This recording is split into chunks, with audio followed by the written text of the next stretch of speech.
Chapter 2432, Frightening Foundations, Flying Ships. Could it be Zero Wing?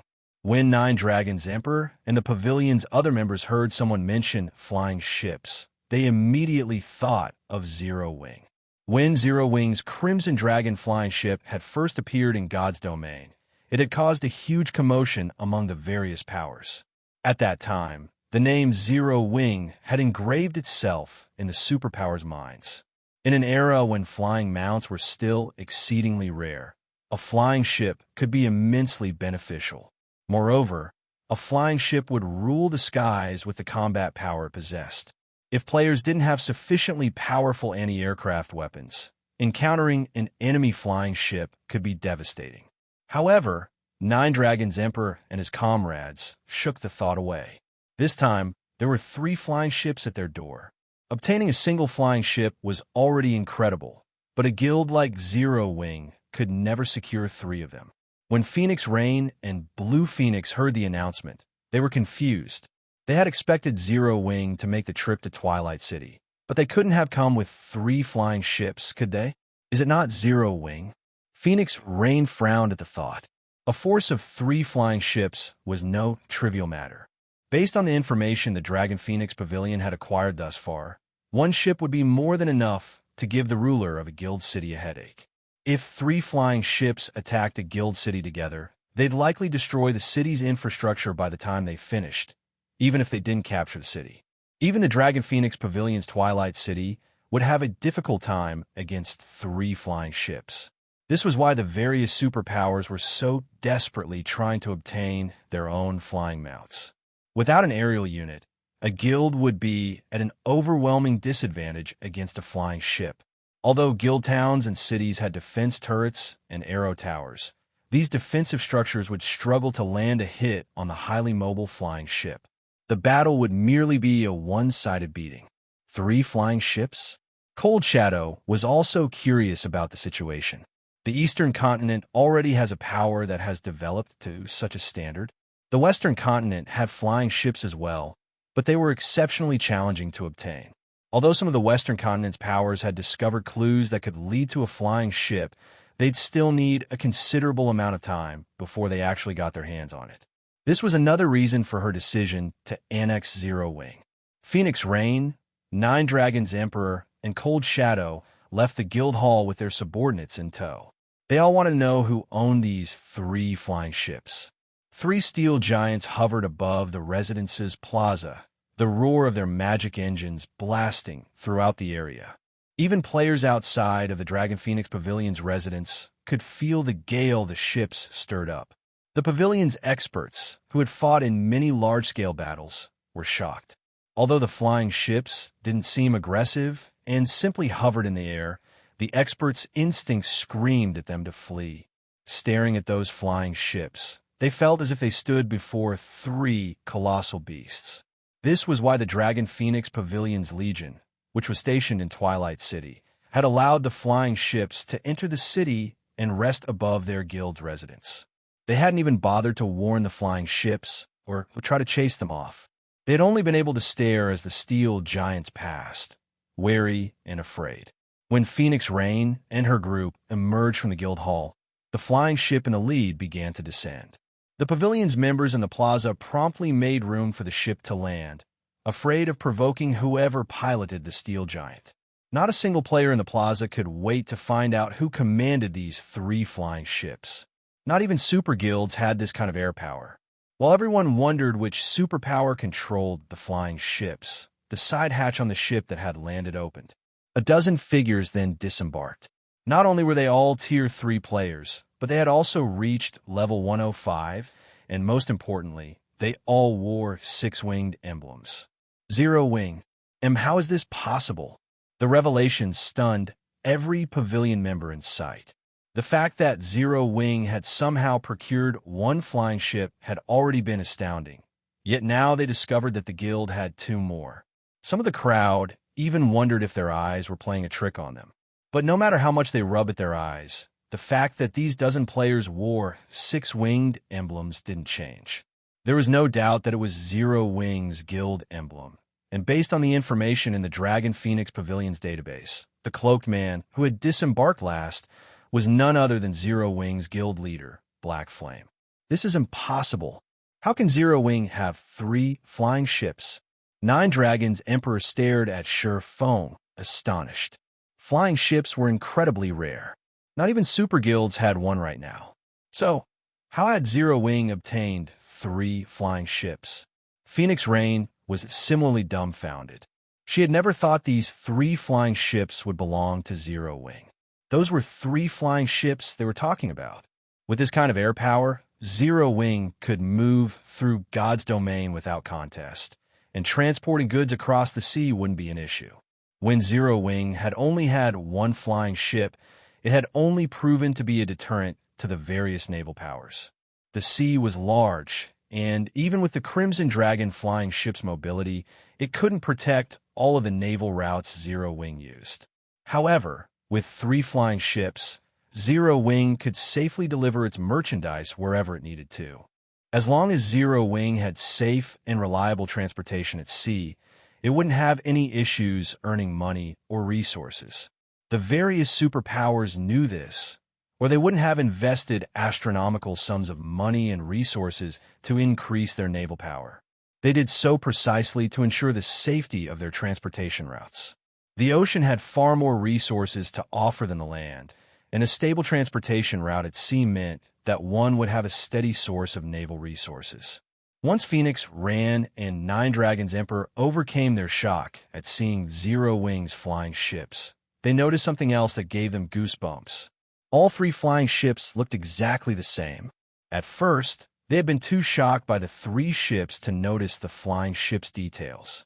As they calmed down, they took the time to get a better look and realized that all 3 flying ships were identical. This meant that Zero Wing had not simply gotten lucky and stumbled across 3 flying ships. How could the guild have possibly found 3 identical ships by chance?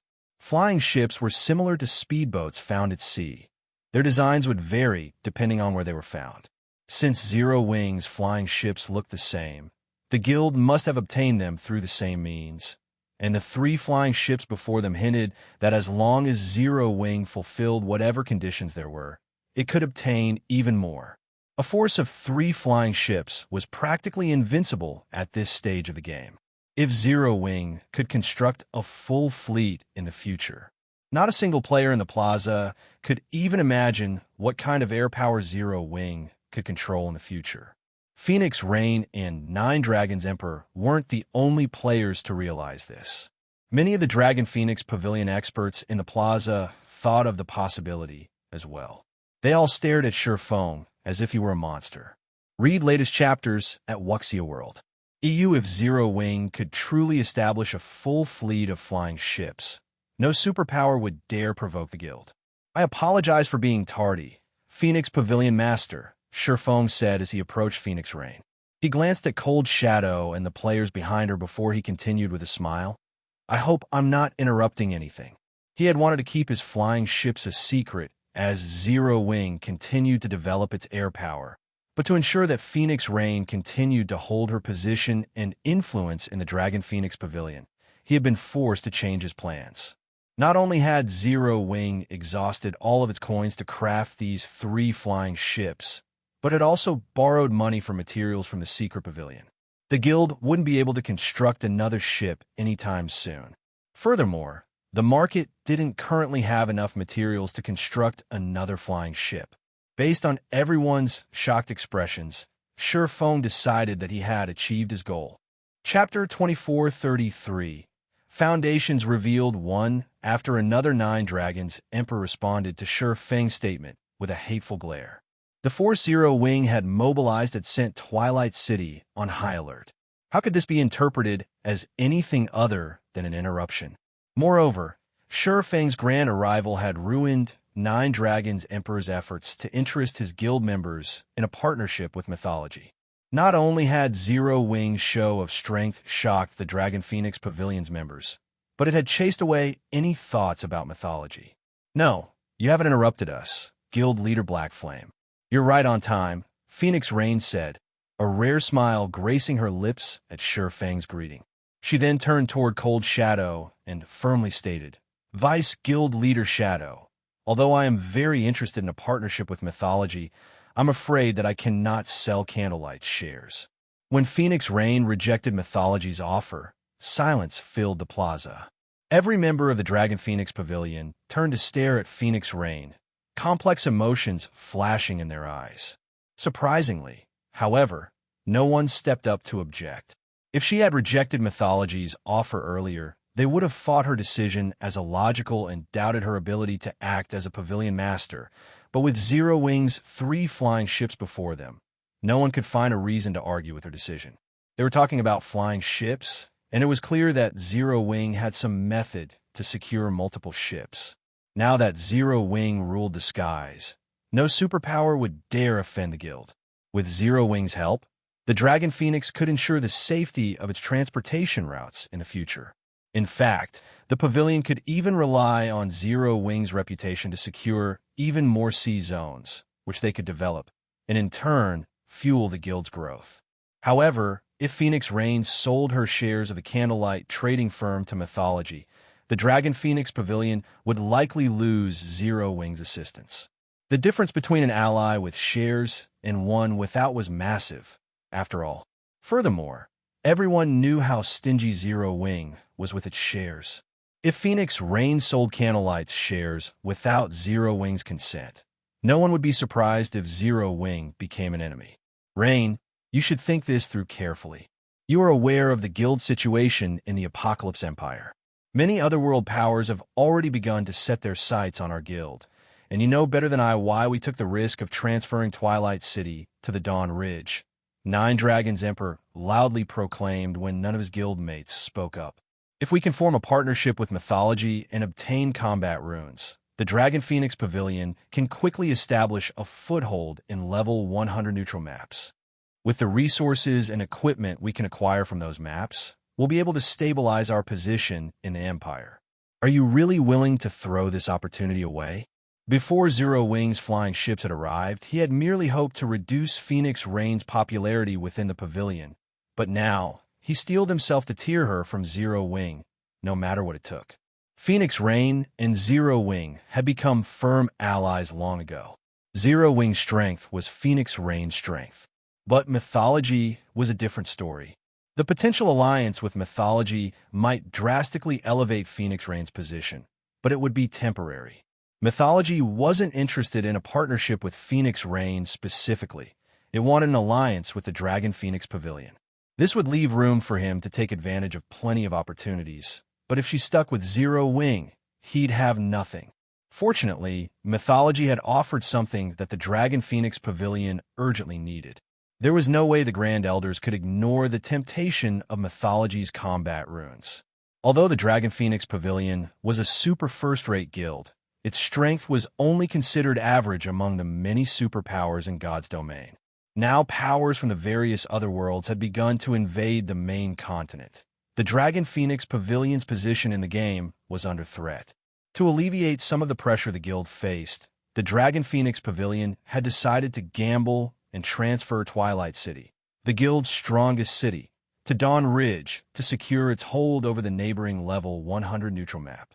However, the other superpowers in the Apocalypse Empire weren't idiots. They had also invested plenty of resources and stationed their players in the Dawn Ridge. If the Dragon Phoenix Pavilion had a powerful tool like the combat runes, it would have a much easier time exploring level 100 neutral maps. This was the Grand Elder's ultimate goal. Hearing Nine Dragons Emperor's comment, several nearby Grand Elders frowned and turned toward Phoenix Rain, their expressions hinting that she needed to make her decision carefully. The combat runes would be significantly helpful when the guild's members explored level 100 neutral maps. The benefits these combat runes offered were just as impactful as Zero Wing's flying ships could be. In fact, the combat runes might be even more beneficial to the guild. Zero Wing owned those flying ships. After all, the Dragon Phoenix Pavilion did not. Moreover, rejecting Cold Shadow's offer would be on par with slapping Mythology in the face. Mythology was one of the virtual gaming world's 5 great super guilds, and it had already shown the Pavilion a lot of respect by approaching the smaller guild for an alliance. If the pavilion rejected mythology, the Super Guild would offer nothing. It might even move against the Dragon Phoenix Pavilion. Although mythology was focused on its development on the Western continent, it was still one of the 5 great super guilds. Causing trouble for the pavilion would be child's play. Phoenix Rain's expression turned grim. She had never expected 9 Dragons Emperor to pander to the guild's Grand Elders after failing to rouse their guildmates.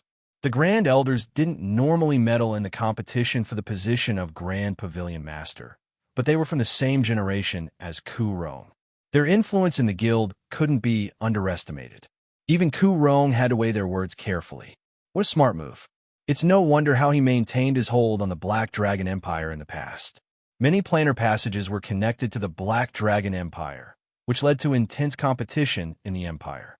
Normally, only super guilds were confident in stopping so many otherworld powers from invading.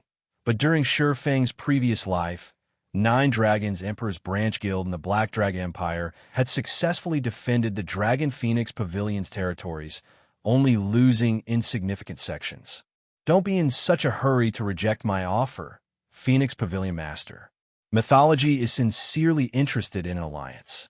If we can negotiate a partnership, I can even speak with my guild leader about selling some of our Tier 3 combat runes to the Dragon Phoenix Pavilion.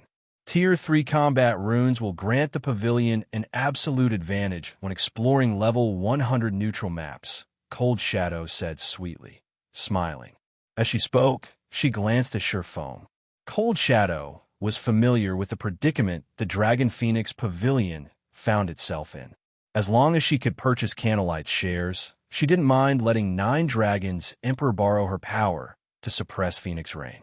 Naturally, Zero Wing couldn't hope to compete with the terms mythology could offer. When Cold Shadow finished speaking, the nearby Grand Elders watched with bated breath. Although they didn't know much about the Western continent, they knew a thing or two about Tier 3 combat runes. Only 3 super guilds were capable of producing the tools, and they didn't sell them to outsiders.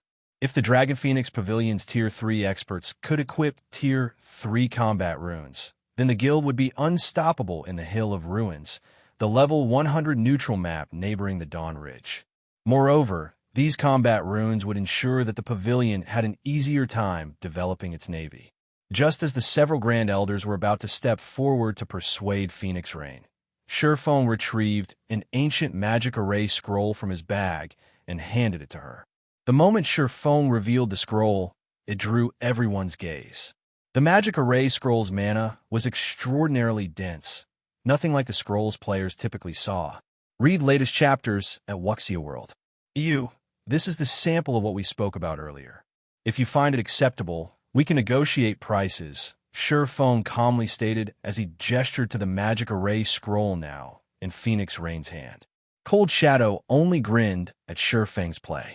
She found it simply laughable that he wanted to use a magic array scroll to compete with her guild's Tier 3 combat runes. However, when one of the Dragon Phoenix Pavilion's Grand Elders, who possessed a master-ranked appraisal skill, curiously appraised the scroll, he couldn't help but gasp. An advanced, ancient barrier scroll, Chapter 2434. Ascending to heaven when they heard the Grand Elder's exclamation, everyone stared at the scroll Phoenix Rain held, astonished. Zero Wing is actually selling such an item. Magic barrier scrolls were insanely rare on the market. The various powers even hoarded basic magic barrier scrolls, only allowing their main forces access to the tools. Level 100+ Grand Lords were simply too difficult to deal with for current players. If one of these Grand Lords possessed special skills, not even Tier 3 MTs would be able to tank it, let alone Tier 2 MTs. To help their main forces explore level 100 neutral maps, the various powers relied on magic barriers to defeat these level 100+ Grand Lords. Unfortunately, due to how scarce these scrolls were, the various powers didn't even have enough to arm their main forces sufficiently. As a result, the team's exploration speed was still quite slow. The best magic barrier scrolls on the market were only intermediate rank. There were practically never advanced magic barrier scrolls available. Although the various superpowers had even offered to trade level 100 Dark Gold equipment for the advanced rank scrolls, no one was willing to sell what they had. And yet, not only had Feng revealed an advanced magic barrier scroll, but it was also an ancient barrier scroll. In God's domain, intermediate magic arrays could only affect level 100 plus Grand Lords. They were nearly useless against level 100 mythics. Only advanced magic arrays would prove effective against such high-ranked monsters. With a complete set of advanced magic barrier scrolls, one could even slay a level 100 plus mythic monster. It was easy to imagine how much a set of those scrolls was worth. Ancient magic arrays were generally stronger than ordinary magic arrays of the same rank, and fewer players were required to channel the magic arrays. This allowed more of the team to participate in the actual fight. If a team used an advanced magic barrier, they'd still need around 30 Tier 3 experts to take down a level 100 plus mythic monster. However, if the team had an advanced ancient barrier, they'd be more than capable of slaying a level 100 plus mythic monster as long as they had a Tier 3 metric tons. Advanced ancient barrier scrolls? The revelation even surprised Cold Shadow. She had never thought Feng would be capable of obtaining such a treasure. If what Feng had suggested were true, and Zero Wing could sell large quantities of the 12 elemental pillars, the Dragon Phoenix Pavilion would easily be able to dominate the Hill of Ruins. No superpower in the Apocalypse Empire would be able to contend with the pavilion. All of the various superpowers were nursing headaches over the issue level 100 plus mythic monsters presented, including mythology. Although the Tier 3 combat rune was powerful, it could only help players exhibit more of their combat power. It didn't offer a boost to players' basic attributes. Unless players met the minimum basic attribute requirements to raid level 100 plus mythic monsters, the Tier 3 combat rune wouldn't be particularly useful. Advanced magic barriers, on the other hand, would be. They might not increase players' combat power or basic attributes, but they could limit a monster's strength. With a set of such scrolls, a team that normally wouldn't have a chance against a level 100 plus mythic monster would have hope of defeating it. With an advanced ancient barrier like the 12 elemental pillars, even a Tier 2 team could raid level 100 plus mythic monsters. Those scrolls were well worth several times more than ordinary advanced magic barriers. At this stage of the game, superpowers still didn't have enough Tier 3 players to form a full team, but forming a Tier 2 team was a piece of cake. Of course, not only was level 100 plus mythic monsters loot bountiful, but it was also the foundation necessary to raid level 100 team dungeons. If even Tier 2 expert teams could slay level 100 plus mythic monsters, their power could prepare to raid level 100 team dungeons much sooner than others. If the Dragon Phoenix Pavilion could secure a large stock of 12 elemental pillar scrolls, its development speed regarding Tier 3 players and equipment standards would reach new highs. The pavilion would easily be able to surpass the Apocalypse Empire's various superpowers. Meanwhile, Phoenix Rain stared at the scroll in her hands, dazed. Nine Dragons Emperor broke the silence with a laugh, saying, "Guild Leader Black Flame, this is an advanced ancient barrier scroll we're talking about, yet you're suggesting that you can sell them in bulk? Do you take us for fools?" Nine Dragons Emperor instinctively denied Feng's claim. The swordsman must have gone to great lengths to secure a single 12 elemental pillar scroll and was lying about Zero Wing's interest in selling Phoenix Rain a bulk order just to make her look good in front of the pavilion's grand elders. The strongest magic barriers the various superpowers could craft were intermediate rank. Furthermore, not only were the required materials incredibly valuable, but no more than 5 superpowers were actually capable of crafting intermediate magic barrier scrolls. How, exactly, was Zero Wing supposedly capable of mass-producing advanced ancient barrier scroll? Is that so? Feng chuckled, pulling 10 sets of 12 elemental pillars, the scrolls he had found in the magic temple, from his bag. Feng tossed one scroll after another on the ground, quickly forming a small mound. As he did, everyone sensed the mana density around them increase considerably. Nine Dragons Emperor had been prepared to mock Feng further, but seeing the magic array scrolls, he turned deathly pale and couldn't bring himself to utter a single word. Everyone in the plaza fell silent, and the pavilion's members gazed at Feng with admiration. Nine Dragons Emperor was a true hero in the Dragon Phoenix Pavilion. Not only was he individually powerful, but he was also an excellent commander. He had even led the pavilion's branch guild in the Black Dragon Empire to prosper, despite the various otherworld powers' invasion. But the moment he had accused Feng of lying, the swordsman had revealed 10 sets of the 12 elemental pillars. Moreover, Zero Wing's guild leader tossed them on the ground as if they were worthless pebbles. This was a slap in the face to Nine Dragons Emperor and had been done before the pavilion's members. To top it off, Nine Dragons Emperor couldn't find anything kind of rebuttal. He wouldn't dare. The only thing coming out of his mouth should be compliments for Feng. If he said anything else, he might even lose his position as a pavilion master, not to mention his chance to become the great pavilion master.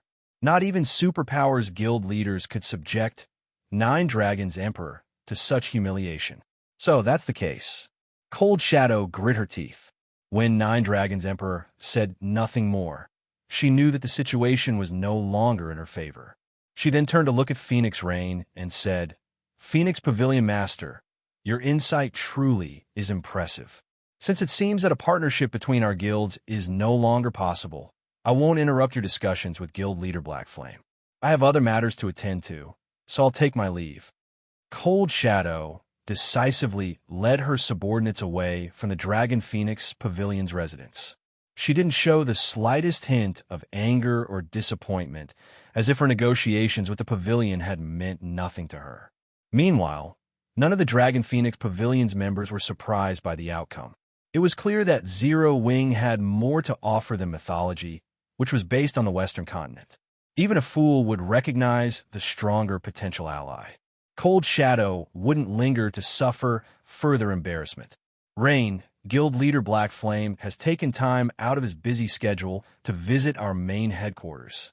As a pavilion master, how can you leave him standing out here for so long? You are being impolite. A white-haired Grand Elder berated Phoenix Rain after Cold Shadow had left the guild residence.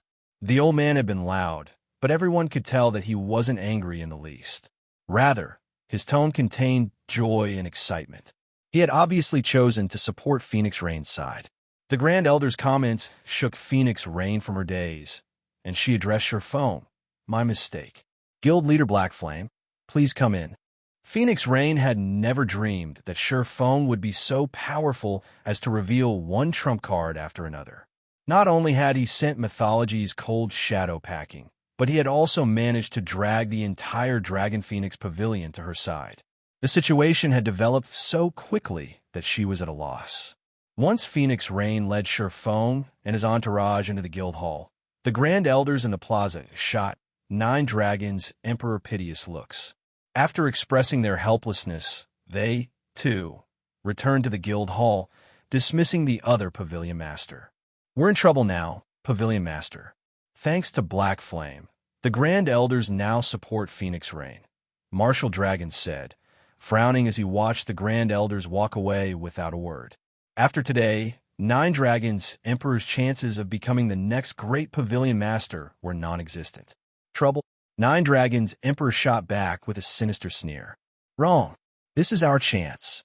Phoenix Rain might have ascended to heaven thanks to Zero Wing's potential and foundations, but possessing wealth without the strength to protect it is a crime. Zero Wing shouldn't have revealed its flying ships and advanced ancient barrier scrolls so early. What do you think the various superpowers will do if they find this out? Approach Zero Wing in hopes of cooperation?" Martial Dragon guessed after considering the question. Read latest chapters at Wuxia World. EU, and if that fails? Nine Dragons Emperor asked, smiling at Feng's departing figure. "They'll do everything in their power to destroy Zero Wing." Martial Dragon exclaimed as realization dawned on him. He also realized why Cold Shadow had left so quickly. Zero Wing might be fine with its flying ships, but the advanced ancient barrier scrolls could change the status quo in God's domain. If the various superpowers couldn't get their hands on the 12 Elemental Pillars scrolls, they wouldn't be content to let a pseudo-superpower like Zero Wing hold on to them. Today's events would certainly reach the various superpowers, and once it did, they would take action. Even if Zero Wing allied with a few superpowers, they couldn't protect the guild. The 12 Elemental Pillars scrolls touched on the foundations and futures of every superpower. Unless the various superpowers were willing to bow to Zero Wing in the future, they would try to destroy the smaller guild now, ensuring that the status quo remained the same.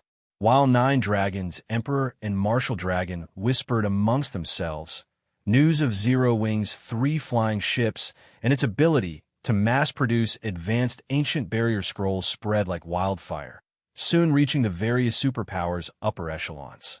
Chapter 2435. Structural change on the top floor of the Dragon Phoenix Pavilion's Guild Hall. 3 people were sitting inside the luxurious reception hall, which could easily accommodate 50 people. Aside from Phoenix Rain and Feng, only Blue Phoenix was present. The degree of privacy for the meeting was even greater than that for the Dragon Phoenix Pavilion's Grand Elder meetings.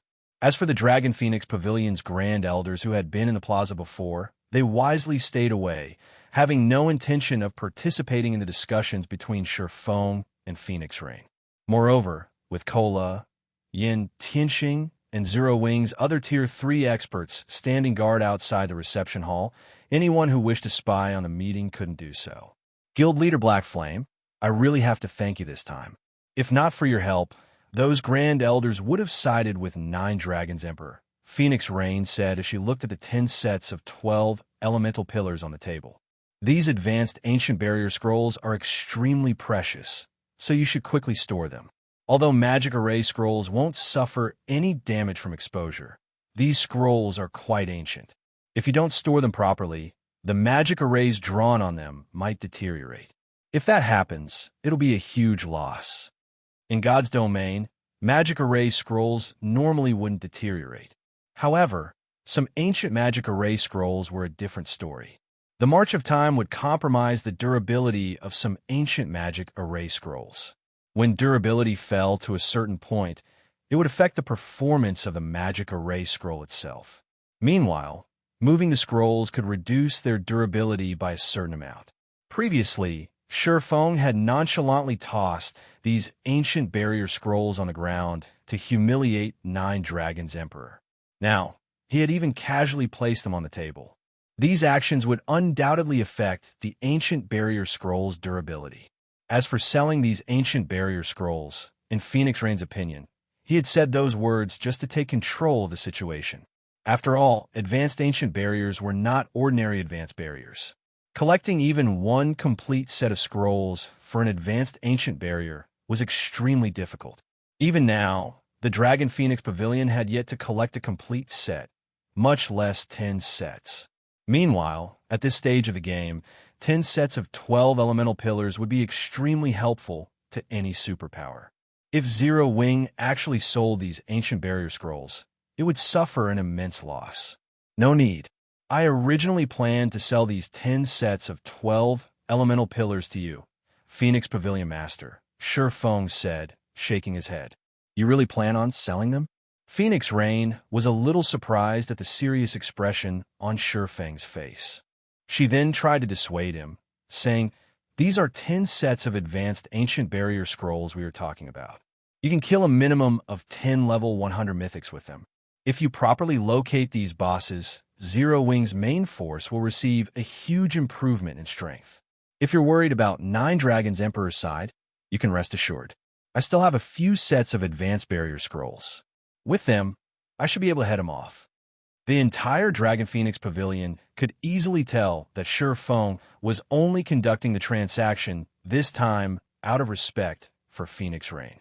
As for how many she purchased and how she used them, outsiders wouldn't have a say. She could simply sell the few precious sets of advanced barrier scrolls she had to the guild to buy herself some time.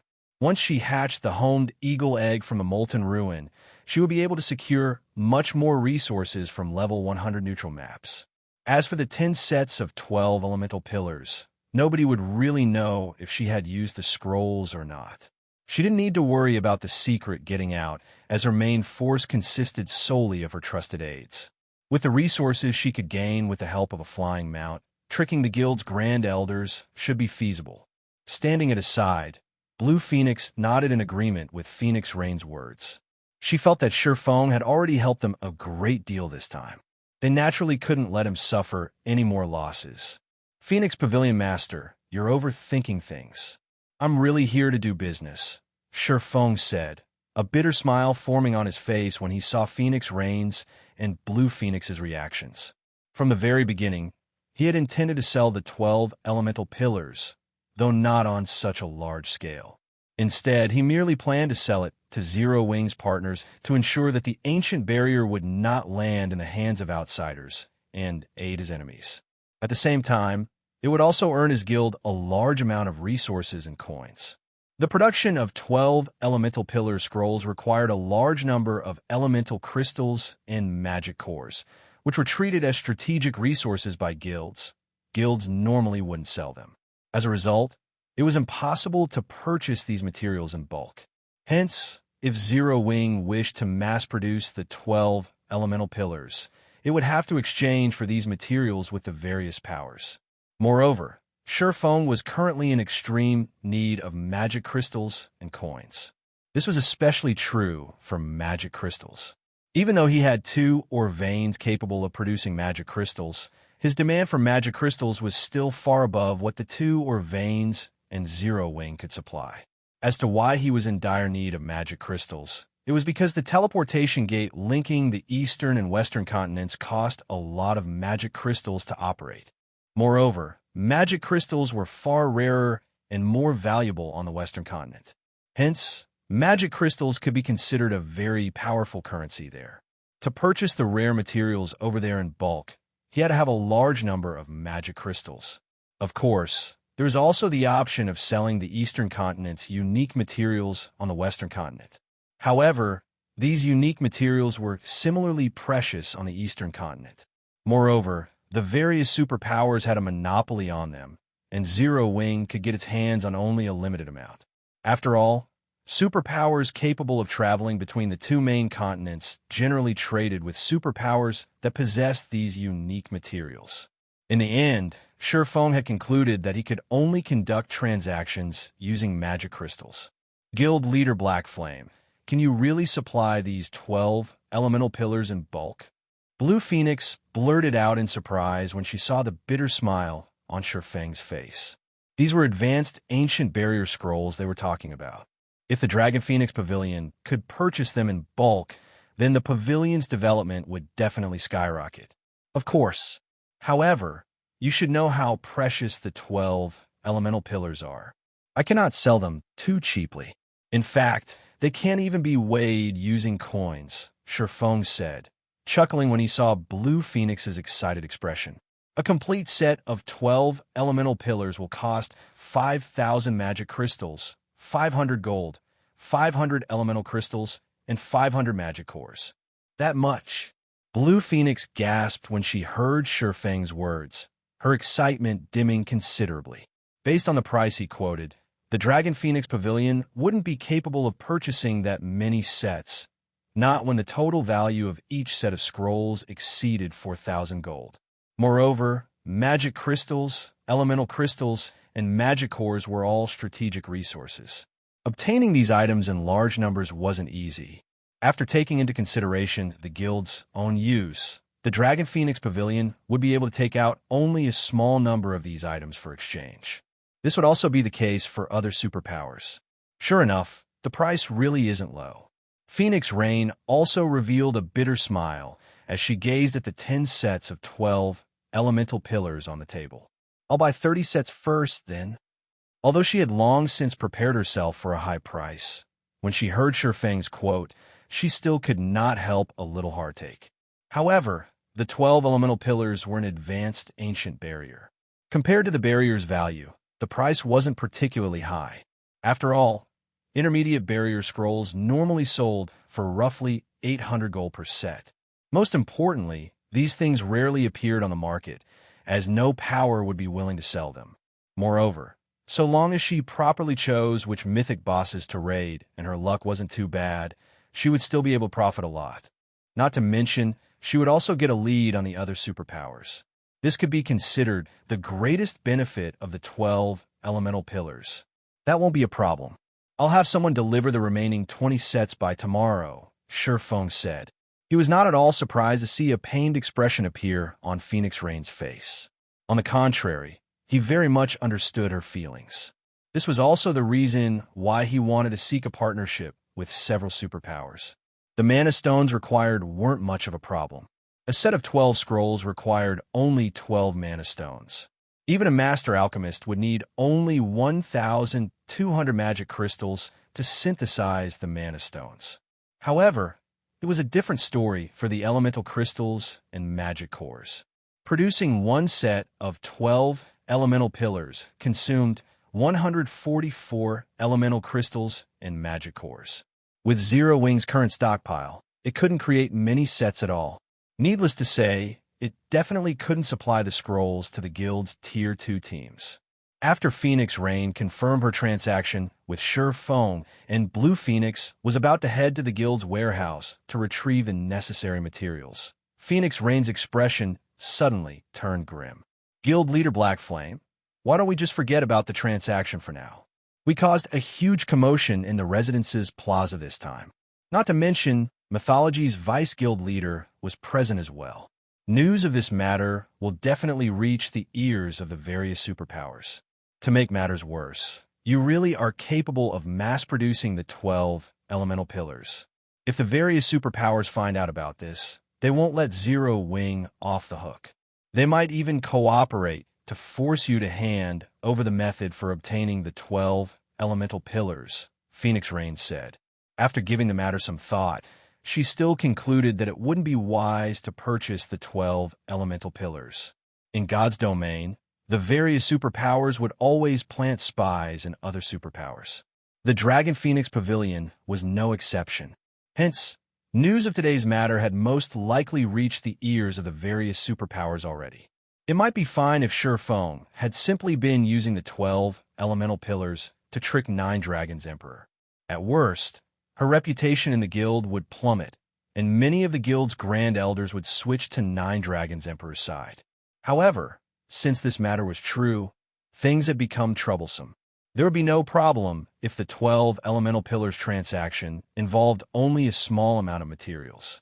With her status as a pavilion master, she could secretly conduct the transaction without anybody finding out about it.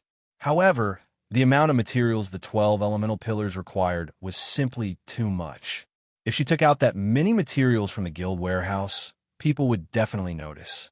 If she used the 12 elemental pillars, the likelihood of discovery would be even greater. Read latest chapters at Wuxia World.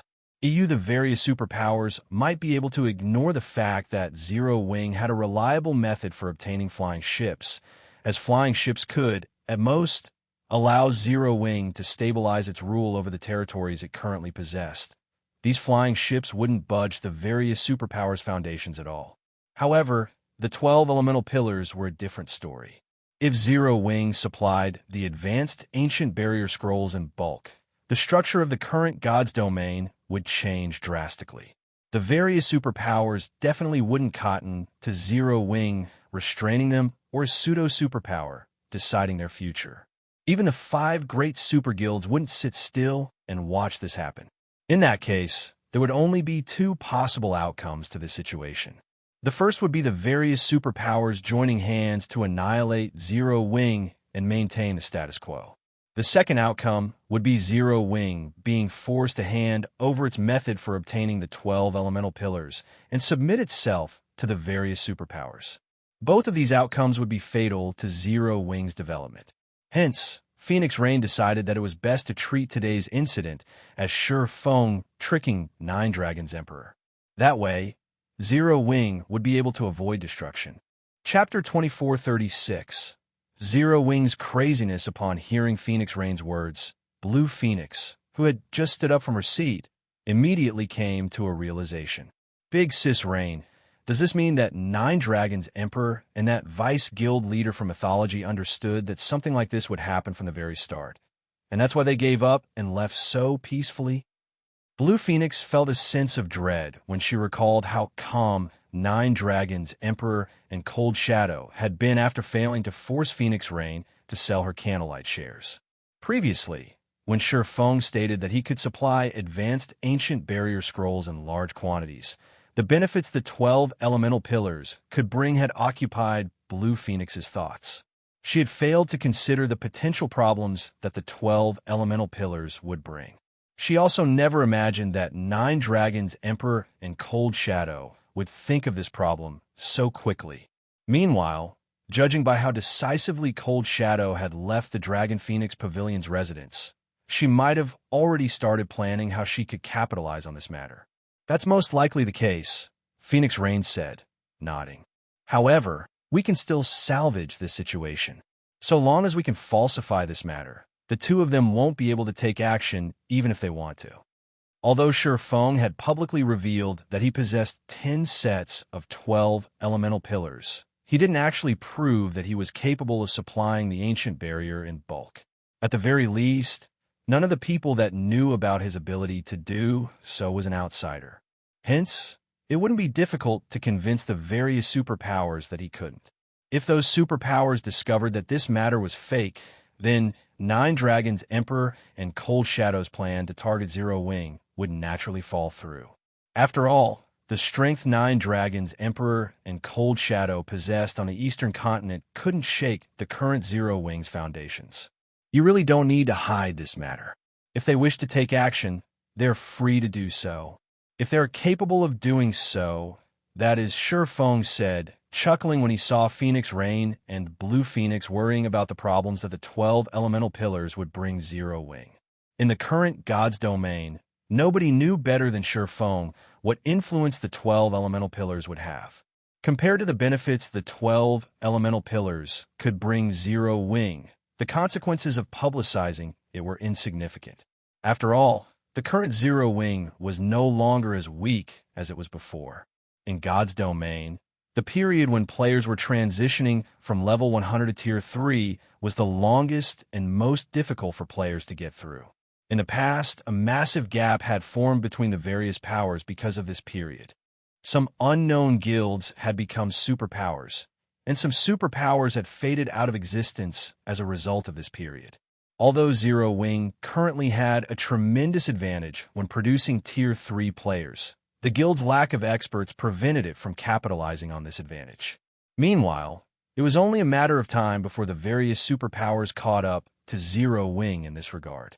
Hence, what Feng needed to do now was expand Zero Wing's advantages and utilize these advantages to allow Zero Wing's experts to break free from this problem. Phoenix Rain hesitated when she saw Feng's confident expression. Zero Wing's current strength indeed could not be underestimated, especially with it having 3 flying ships. The presence of these 3 flying ships made it practically impossible for anybody to threaten Zero Wing's air superiority. However, the various superpowers were not easy opponents, either. If the various superpowers banded together, even the 5 great super guilds would have to compromise. Moreover, this matter was all because of her. In reality, Feng could have conducted this transaction in secret and slowly developed Zero Wing's strength in God's domain. There wouldn't have been any need for Zero Wing to become enemies with the various superpowers at all. Actually, before I came here, I had Aqua contact a few other guilds and arrange for a meeting with them 3 hours later. At that time, I'll be selling the 12 elemental pillars to them as well, Feng said, smiling. So, even if the incident just now hadn't happened, the various superpowers would still find out about this matter. There is no need to blame yourself, Phoenix Pavilion Master. So long as he started selling something like the 12 elemental pillars, he would definitely draw the attention of all superpowers. Hence, he had not hesitated to use the 12 elemental pillars to humiliate Nine Dragons, Emperor, and Cold Shadow. By doing so, not only would he elevate Phoenix Rain's position in the Dragon Phoenix Pavilion, but it would also serve as a small promotion to the several guilds he had invited. At that time, he could save himself the trouble of proving that he was capable of supplying the 12 elemental pillars in bulk. After all, The madness of the various superpowers was the best proof. After hearing Feng's explanation, both Phoenix Rain and Blue Phoenix felt that he was simply crazy.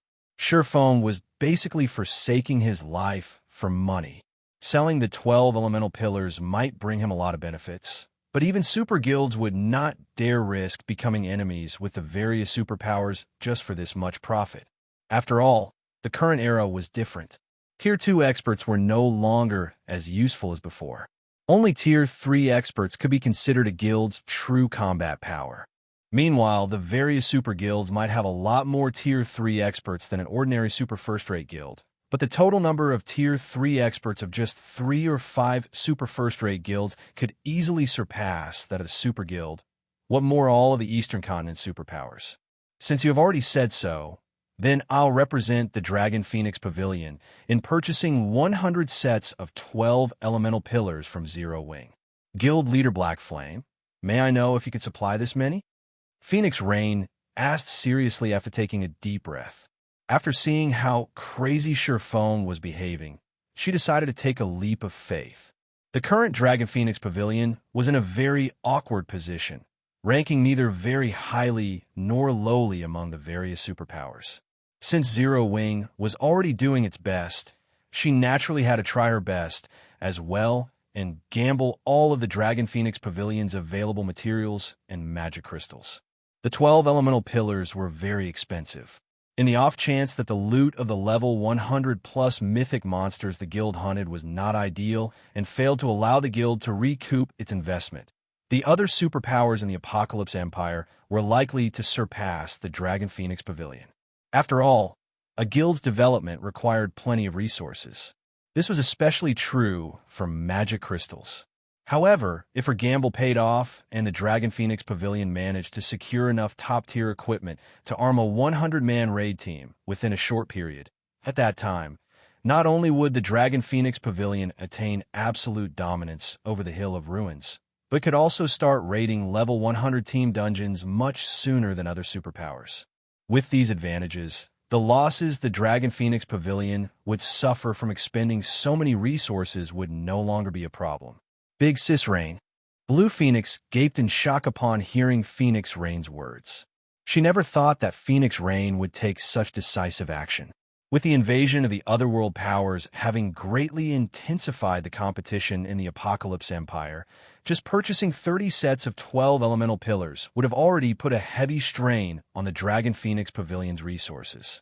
Purchasing 100 sets would basically empty the guild's stockpile. If the Dragon Phoenix Pavilion failed to secure dominance over the Hill of Ruins with the 100 sets of 12 elemental pillars, then the guild would suffer immense losses. At that time, Phoenix Rain would lose all hope of becoming the next great pavilion master. That won't be a problem. However, I'm afraid you'll have to wait until tomorrow for all 100 sets to be delivered, Feng said. He, too, was surprised at the amount that Phoenix Rain requested. Purchasing 100 sets of 12 elemental pillars would cost 500,000 magic crystals, 50,000 gold, 50,000 elemental crystals, and 50,000 elemental cores. This was no trivial amount of resources. There was no superpower that would not feel strain from spending so many resources. Read latest chapters at Wuxia World. EU Blue. Start making the necessary preparations. Once Phoenix Rain received Feng's confirmation, she immediately had Blue Phoenix collect the required materials from the guild warehouse. When Blue Phoenix visited the residence's warehouse, her actions immediately created an uproar among the Dragon Phoenix Pavilion's upper echelons. The request for 50,000 gold was fine, as that wasn't a significant amount of money for the Dragon Phoenix Pavilion. However, the number of magic crystals, elemental crystals, and magic cores that Blue Phoenix requested was another matter altogether. These were all materials necessary to produce potions needed for exploration. Yet Blue Phoenix had put in a request for more than 90% of the guild's stockpile for these materials. However, neither Ku Rong nor the Grand Elders of the guild tried to stop Blue Phoenix. On the contrary, they immediately approved Blue Phoenix's request and instructed the warehouse manager to supply Blue Phoenix with all of the requested materials. They also didn't bother questioning her purpose for these materials. After all, in the current Dragon Phoenix Pavilion, Phoenix Rain could already be considered the pseudo-great pavilion master. She was well within her authority to make use of these materials. Meanwhile, this shocking piece of news also entered the various superpowers' ears immediately. Chapter 2437, Shocking All Sides Black Dragon Empire, Black Dragon City, Dragon Phoenix Pavilion's residence. Currently, over 50 players were seated inside the spacious top-floor reception room. Close observation would reveal that every one of these players had reached Tier 3. Even a Superpowers Guild leader would turn grim upon seeing this scene. After all, at this stage of the game, only a few superpowers had more than 50 Tier 3 players under their command.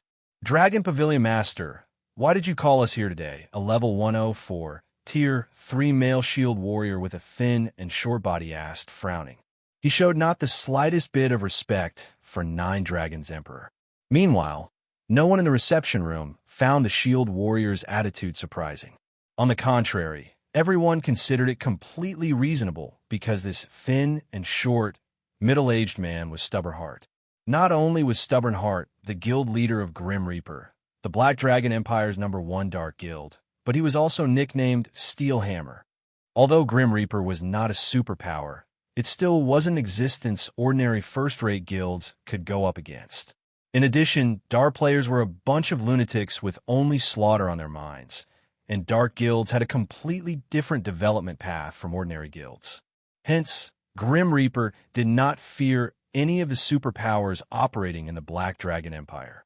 Naturally, Stubborn Heart wouldn't bother behaving politely around Nine Dragons Emperor. Upon hearing Stubborn Heart's question, everyone present turned to look at Nine Dragons Emperor curiously. After all, this was also the question they all wished to ask. Everyone in the room was a person of respectable standing in the Black Dragon Empire. They were either the guild leaders of dark guilds or the commanders of top adventurer teams. There were even a few guild leaders of first-rate guilds present. This was basically a gathering of the Black Dragon Empire's top brass. Naturally, it's good news, Nine Dragons Emperor replied with a calm smile. Haven't you all been wishing to develop in the Cold Spring Forest? Your chance has come. Cold Spring Forest was the level 100 neutral map closest to the Black Dragon Empire. However, due to Zero Wing's Stone Forest City, the Black Dragon Empire's various major powers could only watch helplessly as Zero Wing and its partners monopolized the entire map. After all, if even superpowers were helpless against Stone Forest City, how could the various major powers do anything against it? What are you trying to say? Stubborn Heart asked, somewhat tempted by Nine Dragons Emperor's words. Cold Spring Forest was a level 100 neutral map. Even dark guilds like Grim Reaper could not avoid grinding in such maps. If Grim Reaper could gain some benefits from Cold Spring Forest, then the guild's development would definitely take a leap forward. I believe you more or less know about the matter that happened over at the Dragon Phoenix Pavilion recently, Nine Dragons Emperor said. To be precise, I'm referring to Zero Wing taking out advanced ancient barrier scrolls. That's right. We know a little about that, but what of it? Is Zero Wing willing to sell us some? Stubborn Heart asked, chuckling. Not to mention, nobody knows if that information is actually true or not. At this stage of the game, any power would consider the 12 elemental pillars an absolute treasure. Nobody would not be tempted by it. However, how could Zero Wing possibly sell such a precious treasure to outsiders? Moreover, that was an advanced ancient barrier they were talking about, technology passed down from ancient times. It shouldn't be possible to procure many of it. I can tell you now that Zero Wing is indeed capable of supplying a large number of those ancient barrier scrolls, Nine Dragons Emperor said with some excitement. Moreover, I have solid proof of this matter. How is that possible? The technology necessary to produce ancient barrier scrolls should have been lost in ancient times. Everyone reacted in surprise when they heard Nine Dragons Emperor's confident reply. They had never thought that this piece of information was true. As for Nine Dragons Emperor lying to them, the chances of that happening were close to zero. After all, Nine Dragons Emperor wouldn't gain any benefits from doing so. What does this have to do with us? Even if we make a fuss about this, we still won't get our hands on those scrolls, Stubbornheart stated. While it was indeed frightening that Zero Wing could supply advanced ancient barrier scrolls in bulk, that was a matter that concerned only the various superpowers. Major powers like theirs weren't qualified to interfere in this matter at all. That's why I have gathered you all here, Nine Dragons Emperor said as he swept a glance around the room. Smiling, he continued, you might not be strong on your own, but combined, even current super guilds cannot ignore your strength.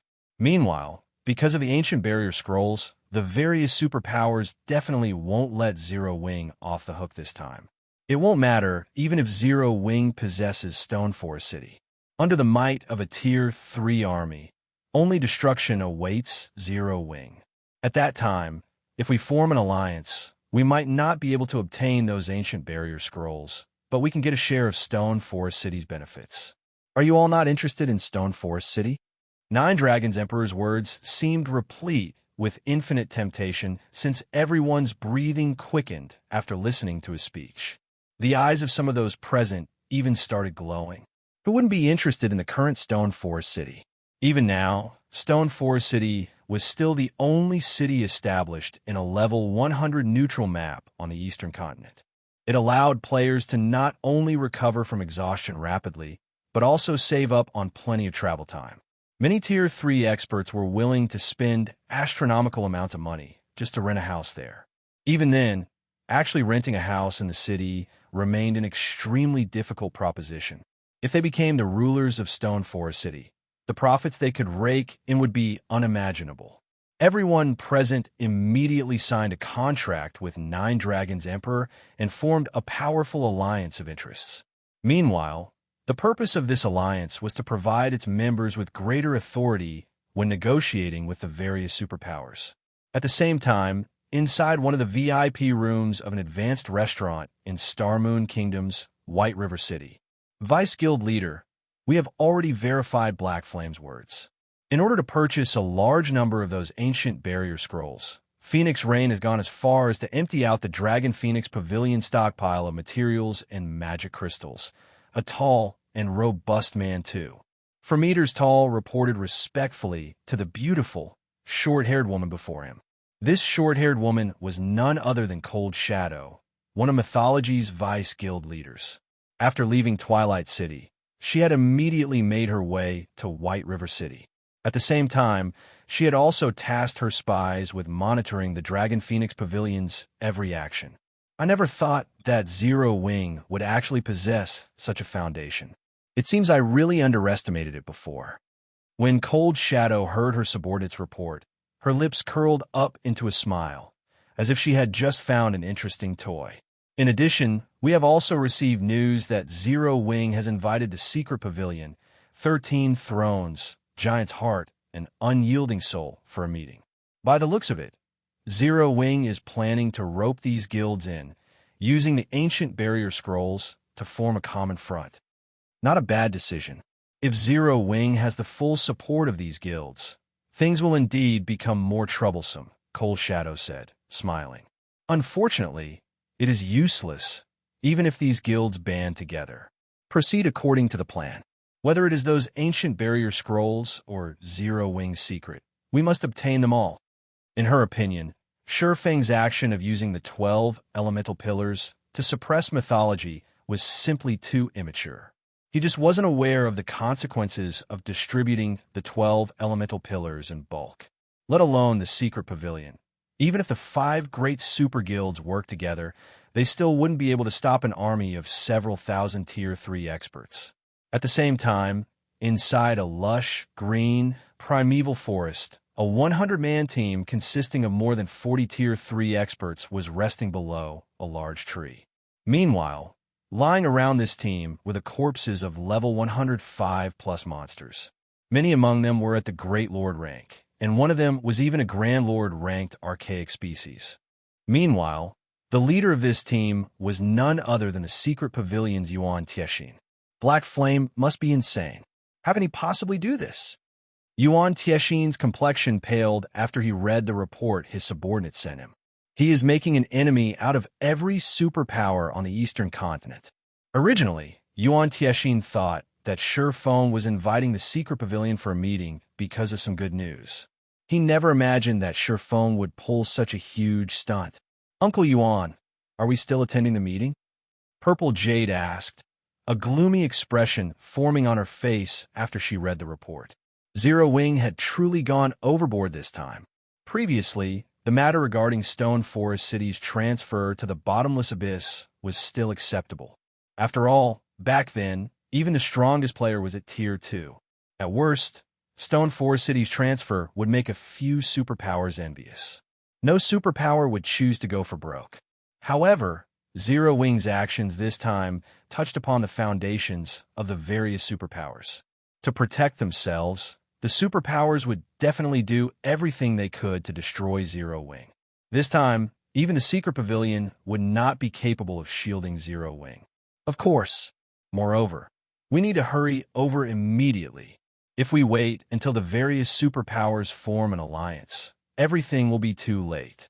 Yuan Tiexin said. Immediately, he organized his team and made his way to White River City, planning to persuade Feng to hand over the 12 elemental pillars acquisition method. After that, the secret pavilion would take responsibility for negotiating with the various superpowers. Otherwise, only death awaited Zero Wing. Elsewhere, after Feng received the payment from Phoenix Rain, he promptly returned to White River City as well.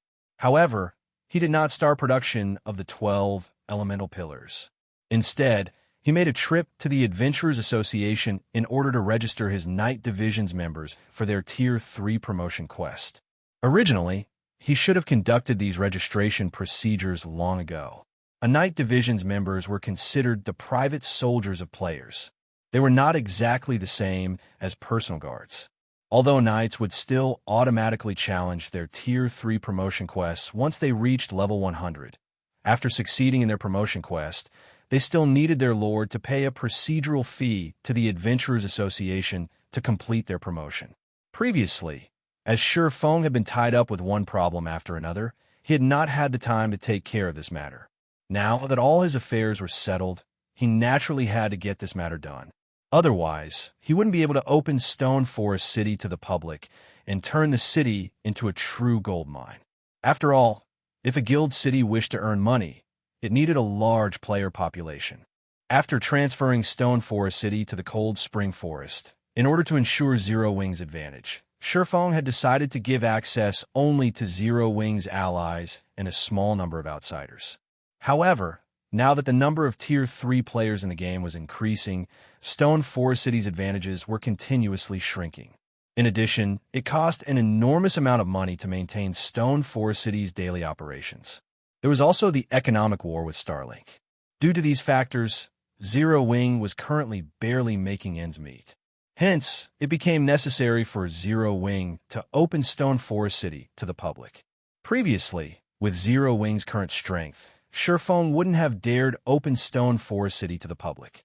Fortunately, however, he was a lord and possessed a 5,000-man Night Division, which was the reason why he dared to publicize the 12 elemental pillars. Although he felt that only 200 or so of his 5,000 knights were capable of reaching Tier 3 this soon, NPCs were far stronger than players. Given those Tier 3 NPCs, in combination with the strength of the Tier 2 knights and Stone Forest City's defenses, current superpowers would have a very difficult time threatening Stone Forest City. Read latest chapters at Wuxia World. EU meanwhile, if the various superpowers didn't pose a threat to Stone Forest City, they naturally couldn't deal Zero Wing a heavy blow. Lord Bronze Legatee, how may I be of service? Administrator Lorraine asked with a smile after walking into the VIP room Feng occupied. I wish to see the list of my knights that have completed their promotion quest, Feng said. Very well. Lorraine nodded before leaving to search for the necessary information. A short moment later, she returned and handed a list to Feng, saying, currently, 556 of your knights have completed their promotion quest. Do you wish to conduct the registration procedures for all of them? Chapter 2438, Frightening Night Division 556. Why are there so many? Feng stared at the list in his hands in disbelief. By his estimates, Even though the knights he recruited were of high quality, not that many of them should have been able to complete their Tier 3 promotion quest this soon. After all, Tier 3 was a significant turning point, even for NPCs. Normally, Bronze Tier 2 Knights would have less than a 5% chance of completing their Tier 3 promotion quest, while Mysterious Iron Knights' odds would be less than 10%. Only after reaching the Secret Silver rank would Knights have an 80% chance of completing their Tier 3 promotion quest. This was also the reason why players had treated Knights at the Secret Silver rank or above as treasures in his past life. Hence, of the 5,000 Knights he recruited, he would be fortunate if even 200 of them had succeeded in their Tier 3 promotion quest. Now, however, the actual number was more than double his estimates. Those were 556 Tier 3 NPCs they were talking about. Normally, only 2-star lords had so many Tier 3 Knights. In order to become a 2-star lord, players needed to possess 200 lord popularity points, twice the amount required to become a 1-star lord. Meanwhile, after becoming a 2-star lord, players could command an additional 2,000 knights, raising the total to 7,000. Compared to 1-star lords, 2-star lords would be much more attractive to NPCs. However, even under such a situation, 2-star lords would generally have around 600 Tier 3 knights. Moreover, achieving this number required the investment of a lot of time and resources. Developing knights couldn't be accomplished within just a few days or weeks. After all, in God's domain, many ordinary players couldn't even reach Tier 3. Those that reached Tier 3 would only be considered subpar among Tier 3 existences. Even Bronze Tier 3 Knights could suppress them easily. Normally, a team of 200 Bronze Tier 3 Knights would be more than sufficient for maintaining the security of a guild city with a player population of around 3 million.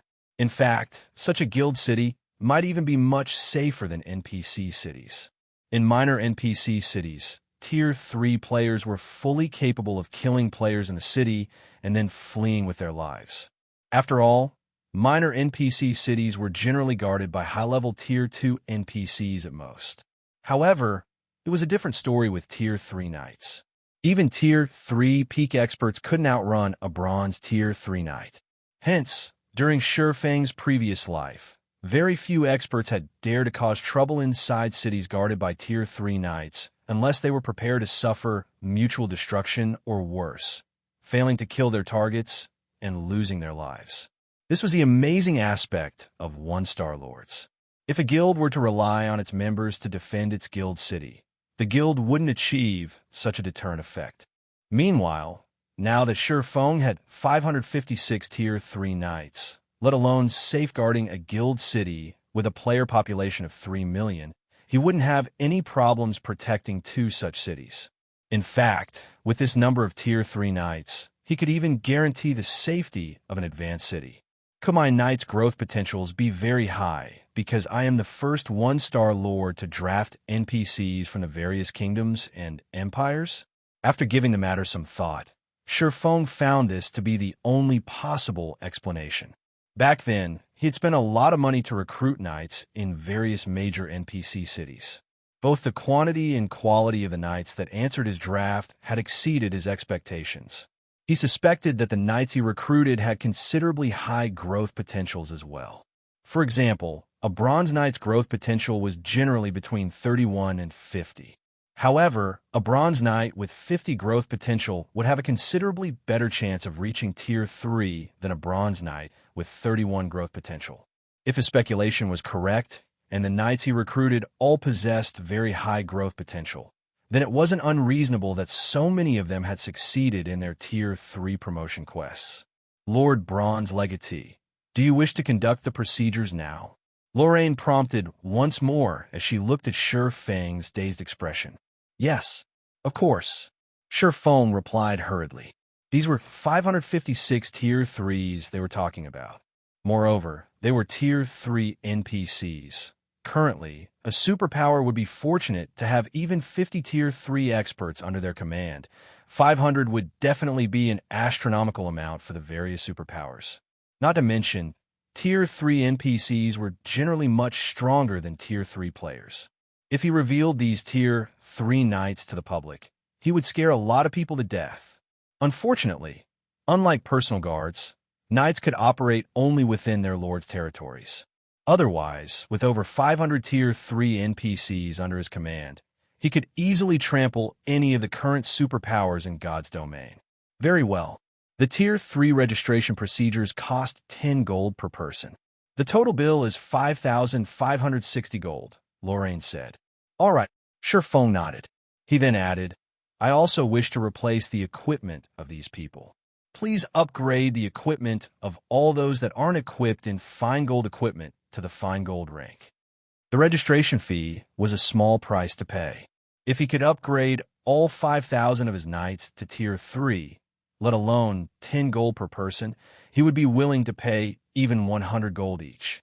However, that was only a dream. After all, knights at the secret silver rank or above were far too rare. Being able to recruit even one was already a fortunate matter. Take the current situation, for example. Even now, Feng was still issuing draft orders in the various major NPC cities and replacing his weaker knights with better ones. However, even after so many days, he had only managed to get some new mysterious Iron Knights. He still hadn't recruited any new secret Silver Knights. One could see just how difficult it was to come across secret Silver Knights. Meanwhile, after reaching Tier 3, although the basic attributes of knights would vary depending on their growth potential, their overall combat power was still contingent on their weapons and equipment. There was a massive difference in combat power between a knight geared in bronze equipment and a knight geared in epic equipment. Moreover, unlike players, NPCs were much easier to gear. One just needed sufficient funds. Of course, there was a limit to the weapons and equipment lords could purchase for their knights, and that limit was the epic rank. Gearing knights in fragmented legendary or legendary items required special means. Currently, Feng's greatest wish was to gear every one of his knights in a full set of epic equipment. However, this was something he only dared dream of. After all, one set of level 100 to level 150 epic equipment cost 4,000 gold. If he wanted to arm his entire knight division in epic equipment, it would cost him 20 million gold. 20 million. This was an astronomical amount, even for superpowers, let alone Zero Wing. Currently, the best he could do was to gear his secret silver and fine gold knights in epic equipment and the remaining Tier 3 knights in fine gold equipment. As for the Tier 2 knights, most of them still used secret silver equipment. Although Zero Wing had constantly been upgrading the knights' weapons and equipment, the amount invested wasn't a lot, and the upgrade were generally done in very small batches.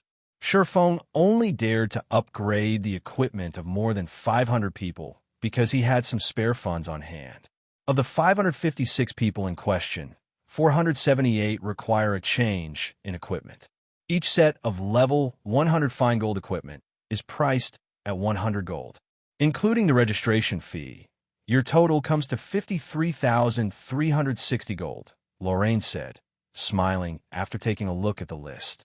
When Feng heard the price Lorraine quoted, he involuntarily winced slightly as he took out most of the coins he had on hand. It seems I'll have to earn even more money now. Otherwise, I won't be able to nurture these Tier 3 knights. Feng revealed a bitter smile when he saw that he had only around 400 gold left in his bag. He had gone to great lengths to earn 50,000 gold from Phoenix Rain. Just when he thought he had become slightly rich again, all of his money disappeared in the blink of an eye. If not for him having close to 4,000 gold before his transaction with Phoenix Rain, he wouldn't have been able to afford to replace the equipment of his Tier 3 knights. Although 400 gold was a huge sum of money to expert players, Feng was the guild leader of Zero Wing. Having just 400 gold on him was extremely shabby. Moreover, after his knights officially reached Tier 3, their weekly salaries and nurturing fees had also increased. Read latest chapters at Wuxia World. EU as an example, Bronze Tier 3 knights demanded a weekly salary of 200 gold and cost 100 gold per week to nurture. These numbers could basically rival those of Fine Gold Tier 2 knights. Meanwhile, nearly 300 of the 556 Tier 3 knights were Bronze Knights. Just nurturing these bronze knights would cost almost 90,000 gold per week. After including the Tier 3 knights that were at the mysterious iron rank and above, nurturing these 556 Tier 3 knights would cost more than 200,000 gold per week. After Feng footed the bill, Aqua Rose suddenly contacted him. Guild leader Yuan Tiexin and his entourage have arrived at Stone Forest City. Yuan Tiexin has quite an ugly expression on his face and says that he has urgent business to discuss with you. Aqua Rose said, "They're here so soon? Have them wait in the City Lord's mansion."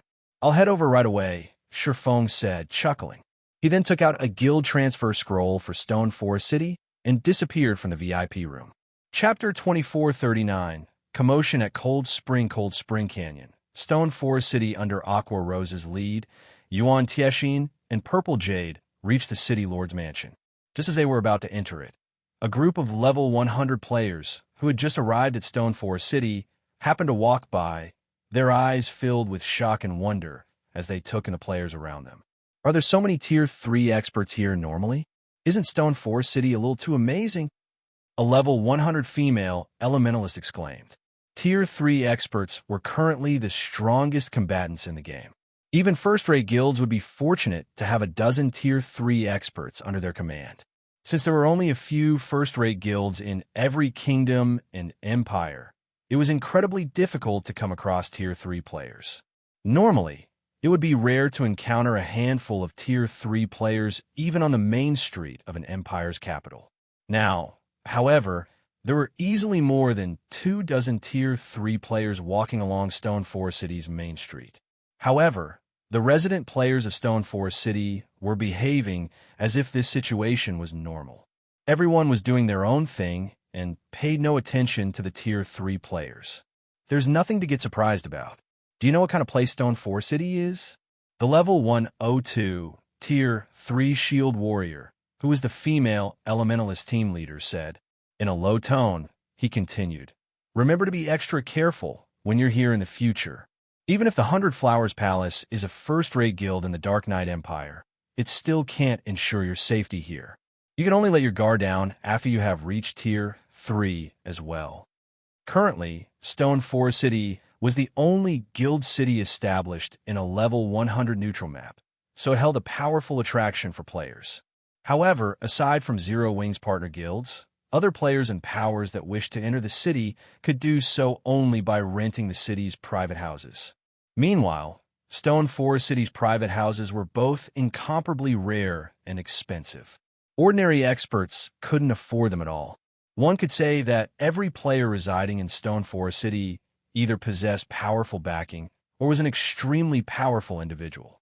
Due to this reason, if one accidentally offended someone in Stone Forest City, particularly the Tier 3 players of the city, then one would be in for an absolute nightmare.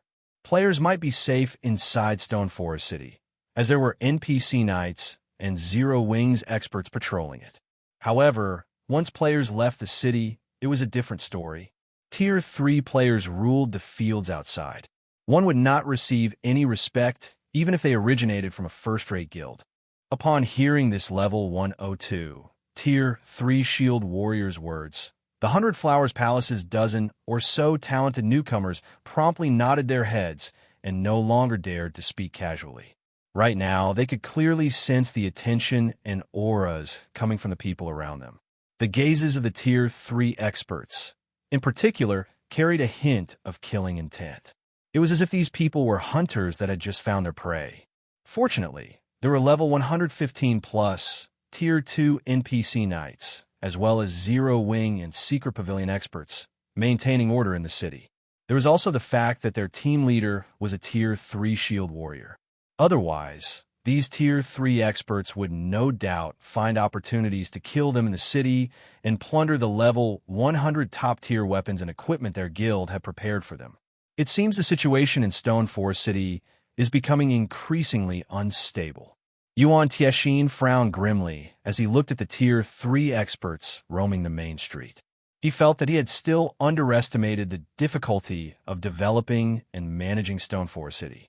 Although Zero Wing already had more than 50 players that had reached Tier 3, that number was still far from comparable to the total number of Tier 3 experts in a single kingdom or empire. Moreover, as more time passed, the number of Tier 3 players in the various kingdoms and empires would only increase at a pace that far outstripped Zero Wings. Take the current Stone Forest City, for example. Previously, Zero Wing was capable of suppressing all of the Tier 3 players operating within the city with just 24 Tier 3 experts. Now, however, it was no exaggeration to say that the total number of Tier 3 experts Zero Wing commanded couldn't even rival the number of Tier 3 experts dwelling in the city. As more time passed, this gap would only widen. After all, Cold Spring Forest was a leveling heaven for players. More and more Tier 3 experts would seek to develop here in the future. Meanwhile, as Stone Forest City's Tier 3 expert population increased, the city's security would also become a big problem. Although the secret pavilion had garrisoned plenty of its own Tier 3 experts in the city, security remained a problem. After all, Tier 3 experts were powerhouses capable of committing crimes and escaping from even major NPC cities, let alone a guild city like Stone Forest City. Take the current situation, for example. The Tier 3 experts operating in Stone Forest City no longer bothered to hide their killing intent. After all, they understood that managing them was already a challenge for Zero Wing. The guild no longer possessed absolute might and authority in the city. At this rate, it was only a matter of time before Tier 3 experts started secretly taking action within city limits.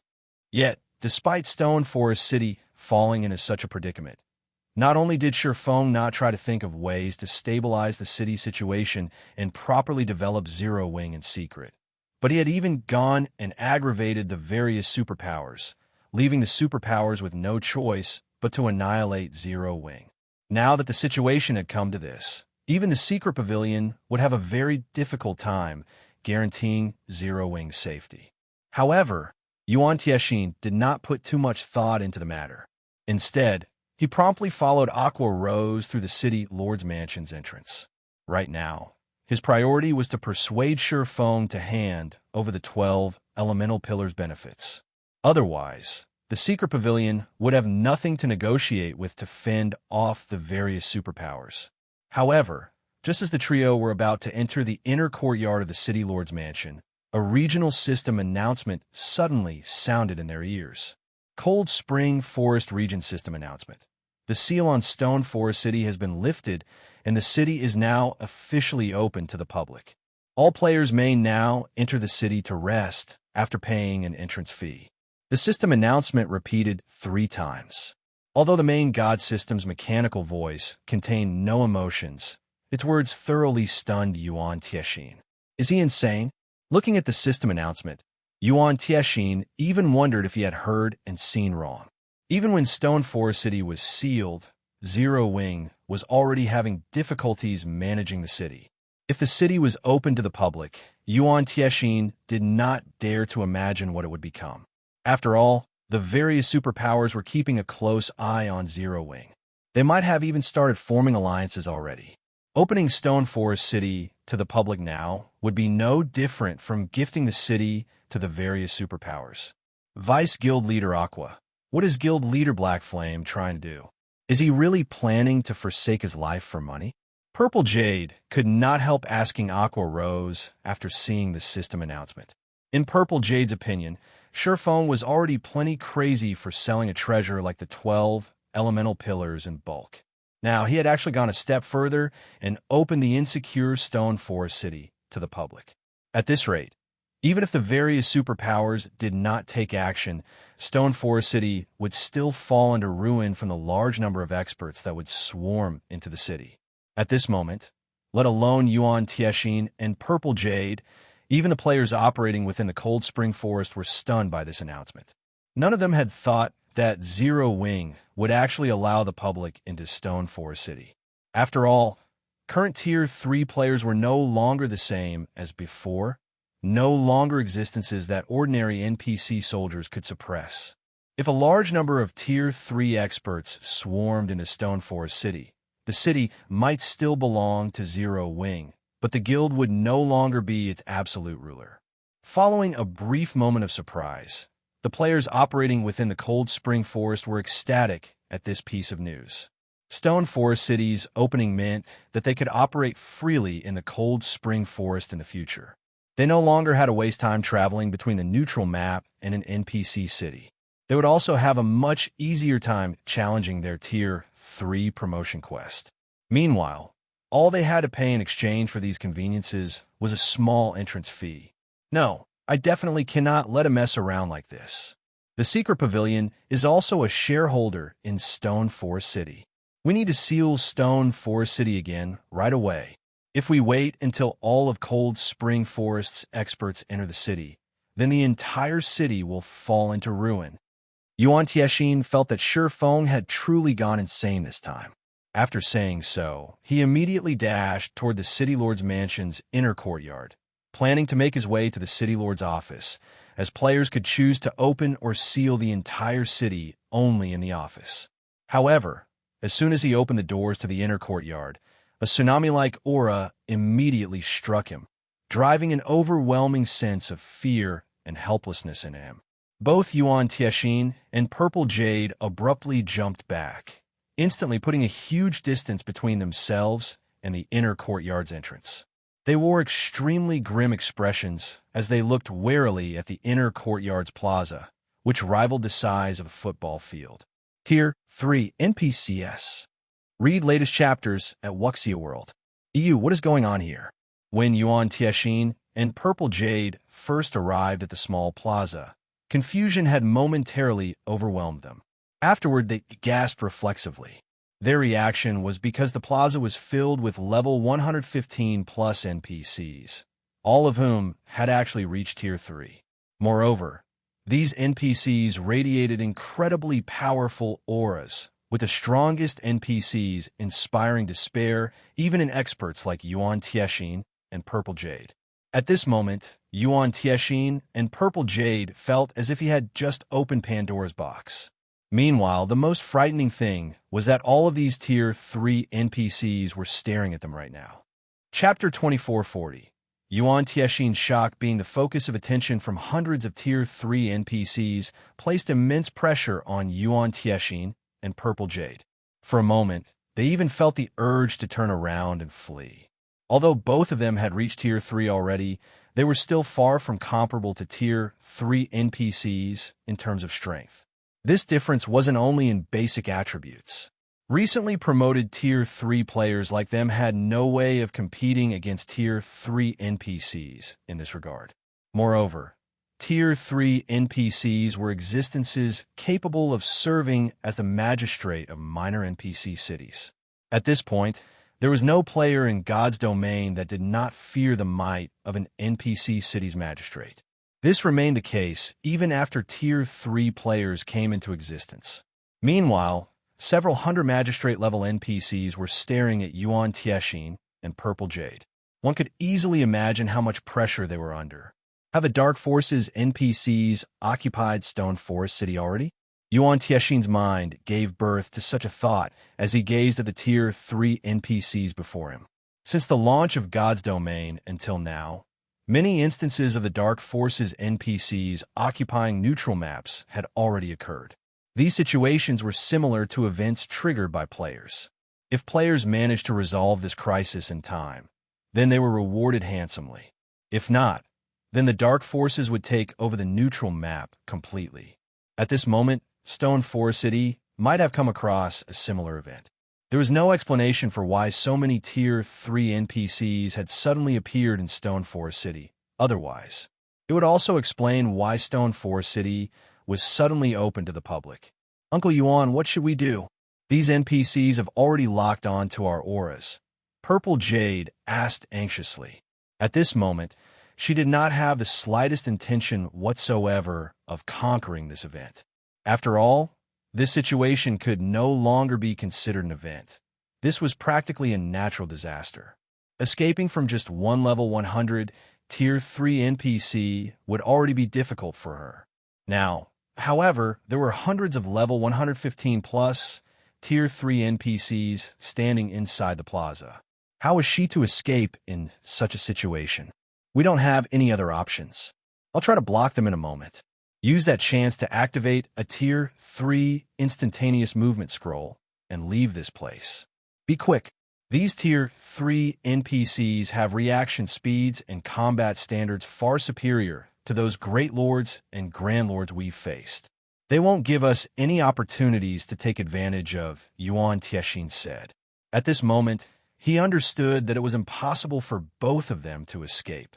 They could only sacrifice one person to create an opportunity for the other. In God's domain, NPCs were far more intelligent than monsters. They were also much more experienced and sharper than players when it came to combat. Moreover, the higher their tier, the more intelligent NPCs became. After reaching Tier 3, NPCs basically wouldn't give players a chance to use magic tools. In a situation where NPCs had the advantage in combat power, even Tier 3 peak experts like them would have a very difficult time retrieving a magic tool from their bags, much less activating it. This was because the brief lapse in defense this action would create would be more than enough for Tier 3 NPCs to instantly kill them. Meanwhile, as a Tier 3 metric tons, if Yuan Tiexin activated all his life-saving skills, he could more or less hold off these NPCs for a brief period. However, it was a different story for Purple Jade, who was a Tier 3 Sword King. If she tried to block these Tier 3 NPCs, she would most likely end up vaporized in an instant. After all, their opponents weren't just 2 or 3 Tier 3 NPCs, but several hundred Tier 3 NPCs instead. I understand. Purple Jade nodded. Although she felt reluctant, she understood that this was their best option. Otherwise, both of them would die here. Losing a level might not be a huge deal for Tier 3 players like them, but the top-tier equipment they would lose as a result of death was. Once Purple Jade nodded, Yuan Tiexin immediately raised a shield and prepared to activate his life-saving skills. However, just as Yuan Tiexin was about to charge into the inner courtyard and attract the NPC's attention, a familiar voice suddenly came from the inner courtyard. "Elder Yuan, why are you here? Didn't Aqua lead you to the reception room?" This voice stunned both Yuan Tiexin and Purple Jade because it sounded incredibly familiar. However, they also felt that it should be impossible for them to hear this voice at this place. Both of them reflexively turned toward this voice. In the next moment, the rows of Tier 3 NPCs suddenly parted, opening up a path for a cloaked man standing in the middle of the inner courtyard's plaza. At the same time, every one of these NPCs assumed a respectful pose, their actions suggestive of vassals welcoming their ruler. When Yuan Tiexin and Purple Jade saw the cloaked man, they were again stunned. Are you really Guild Leader Black Flame?" Purple Jade asked in an astonished tone as she looked at Feng. Tier 3 NPCs were existences that players like herself viewed with dread. After reaching Tier 3, she became even more aware of just how powerful Tier 3 NPCs were. Now, however, the several hundred Tier 3 NPCs standing in the plaza were actually acting subservient to Feng. In such a situation, how could Feng still be considered a player? He was basically the king of a country. "Of course I am Black Flame," Feng replied, chuckling. "If not, who do you think I am?" Feng found Yuan Tiexin and Purple Jade's shock completely understandable. After all, there were over 500 Tier 3 NPCs standing before them. Even an NPC kingdom did not boast of so many Tier 3 NPCs under its command. Now that all of these NPCs were assembled, it was no exaggeration to call them an unstoppable force. At this moment, let alone Tier 3 experts like Yuan Tiexin and Purple Jade, even Tier 4 experts would have to flee for their lives when facing such an army. After all, Tier 3 NPCs were different from monsters. When working together, they could boost their combat power exponentially. If they used large-scale combination spells and skills, the combat power they could exhibit would far exceed what was apparent on the surface. This was also the reason why the 10 Saints Empire's 7 Mythic Knight divisions were capable of pacifying the neighboring kingdoms and empires. Meanwhile, upon hearing Feng's teasing, both Yuan Tiexin and Purple Jade relaxed visibly. Guild leader Black Flame. Who are these NPCs behind you? Yuan Tiexin asked. Although he now understood that these Tier 3 NPCs were not hostile, he still couldn't ignore the fact that so many Tier 3 NPCs were gathered in a single place. Them. Meeting Yuan Tiexin's fearful and curious gaze, Feng pointed at the Tier 3 NPCs behind him and said, "They belong to my personal night division. They're similar to the Tier 2 knights you see patrolling outside. Only, the ones behind me have just been promoted to Tier 3. They belong to your night division." Although Feng had spoken very casually, both Yuan Tiexin and Purple Jade were flabbergasted by his words. They might not have a clear idea of what a night division was, but judging by Feng's tone, they could tell that these Tier 3 NPCs were under Feng's command. These were several hundred Tier 3 NPCs they were talking about. The various superpowers did not have a lot of personal guards that had been promoted to Tier 3 even now. Normally, only personal guards at the secret silver rank or above had a 100% chance of completing their Tier 3 promotion quest. As for personal guards of a lower rank, their chances were very low. However, secret silver personal guards and better were incredibly rare. Most superpowers had less than a handful of them. Meanwhile, from what Yuan Tiexin could tell, there should be at least 500 Tier 3 NPCs standing inside the inner courtyard. With such a force, Zero Wing could annihilate any power it wished. Right, Elder Yuan? Why were you in such a hurry to find me? Do you have some urgent business to discuss? Feng asked when Yuan Tiexin remained in a daze, even after some time had passed. I did, originally. Looking at the Tier 3 knights filling the courtyard, Yuan Tiexin revealed a bitter smile and said, "But now, it seems I don't anymore. What a joke. Right now, Stone Forest City's defenses were even more frightening than those of a kingdom's capital city. Even if all of the Eastern Continent's superpowers worked together and formed an army of several thousand Tier 3 experts, they would still be far from capable of capturing a kingdom's capital city. Needless to say, they wouldn't be capable of capturing Stone Forest City, either. Meanwhile, if the various superpowers couldn't do anything against Stone Forest City, then Zero Wing's foundations would not be affected no matter what. If the various superpowers still insisted on attacking Stone Forest City, the only ones that would suffer would be them. Right now, Yuan Tiexin was even hoping that the various superpowers would come and attack Stone Forest City quickly. Following which, Feng conducted a transaction for the 12 elemental pillars with Yuan Tiexin. Afterward, Feng had to admit that the secret pavilion was indeed rich, as Yuan Tiexin had purchased 200 sets just to test the magic barrier's efficiency. This transaction had instantly turned Feng into a wealthy man again. During the time Feng and Yuan Tiexin were doing business, the various superpowers received news of Stone Forest City being open to the public. For a time, the superpowers were surprised by this situation. They never anticipated such a crazy stunt from Zero Wing. Meanwhile, inside the Dragon Phoenix Pavilion's residence in Black Dragon City. Pavilion Master, what do you think Black Flame is trying to do? Martial Dragon asked, his face filled with confusion as he read the report in his hand. Is he really trying to make a quick buck, now that he knows that he is going to lose Stone Forest City? In Martial Dragon's opinion, this was the only explanation for this situation. After all, as soon as the various superpowers finished negotiating a partnership with each other, an army of several thousand Tier 3 experts would march on Stone Forest City. Moreover, once the superpowers allied with each other, they definitely wouldn't be satisfied with just obtaining the 12 elemental pillars.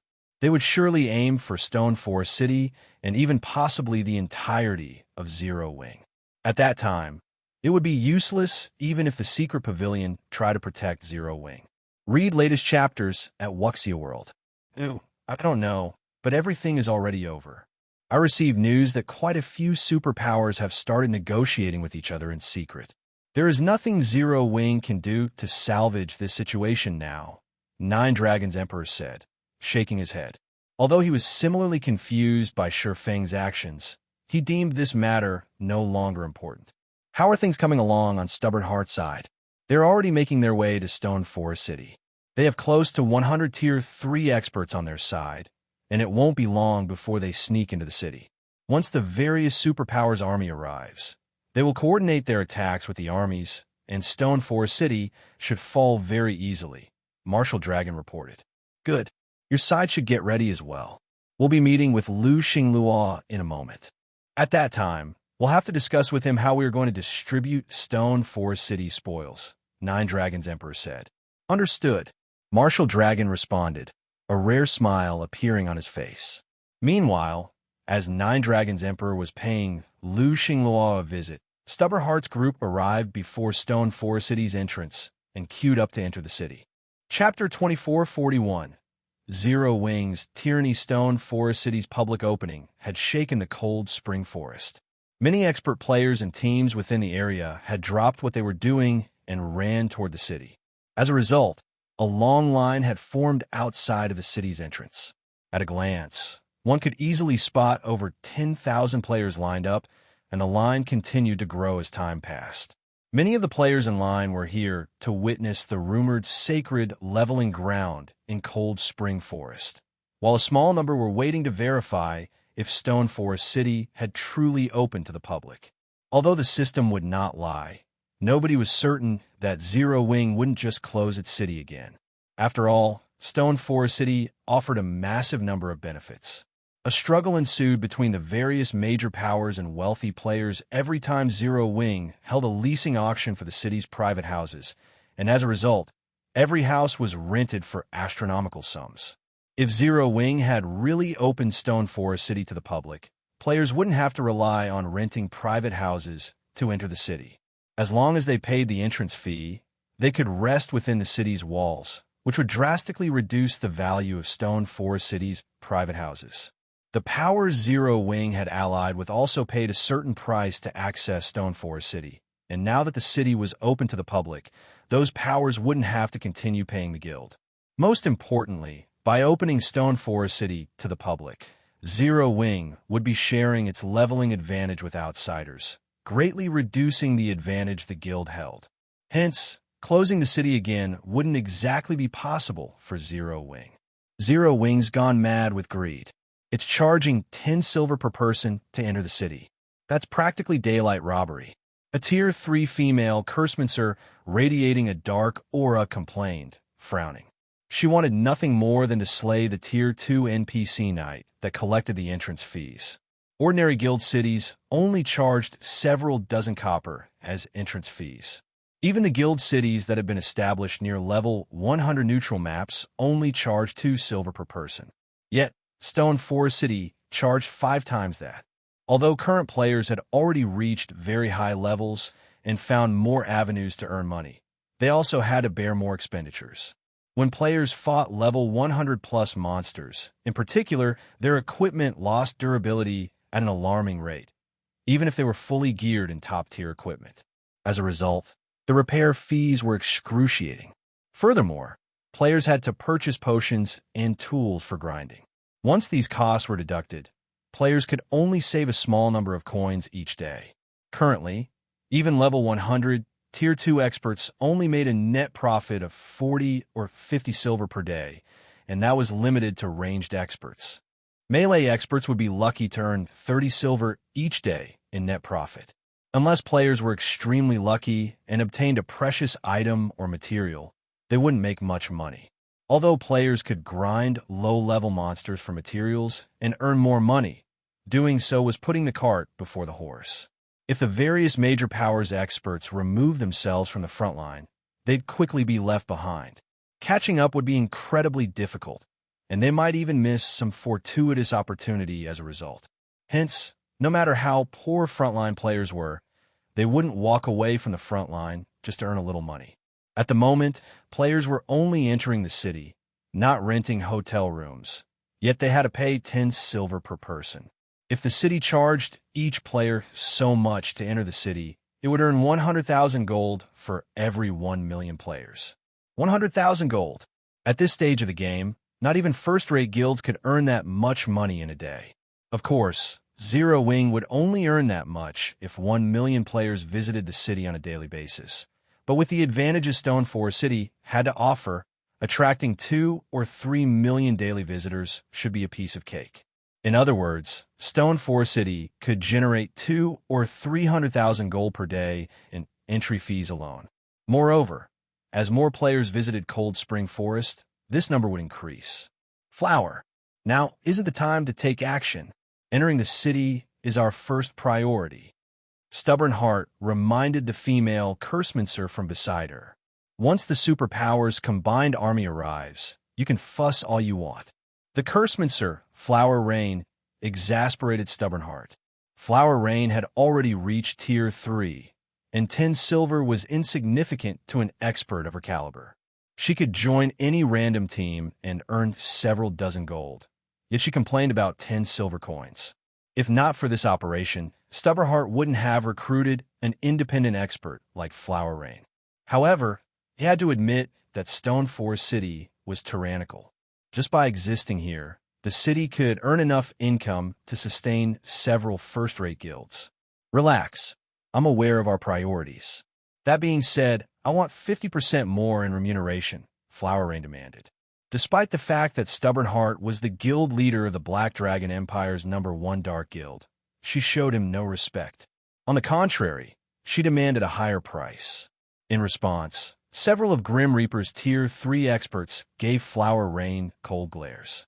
Fine. As long as you can maintain your domain as agreed, I'll increase your pay, Stubborn Heart said, assenting. Interestingly, he didn't seem angry in the least. None of the other major powers experts were surprised. However, Flower Rain was the only player in the Black Dragon Empire to possess a Tier 3 domain skill. She was also a bona fide Void Realm expert, and when she activated her domain skill, even the Empire's first-rate guilds were helpless against her. This was precisely the reason that Stubborn Heart had enlisted Flower Rain's help. Although every member of his team was a Tier 3 expert, Stone Forest City was full of level 115+ Tier 2 NPC knights, which would be a challenge to get through. Hence, they needed Flower Rain's help. With a Tier 3 domain skill to suppress the knights, defeating the NPCs wouldn't be a problem. Even if a large number of Zero Wings Tier 3 experts joined the fray, they could complete their task and capture the City Lord's mansion. Once Stubborn Heart agreed to her price, Flower Rain stopped wasting time and gave the Tier 2 knight her 10 silver. As Flower Rain entered the city, a Tier 3 berserker beside Stubborn Heart spoke up. Boss, that's 50%. If you give her that much, we'll have significantly less profit. It's fine, as long as 9 Dragons Emperor's negotiations with Starlink are successful, and we're the first group to capture the City Lord's mansion, we can negotiate for more. With Stone Forest City under our control, 9 Dragons Emperor and Starlink won't be able to refuse our demands, Stubborn Heart said, grinning as he looked at the long line of players behind him. He had known for a long time that Stone Forest City was a gold mine, but after seeing it for himself, he realized how limited his imagination had been. How is this a gold mine? This was basically a diamond mine. The city could collect over 300,000 gold in entrance fees alone. Once the various superpowers took over, even a small share would greatly benefit Grim Reaper. The other powers Tier 3 experts couldn't help but think the same as they gazed at Stone Forest City with hungry eyes. At the same time, they felt their hatred for Zero Wing grow. Normally, their guilds had to go to great lengths to earn a few thousand gold more than usual, but despite its lack of backers and a short history of less than a year, Zero Wing earned more income than their guilds could dream of. Moreover, Zero Wing earned so much without having to lift a finger. All right, let's head inside, Stubborn Heart commanded as the players behind him urged their team to move. Read latest chapters at Wuxia World. EU Stubborn Heart and his team then paid their entrance fees and entered Stone Forest City. However, as they crossed the threshold into the city, they found Flower Rain standing stiff as a statue in the middle of the road. Flower, what's wrong? Stubborn Heart asked. When he made it to her side, however, he too was stunned. His expression shifted to one of horror when he saw the 2 rows of NPC knights before him. Tier 3. How is this possible? Chapter 2442, Frightening City, Guild Leader Heart. Stubborn Heart's words and his subsequent pause confused the various major powers Tier 3 experts behind him. They could not understand what had made him stop. So what if there was a Tier 3 NPC guarding the gate? Was that really such a major issue? Currently, every guild city had a few Tier 3 NPCs as guards. Tier 3 NPCs might be very powerful and practically invincible against Tier 3 players one-on-one, but if dozens of Tier 3 experts work together, they could even take down level 100 mythic bosses, not to mention Tier 3 NPCs. However, when the various major powers Tier 3 experts caught up to Stubborn Heart, they too were stunned. What's going on? Why are there so many Tier 3 NPCs? 200 Tier 3 knights stood in two neat rows at the end of the road, all wearing pitch-black armor and radiating incredibly powerful auras. The Tier 3 knight captain in the lead radiated such a powerful aura that it felt stifling to the players. The moment these Tier 3 experts appeared, the knights promptly turned toward them, the NPC's asterisk-piercing gaze sending chills down the expert spines. They won't attack without reason, right? A Tier 3 assassin nervously muttered. We haven't done anything yet. Their team had nearly 100 Tier 3 experts and was a force that could even threaten God's domain superpowers, but they were nothing before the 200 Tier 3 NPCs. Those knights could quickly and effortlessly annihilate every one of them. As the various major powers' anxiety spiked, someone shouted at them, "You bunch, why are you just standing there? This is the city entrance. Players aren't allowed to loiter." The voice shook Stubborn Heart and his companions from their daze, and they spun toward the players shouting at them. They all wanted to know who would be so bold. They spotted a level 102, Tier 2 Berserker wearing Zero Wings guild emblem. Tier 3 experts like them would have no issues destroying a Tier 2 Berserker. And yet, despite sensing Stubborn Heart and his team's killing intent, the Tier 2 Berserker didn't back away. He actually grinned and asked, "What? You want to start a fight here?" The moment the Berserker asked that, the Tier 3 knights unsheathed their weapons and scrutinized every move Stubborn Heart's group made. The intensity of their auras more than doubled as they did. This punk, a Tier 3 ranger radiating intense bloodlust, gnashed his teeth as he glared at the arrogant Tier 2 Berserker. However, when the ranger saw the Tier 3 knights readying, his scalp went numb. If we were anywhere else, I'd teach him a lesson. As a dark player, he had slain plenty of experts in the fields, including several dozen peak experts from first-rate guilds. With his strength, even the various superpowers had to tread lightly. And yet, a Tier 2 Berserker from Zero Wing dared to look down on him. It was humiliating. All right, enough. Let's head inside. This isn't the place for a fight. Stubborn Heart warned the ranger softly, his gaze glued on the Tier 3 knights. They had nearly 100 Tier 3 experts, but if they picked a fight with those knights, the NPCs would annihilate them in under a minute. They had only recently reached Tier 3, while the Tier 3 NPCs had them outmatched in weapons, equipment, and Tier 3 skills and spells. It seems you're morons, after all. Remember, this place is Stone Forest City. This is no place for your shenanigans. The Zero Wing Berserker said, nodding in satisfaction as Stubborn Heart obediently led his team into the city. Amazing. Zero Wing's patrol member is so awesome. He even dares to berate Tier 3 experts. It seems Stone Forest City is a different world. If that had happened in any other guild city, that Berserker would have died for treating Tier 3 experts so disrespectfully. Of course, Stone Forest City is different. Don't you see those Tier 3 NPCs? If those Tier 3 experts had attacked, none of them would leave the city alive. It seems we won't need to worry about Tier 3 bullies in Stone Forest City. The Tier 2 experts knew to Stone Forest City couldn't help but gape after seeing Zero Wing's Tier 2 Berserker scold Stubborn Heart's group. They had never thought that Stone Forest City would be that safe. Tier 2 players had to be extremely careful around Tier 3 experts in other guild cities and most NPC cities. Accidentally provoking a Tier 3 expert would seal their fate. It didn't even matter if they had done so in the middle of the city. In Stone Forest City, however, Tier 3 experts couldn't act so arrogantly. They would have to follow the city's laws accordingly. At this stage of the game, Stone Forest City was likely the only guild city in God's domain with such stability and security.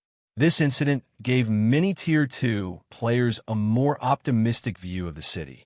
Many of them even considered making Stone Forest City their new home and focusing their development around it. No one wanted to reside and develop somewhere unsafe, constantly having to worry about losing whatever treasure they'd obtained. After all, Zero Wing certainly knows how to get the upper hand. It has stationed 200 Tier 3 NPCs at the gate to shock people. It's even used as Tier 3 players as a promotional tool. Flower Rain growled as she glanced back at the Tier 3 knights by the city gates. She then turned to Stubborn Heart, smiling bitterly as she said, "I'm afraid our plans have been foiled, Guild Leader Heart." By stationing so many Tier 3 NPCs by the city's gate, Zero Wing had essentially warned Tier 3 players like them from misbehaving in the city, and there was nothing they could do about it. Those were 200 Tier 3 NPCs they were talking about. Not even 1,000 Tier 3 experts had a chance against such a force. That's not necessarily true. These 200 Tier 3 knights are pretty scary, but the superpowers combined army has several thousand Tier 3 experts. A measly 200 Tier 3 NPCs can't stop that force, Stubborn Heart said, sneering. Once the army begins the siege, Zero Wing will send its Tier 3 NPCs to defend the city. We can use that opportunity to attack the City Lord's mansion. That's right. Even if Zero Wing sends Tier 3 NPCs to defend the mansion, it won't send many. We still have a chance. The several first-rate guild leaders around Stubborn Heart nodded. Since everyone thinks that the plan is still viable, let's scout the City Lord's mansion. Once the army arrives, we can make our move, Stubborn Heart said. Even after seeing the 200 Tier 3 knights, he refused to give up. They wouldn't get another opportunity like this. Even if Zero Wing was more powerful than he had expected, it couldn't stop the various superpowers' combined might. With their discussion finished, Stubborn Heart and his comrades made their way toward the City Lord's mansion. However, the shock and anxiety they had felt upon entering the city only grew on the way to the mansion. They constantly spotted patrol squads led by more Tier 3 NPCs. These patrol squads might not have been very large, with only 3 Tier 3 knights among the 12-man squads, but they had encountered more than 30 patrol squads. Read latest chapters at Wuxia World. Once they reached the City Lord's mansion, Stubborn Heart and his team fell into utter despair. They found another 200 Tier 3 knights guarding the City Lord's mansion and surrounding area. Moreover, the several Tier 3 knights leading the patrol were no weaker than the Tier 3 knight captain they had seen by the city gate. Guild leader, are we still proceeding with the plan? A Tier 3 assassin asked when he saw Stubborn Heart's dazed look. Are you stupid? Tell Nine Dragons Emperor he can do whatever he wants, but Grim Reaper is out. Stubborn Heart snapped, rolling his eyes. Stone Forest City had over 500 Tier 3 NPCs and over 200 high-level Tier 2 NPCs. How were they supposed to fight such a force? Chapter 2443, Unshakable Zero Wing Dark Knight Empire, Dark Knight City. Starlink's residence, which should have been prosperous and lively, was extraordinarily quiet. A large number of Starlink's experts stood guard outside the guild hall. There were even Tier 3 experts among them. Not even guild members were allowed in the guild hall, much less outsiders. It was an unprecedented level of security. Only 3 people were currently in the guild hall: Lu Xingluo, Nine Dragons Emperor, and an unknown player wearing a cloak. Since the third member of the group had hidden their identity with a black cloak, it was even impossible to tell whether the player was male or female. Not only was Nine Dragons Emperor unhappy about the third member's concealment during such a crucial meeting, but he was also shocked by how respectfully Lu Xingluo treated the third member of their party. Lu Xingluo led Starlink, a guild that had the power to develop on both main continents simultaneously. Although Starlink wasn't as powerful as a super guild, it had even more potential than ordinary super guilds. And yet, Lu Xingluo was letting someone lord above him. It was unbelievable. Now that we've concluded our discussion, does your side have any problems? Lu Xingluo asked Nine Dragons Emperor. None. Those people should be inside Stone Forest City by now. Once the combined army lays siege to Stone Forest City, they'll use everything they have to secure the City Lord's mansion. Once they've done their job, our alliance will have an advantage in the negotiations with the various superpowers, Nine Dragons Emperor confidently replied. To capture Stone Forest City and topple Phoenix Reign from her pedestal, Nine Dragons Emperor had invested much in this upcoming operation. He had even offered huge concessions to the Black Dragon Empire's dark forces and gathered nearly 100 Tier 3 experts. He had vetted the experts thoroughly, ensuring that they were in no way connected to other superpowers. With this, he wouldn't have to worry about Zero Wing stopping the group outside of Stone Forest City. Zero Wing's relationship with the various superpowers was quite tense. After all, no one would be surprised if the guild denied entry to members of non-allied superpowers. However, Zero Wing would lose public favor if it didn't allow these Tier 3 experts, who weren't associated with the various superpowers, into the city. By doing so, it would upset the various ordinary powers Tier 3 experts and independent Tier 3 experts. If that happened, the guild situation would become even more precarious. Not only would it have to face the various superpowers, but it would also have to worry about the game's ordinary powers and independent experts. As Nine Dragons Emperor finished his statement, the mysterious player beside him received a message. Nine Dragons Emperor watched the cloaked player's atmosphere change as they read it. Although he couldn't see the mysterious person's appearance, he was more than capable of sensing someone's emotional shifts as a peak expert.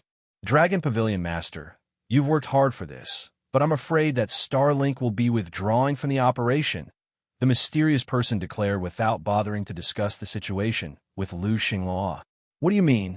The declaration confused Nine Dragons Emperor. Have you given up on Stone Forest City? They had already laid the groundwork to cut off Stone Forest City's profits. They were only waiting for the various superpowers' combined army to siege the city. Yet this mysterious person had suddenly decided that Starlink would stay out of the fight. This cloaked player had been toying with him. The announcement stunned Lu Xinghua as well. He couldn't understand why the mysterious person had chosen to forsake the opportunity to secure a gold mine like Stone Forest City. No, I simply doubt this operation's chances of success, the mysterious person explained, shaking their head. How can it fail? I admit that Zero Wing is very strong, but it's nothing compared to the various superpowers' joint army. Once my people secure the City Lord's mansion, Stone Forest City will be ours for the taking. Nine Dragons Emperor snarled, furious. I don't mind allying with the other superpowers if Starlink intends to give up, but you'd better not regret your decision. Regret. The mysterious person could not help but chuckle. If you think you can find a new partner, Dragon Pavilion Master, feel free, but I'm sure that no superpower in God's domain will want to work with you. Just as Nine Dragons Emperor was about to argue, he received a message from Martial Dragon. The message was simple: stubborn heart, and the others have abandoned their partnership. Nine Dragons Emperor could only stare at the message, dumbfounded. What exactly had happened? As soon as Starlink gave up on their alliance, Stubborn Heart's group had informed him of the same. Was Zero Wing so heaven-defyingly powerful that it had bought off both groups? Nine Dragons Emperor couldn't think of another explanation for the sudden development. This was an excellent chance to capture Stone Forest City. Why would anyone ignore such temptation? Don't overthink things. The reason we've decided against this operation is simple. As if the mysterious person had read Nine Dragons Emperor's mind, they calmly continued, no power in God's domain can do anything against Stone Forest City. How is that possible? Nine Dragons Emperor instinctively refuted the idea. Even if Black Flame and the Secret Pavilion are protecting the city, they can't stop several thousand Tier 3 experts. But what if the city is protected by 500 Tier 3 NPCs? The mysterious person asked. 500 Tier 3 NPCs? That? Impossible. How can Zero Wing possibly have so many Tier 3 NPCs? Not even Kingdom's capital cities are protected by so many Tier 3 NPCs. Nine Dragons Emperor shouted. He was now sure that this mysterious player had to be messing with him. If you don't believe me, take a look for yourself, the mysterious person said, and they sent Nine Dragons Emperor a recording from inside Stone Forest City. By the time Nine Dragons Emperor finished the video, he was dazed. The recording included two segments. The first half showed 200 Tier 3 NPCs guarding Stone Forest City's entrance, while the second half displayed the 200 Tier 3 NPCs patrolling around the City Lord's mansion. Although he wasn't there in person, Nine Dragons Emperor could sense the NPCs' incredible pressure. Those knights could even eliminate an army of several thousand Tier 3 experts. Meanwhile, news quickly reached the various superpowers, including Twilight City's Dragon Phoenix Pavilion. Read latest chapters at Wuxia World. EU, a guild city that's protected by over 500 Tier 3 NPCs? Isn't guild leader Black Flame a little too impressive? Who would dare attack Stone Forest City now? Blue Phoenix's jaw dropped when she heard about Stone Forest City's knights. Not even an NPC Kingdom's army could stand against 500 Tier 3 NPCs.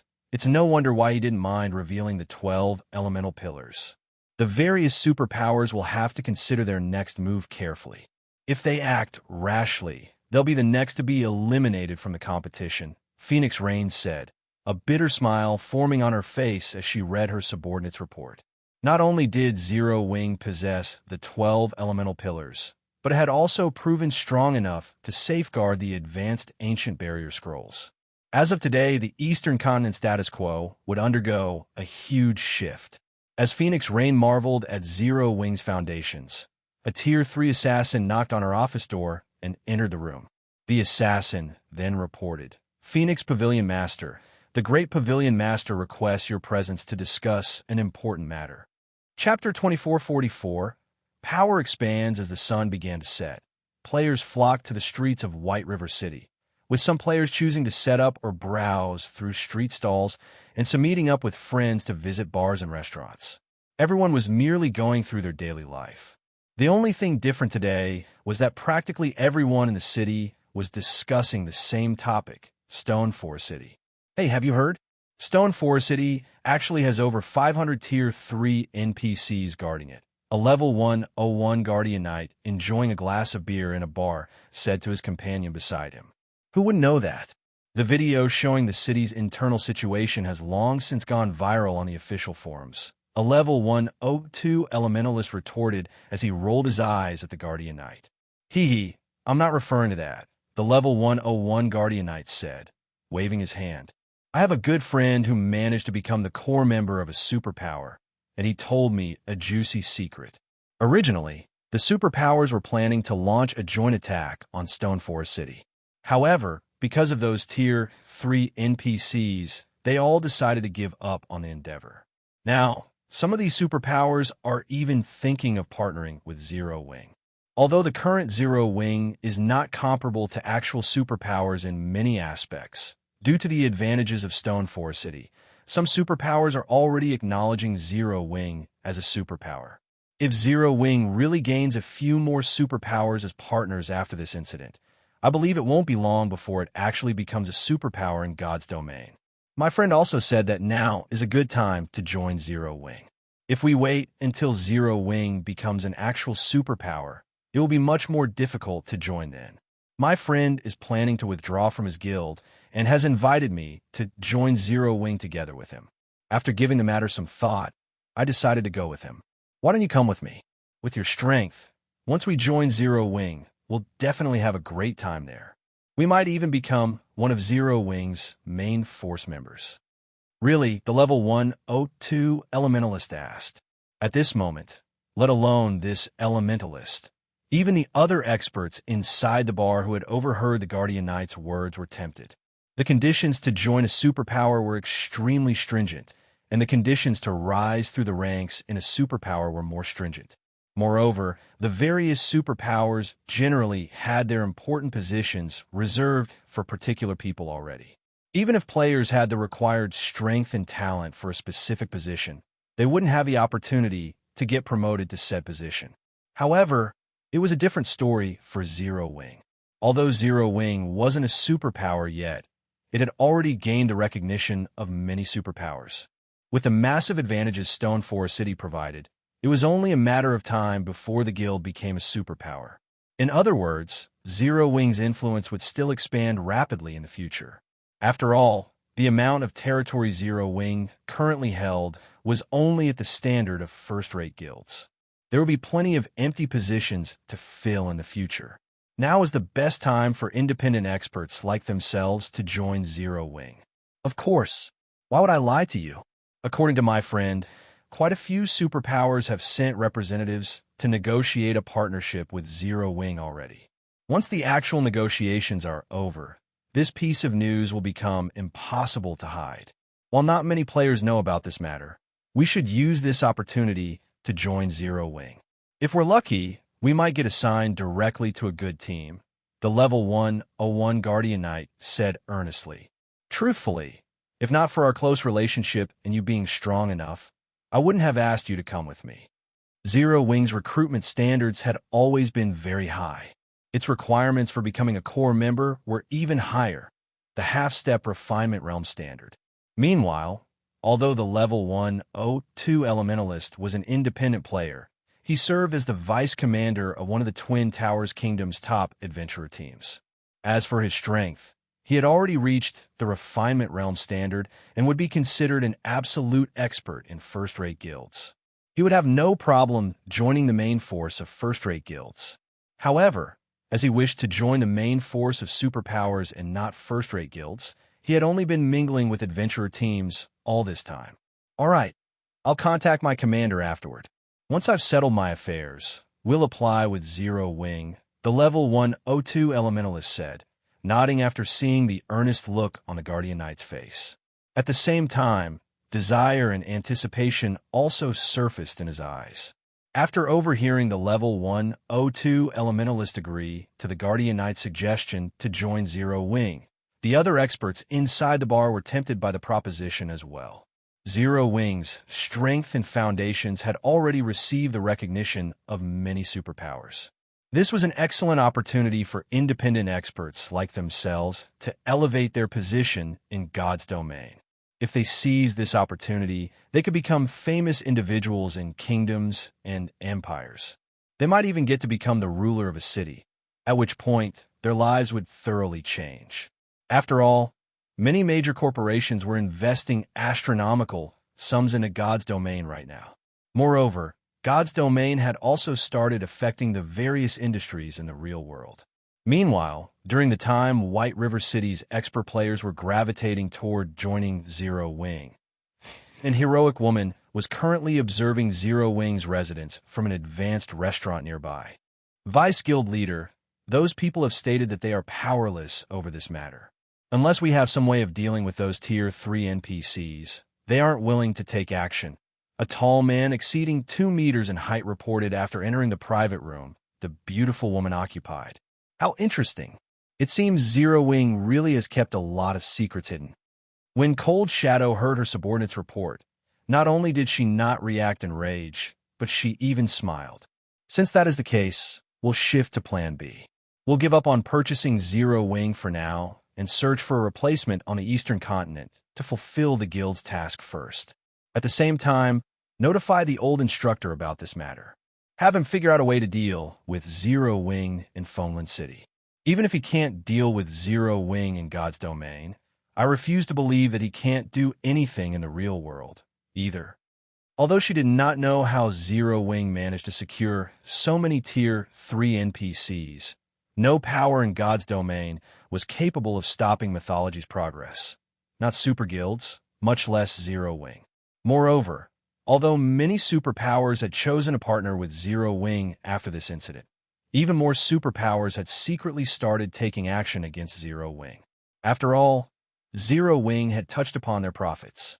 Meanwhile, during the time Zero Wing's position and the number of experts the guild possessed were continuously rising, Feng was frantically producing the 12 elemental pillars in the Candlelight trading firm.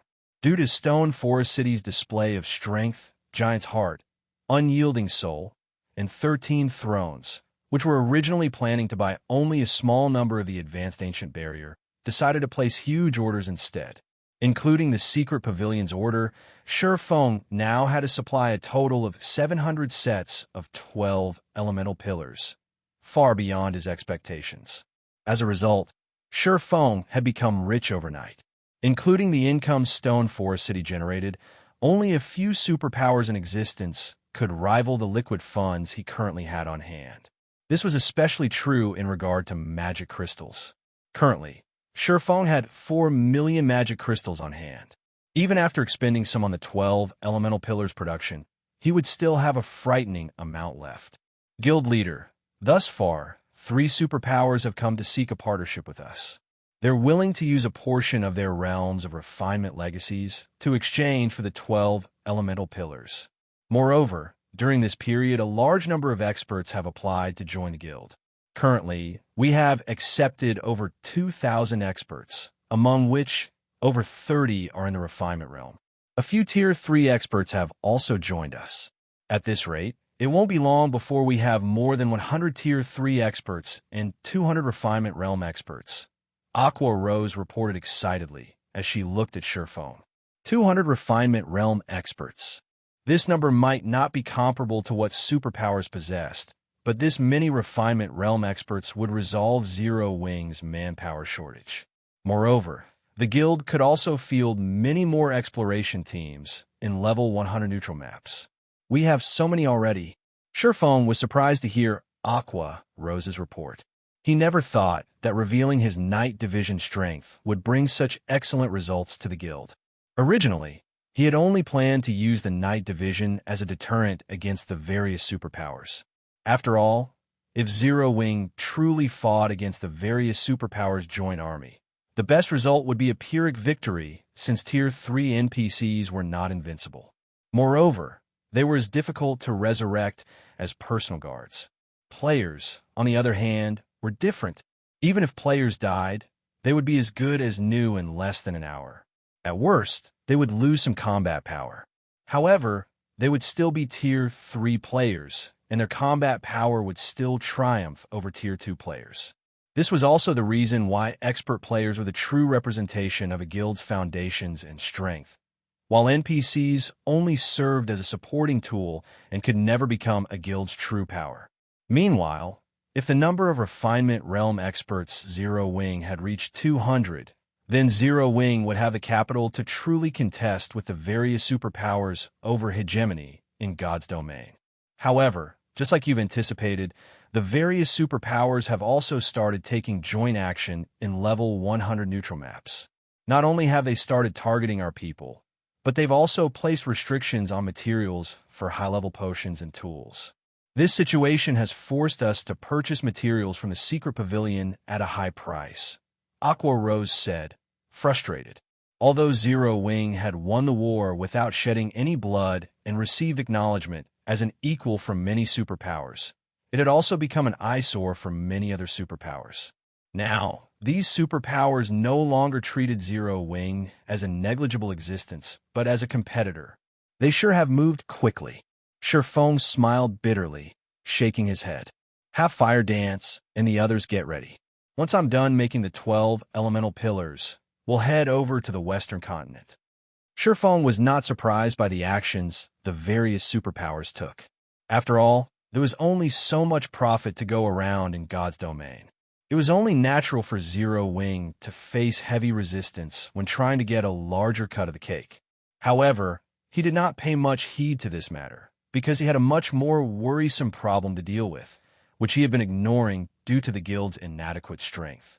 Now that Zero Wing possessed a city in a level 100 neutral map, and he had become a lord himself, he had no choice but to worry about the aggression of the Dark Forces.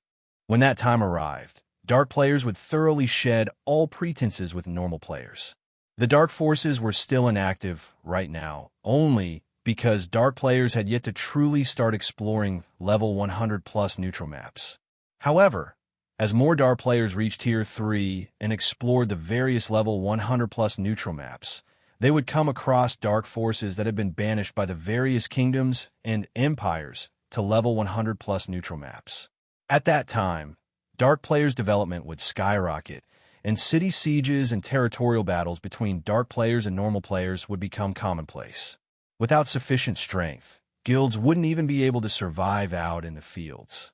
This was also the reason why some superpowers had gone out of existence after mainstream players started reaching level 100 and beyond.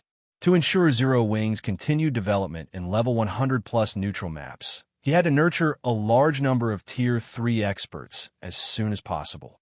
Moreover, the guild also had to be capable of mass-producing level 100+ top-tier weapons and equipment.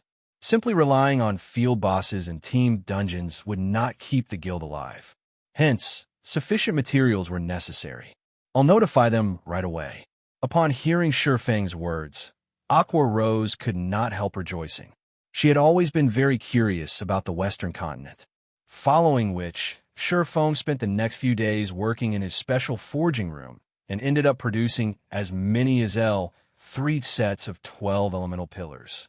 At the same time, his efforts had also brought him to level 110. His leveling speed, not the slightest bit slower than that of players grinding out in the fields. Of the 3 sets, 800 sets were meant to fulfill the orders from the Secret Pavilion and Zero Wing's other partners, while the remaining 500 sets were reserved for Zero Wing's expert teams. During the time, the various superpowers were making use of their 12 elemental pillars to achieve extraordinary results in level 100 neutral maps. Feng led Aqua Rose and other members of Zero Wing's core upper echelon to the Demon Wolf Mountain Range's teleportation gate. After spending 20,000 magic crystals, Feng's team of 10 transformed into streaks of light and disappeared into the Silver Gate. The intercontinental teleportation took several minutes to complete.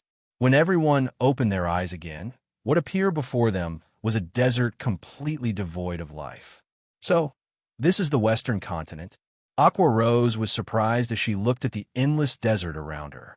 The reason for her surprise was the scarcity of mana in this place. The ambient mana was actually thinner than even the mana in the Eastern continent's Forbidden Lands.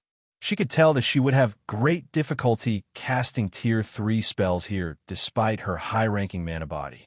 Weaker Tier 3 players might not even be capable of using their Tier 3 skills and spells and might be limited to skills and spells of weaker tiers.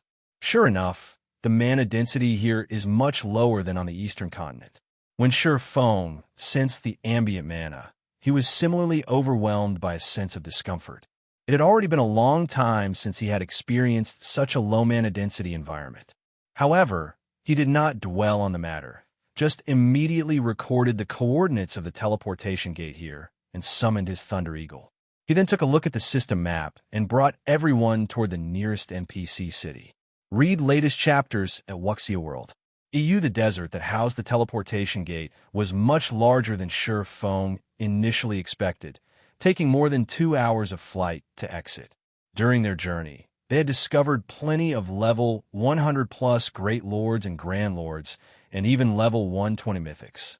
Fortunately, the Thunder Eagle was sufficiently fast, so they were able to escape these mythics' attack range in time. Had they been using land mounts, they would have most definitely suffered annihilation. Guild leader, there's a battle involving tens of thousands of players over at that demonic silver mine, Aqua Rose said, curiosity gleaming in her eyes as she gazed at a nearby mine from the Thunder Eagle. A demonic silver mine was merely a grade 3 vein, yet it had actually incited a battle between tens of thousands of players. Moreover, not only were the participants of this war level 105+ experts, but there were even 100-odd Tier 3 experts among them. This was practically a war between two superpowers. The Azure Chamber of Commerce?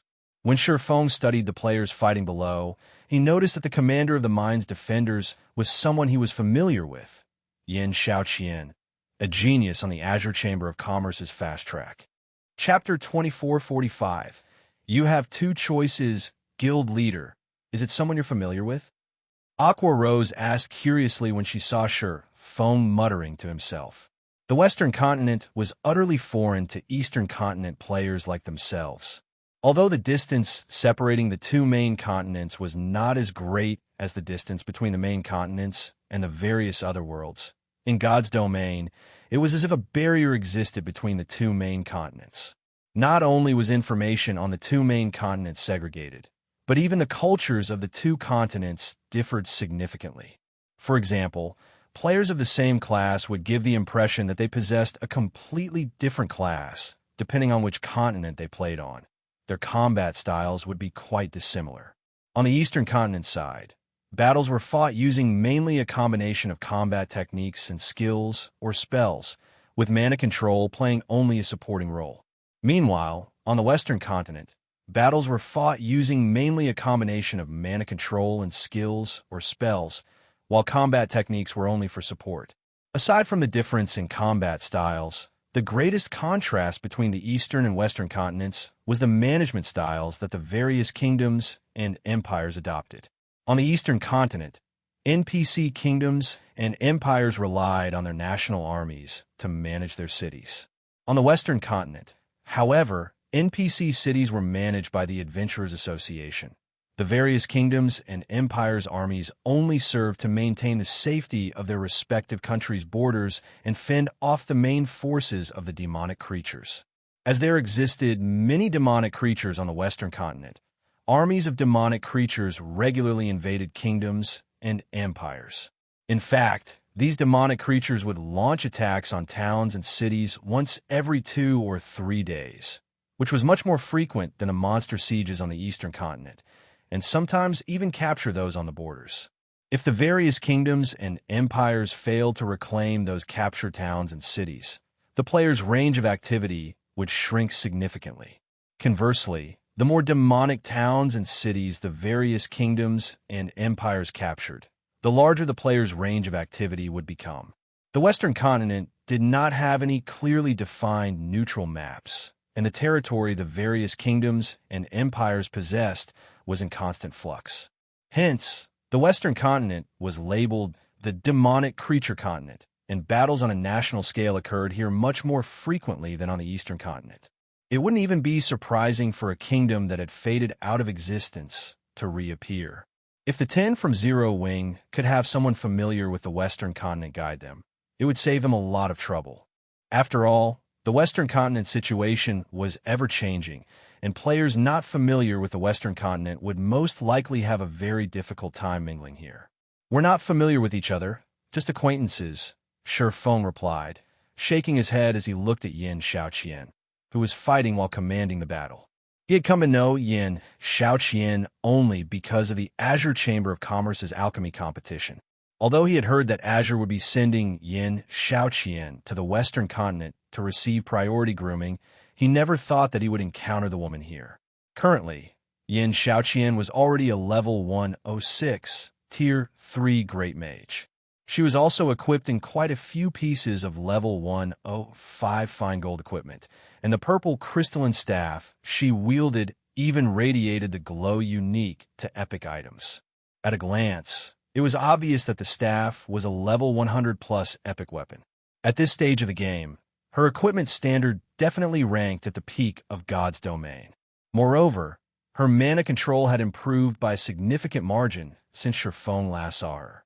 Now, she was actually capable of casting her spells at a completion rate of 95% or above. The power her spells exhibited could rival the attacks of Grand Lords of the same level. While Feng's group was quietly observing the battle below, the players fighting inside the mine had similarly noticed Feng's group. Who are those people? Don't they know that this is a battle between Azure and Divine Tribe? A Tier 3 Berserker King, who was an elder of the Azure Chamber of Commerce, muttered, a frown forming on his face as he looked at the players atop the Thunder Eagle. At this point, even the various superpowers of God's domain still couldn't afford to underestimate Tier 3 experts. Meanwhile, for what the Berserker King could tell, Feng's group of 10 were all Tier 3 experts. To ordinary superpowers, they would indeed pose a significant threat. However, to superpowers like the Azure Chamber of Commerce and Divine Tribe, a force of 10 Tier 3 experts was nothing to worry about. Nevertheless, on the Western Continent, what the various powers found most troublesome was when other people suddenly appeared in a battle between two powers. This was because nobody could guarantee whether this third party would simply spectate and do nothing or try to take advantage of the situation. Hence, whenever a third party appeared, the two combatant powers would first take care of this unknown factor before resuming the battle. The Azure Chamber of Commerce and Divine Tribe were superpowers that everybody on the Western continent knew of. Now, however, someone had actually ignorantly barged into their battle. Black Flame, why is he here? Yin Shaoqian revealed an astonished expression when she spotted Feng sitting on the Thunder Eagle. Doesn't he operate on the Eastern continent? Yin Shaoqian had a very strong impression of Feng. After all, Zero Wing was responsible for her loss to Silent Wonder during Azure's alchemy competition, which, in turn, lost her family the ruling rights to the chamber. Aside from that, Feng's identity as a Tier 3 player had also shaken the entire competition venue.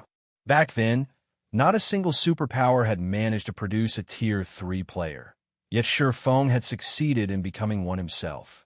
Even Long Xianglong, one of Azure's Grand Elders, had taken the initiative to acknowledge defeat against Feng. This was something unprecedented.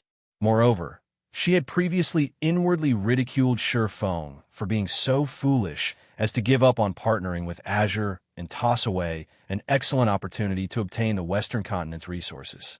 Hence, she never thought that Feng would actually appear on the Western continent now. Shaoqian, do you know them? The Berserker King Elder asked when he noticed the shock on Yin Shaoqian's face.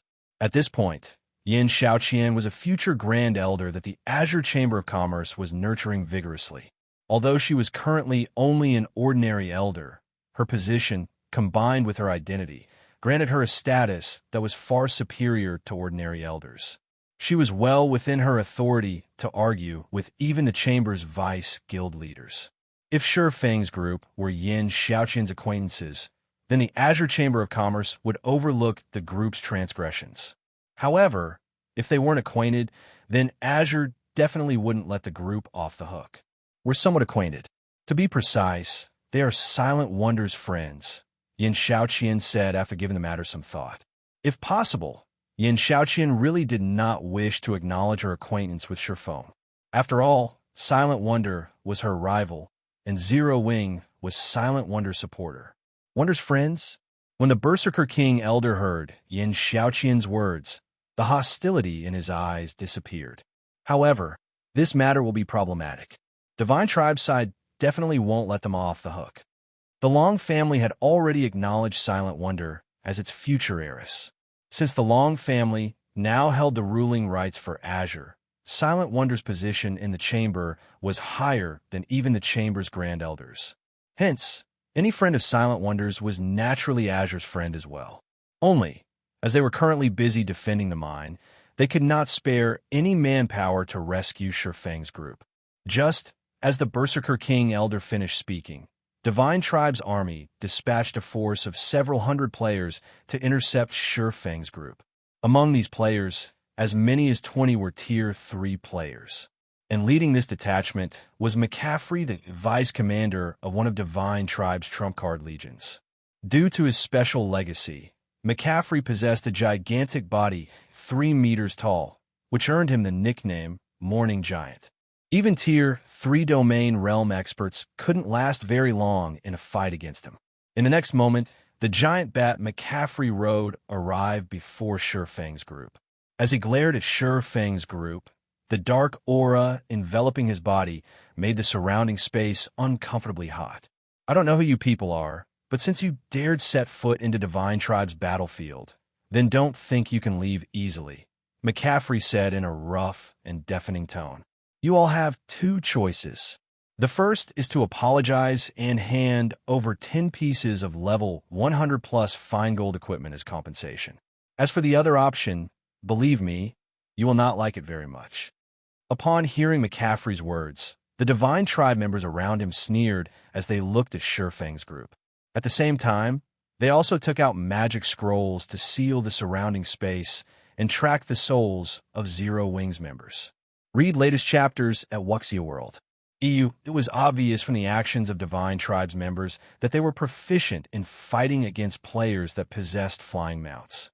However, To the surprise of Divine Tribe's members, Feng and his companions remained indescribably calm even after hearing McCaffrey's friendly warning. In fact, there was even a hint of pity in their eyes. What's going on? For a moment, Divine Tribe's members were confused as to which side was stronger and which was weaker in this confrontation. I'll give you two choices as well, then. The first is to apologize and pay compensation. I don't want much, just 100 pieces of level 100 plus fine gold equipment will do. As for the other option, I believe you won't like it very much, either, Feng retorted, his mouth curving in a calm smile as he swept his gaze over Divine Tribe's members. Chapter 2446, Repent. As soon as Feng finished speaking, silence fell over the area as Divine Tribe's members gawked at Feng, their eyes wide in shock. Feng had not spoken very loudly. Ordinary players standing 20 yards away from him wouldn't have been able to make out his words. However, everyone present was an expert. Their five senses were far superior to ordinary players, so they heard Feng's words just fine. Despite that, however, Divine Tribe's members still could not help but wonder if they had heard wrong.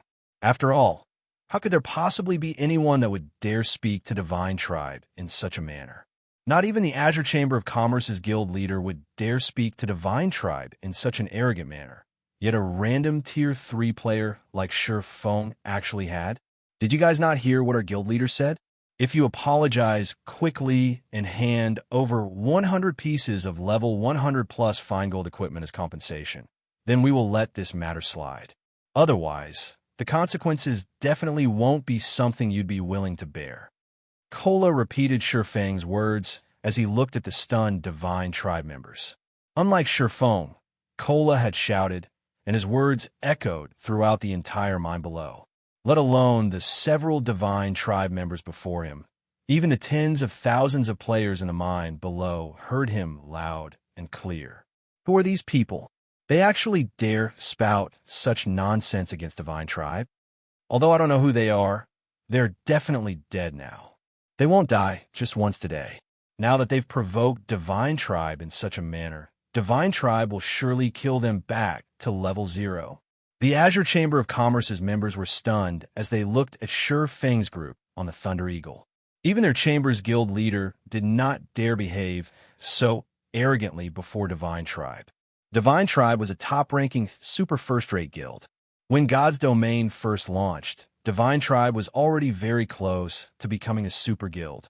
Moreover, due to God's Domain's growing popularity, Divine Tribe had received capital injections from several major corporations. At this point, Divine Tribe's strength already rivaled super guilds. In fact, it was even stronger than some of the ordinary super guilds. This was why Divine Tribe dared to contest with the Azure Chamber of Commerce for the demonic silver vein. Xiaoqian, are these people insane? The Berserker King Elder from Azure asked, similarly stunned by this situation. He had thought that Feng's group might turn around and flee, or that Feng's group might seek help from Azure. What didn't occur to him was that Feng might actually provoke Divine Tribe without hesitation. At this moment, even if Azure's guild leader showed up, it would still be impossible to dissuade Divine Tribe from taking action against Feng's group. Yin Xiaoqian was likewise confused by this situation. If possible, she really wished to ask Feng what he was thinking. He can't be thinking that this place is like Demonstone Town and that nobody could do anything to Tier 3 players, right?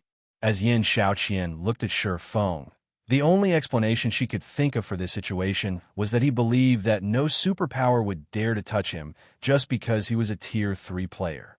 After all, the various superpowers had shown the swordsman great respect back at Demonstone Town. However, the situations now and then were completely different.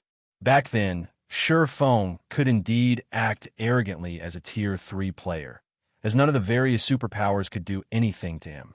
Now, however, every superpower had at least several dozen Tier 3 experts under their command, let alone Tier 3 peak experts. Even Tier 3 apex experts no longer had the qualifications to act arrogantly before the various superpowers. This was especially true on the Western continent, which was infested with demonic creatures. Players living here had much more combat experience than players living on the Eastern continent. The legacies and various items used by the Western Continent's players for combat were also much stronger than those found on the Eastern Continent. Let alone dealing with Tier 3 players, the various superpowers wouldn't have trouble dealing with even Tier 3 NPCs. After all, the armies of demonic creatures had commander-level monsters that could rival NPCs when it came to intellect. In the end, however, the various superpowers had still slain those intelligent monsters. While Yin Shaoqian and the other members of Azure were stunned by Feng's crazy actions, McCaffrey suddenly smiled on the giant bat's back. Very good. It seems you didn't come here in ignorance. Otherwise, you wouldn't have the guts to provoke Divine Tribe, McCaffrey said, a cold glint flashing in his eyes as he looked at Feng. This will make things simple. Repent of your provocations. Otherwise, only eternal hell awaits you all. As soon as McCaffrey said so, the several Divine Tribe experts around him activated the magic scrolls in their hands, not only sealing the surrounding airspace, but also placing a tracker on the souls of Feng's group. This way, even if Feng's group died and resurrected somewhere else, they could still track down the group. At the same time, the several hundred Divine Tribe Tier 2 experts positioned on the ground beneath the Thunder Eagle formed multiple magic arrays and cast large-scale combination spells. Several fire pillars and lances of light immediately emerged from the ground and flew straight at Feng's group. The power of these spells not the slightest bit weaker than the Tier 3 spells of actual Tier 3 players. In fact, some of these spells could rival even Tier 4 spells in terms of power. Boom, boom, boom. For a moment, the airspace the Thunder Eagle occupied turned into a sea of flames. The shockwaves from the explosions were palpable even over 100 yards away. What a waste. Originally, these spells were supposed to be used on Azure's Tier 3 peak experts. Now, we're actually squandering them on these people. A Tier 3 red-haired female elemental is standing behind McCaffrey said, clicking her tongue. 10 days ago, Tier 3 players were indeed existences that the various superpowers could not afford to underestimate. However, the situation was different now. The various superpowers had secured not only the means to resist Tier 3 players, but also the means to kill Tier 3 players. In the face of a combination spell cast by 30 Tier 2 players, even monstrously strong Tier 3 players would fall if they were careless. Not to mention, they had used 7 of such combination spells this time. Alright, get ready to use the raised dead scrolls and resurrect them. I want to let them know how foolish it is to provoke Divine Tribe, McCaffrey said, gesturing at the players holding raised dead scrolls to move forward. The raised dead scroll was a precious tool that could be found only in ancient ruins. The scroll's original function was to resurrect comrades that had fallen in battle. However, it was also useful when they wanted to repeatedly kill enemy players. Yet, after the Divine Tribe members holding the raised dead scrolls tried to resurrect Feng's group, they could not help staring at their scrolls in confusion. What's wrong? Why aren't you resurrecting them? McCaffrey demanded after seeing that the raised dead scrolls remained in his subordinate's hands. Vice Guild Leader, for some reason, these raised dead scrolls can't resurrect them. The scrolls might be broken, a Tier 3 ranger reported. Broken? McCaffrey was a little surprised at this situation. He then returned his gaze to the sea of flames before him. Read latest chapters at Wuxia World. The raised dead scrolls had never failed to activate before. If the resurrection failed, then that could only mean one thing. The target of resurrection was still alive. In the next moment, the flames started scattering, and the perfect figure of the Thunder Eagle appeared hovering amidst the remnant flames. Surrounding the Thunder Eagle was a barrier that thoroughly isolated the flying mount from the inferno. This barrier was the product of Feng's absolute domain. Since you're done attacking, it's my turn now, Feng declared. He then raised his arm and started incanting, casting Flame Domain on McCaffrey's group. Chapter 2447.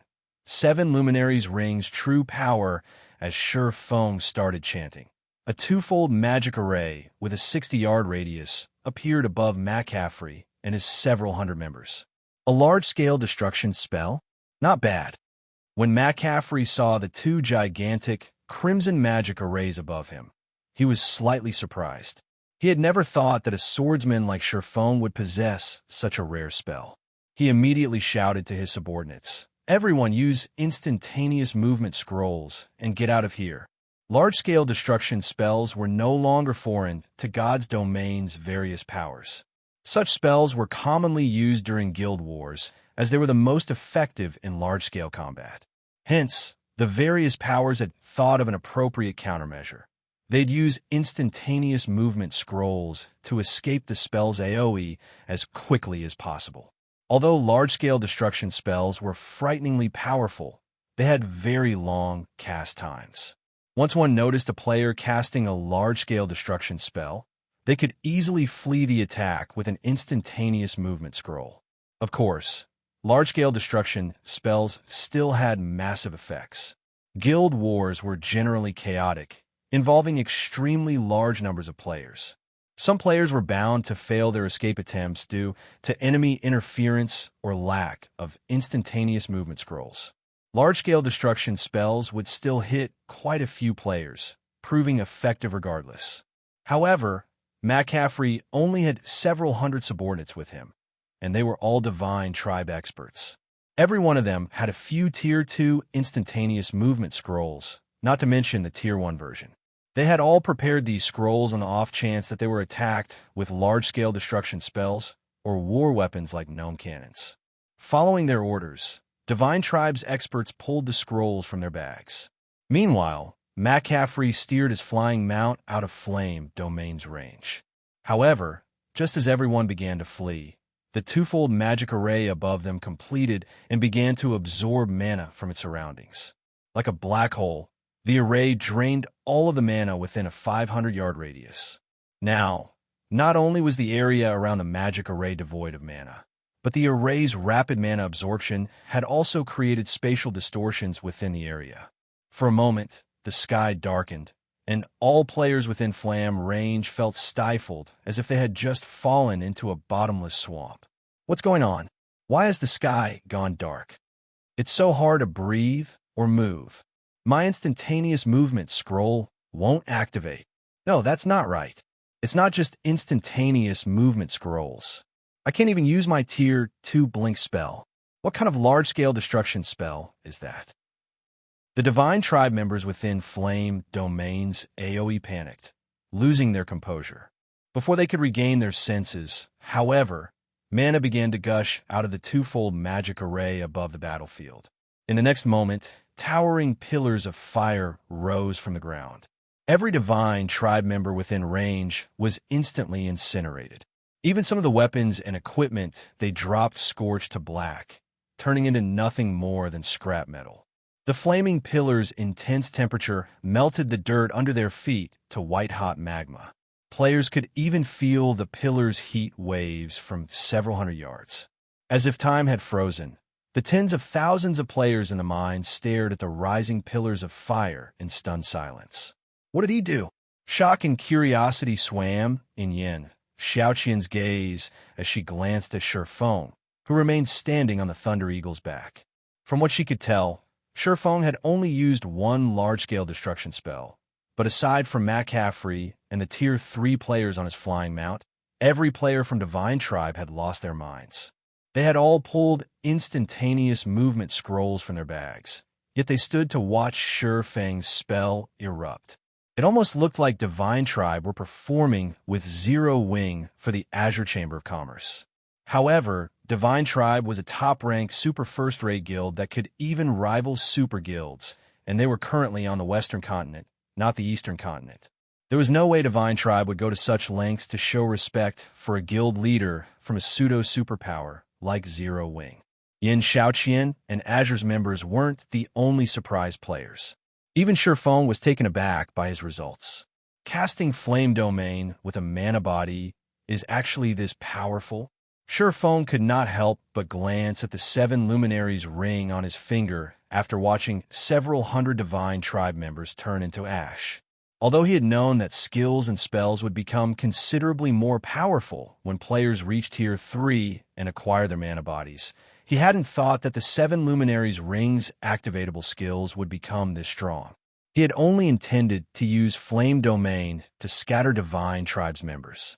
Their team's combination spells were a challenge to deal with, and if he allowed Divine Tribe's Tier 2 experts to use those spells freely, even he would struggle against them. He hadn't actually expected to annihilate all of those Tier 2 experts with one Flame Domain, and the spell had even absorbed all available mana within a 500-yard radius. He had only seen such fearsome spells a handful of times, even during his previous life. Robbing an area of its mana was a terrifying ability in God's domain. Mana was the foundation of everything in the game. It was both the source of life and the source of power. Exposing a player to an area devoid of mana was even more torturous than sending someone into the vacuum of space. Not only couldn't players use skills and spells in an area empty of mana, but even survival would be a problem, especially for players that hadn't yet obtained a mana body. Exposure to such an area was practically fatal. While Feng stared at his 7 Luminaries ring, McCaffrey gave the swordsman a grim look. This was the first time he had encountered a spell that could eliminate several hundred of his Tier 2 subordinates without giving them the chance to flee. Vice Commander, the spell the player just used is too powerful. It had devoured all mana within its range. Tier 3 players like us might be fine in such an environment, but Tier 2 players are sheep for the slaughter, the red-haired, female elementalist behind McCaffrey said as she watched Feng's group with a serious expression. Read latest chapters at Wuxia World. The other Tier 3 experts from Divine Tribe began to observe Feng's group carefully as well. They no longer dared to write off the strangers as ignorant challengers. With Feng's large-scale destruction spell, they wouldn't be able to rely on Tier 2 experts in an attack against Feng's group. They could only rely on Tier 3 experts like themselves.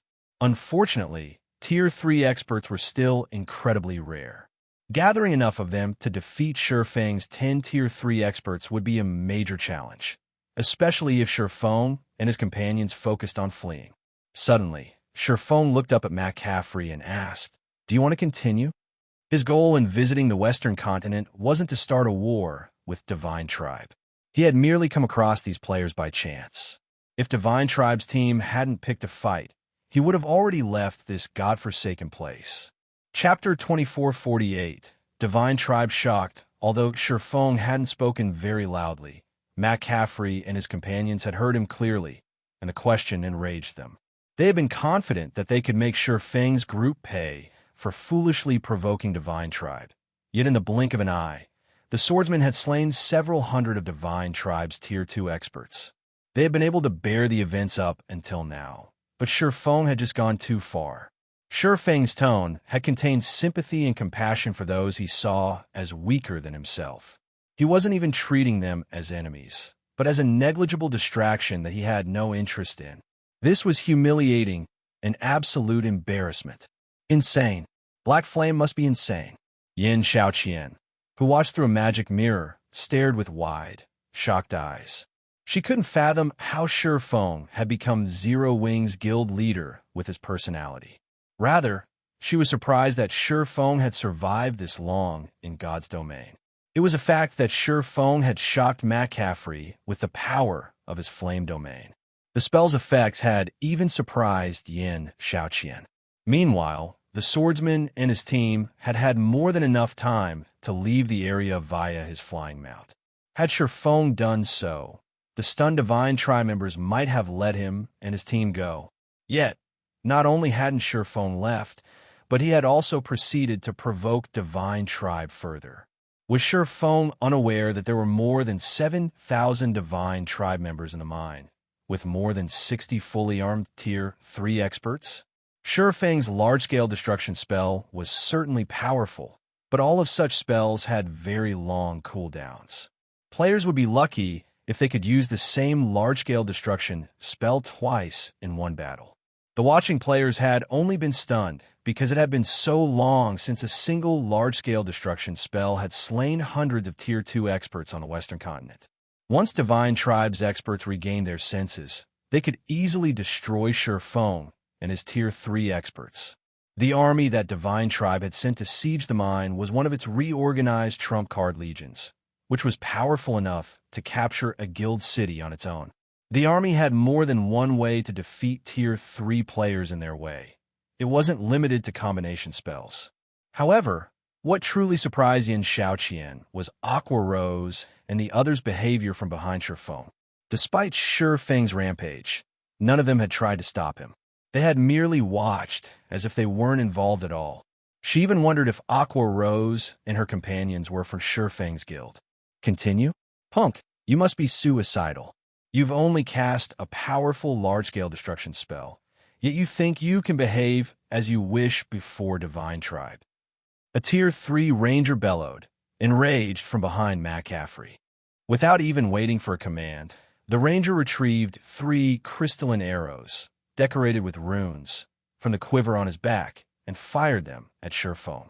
The instant these 3 crystalline arrows flew from the ranger's bow, they broke the sound barrier, releasing a sonic boom that rocked the area. Space itself began to destabilize from the arrow's power.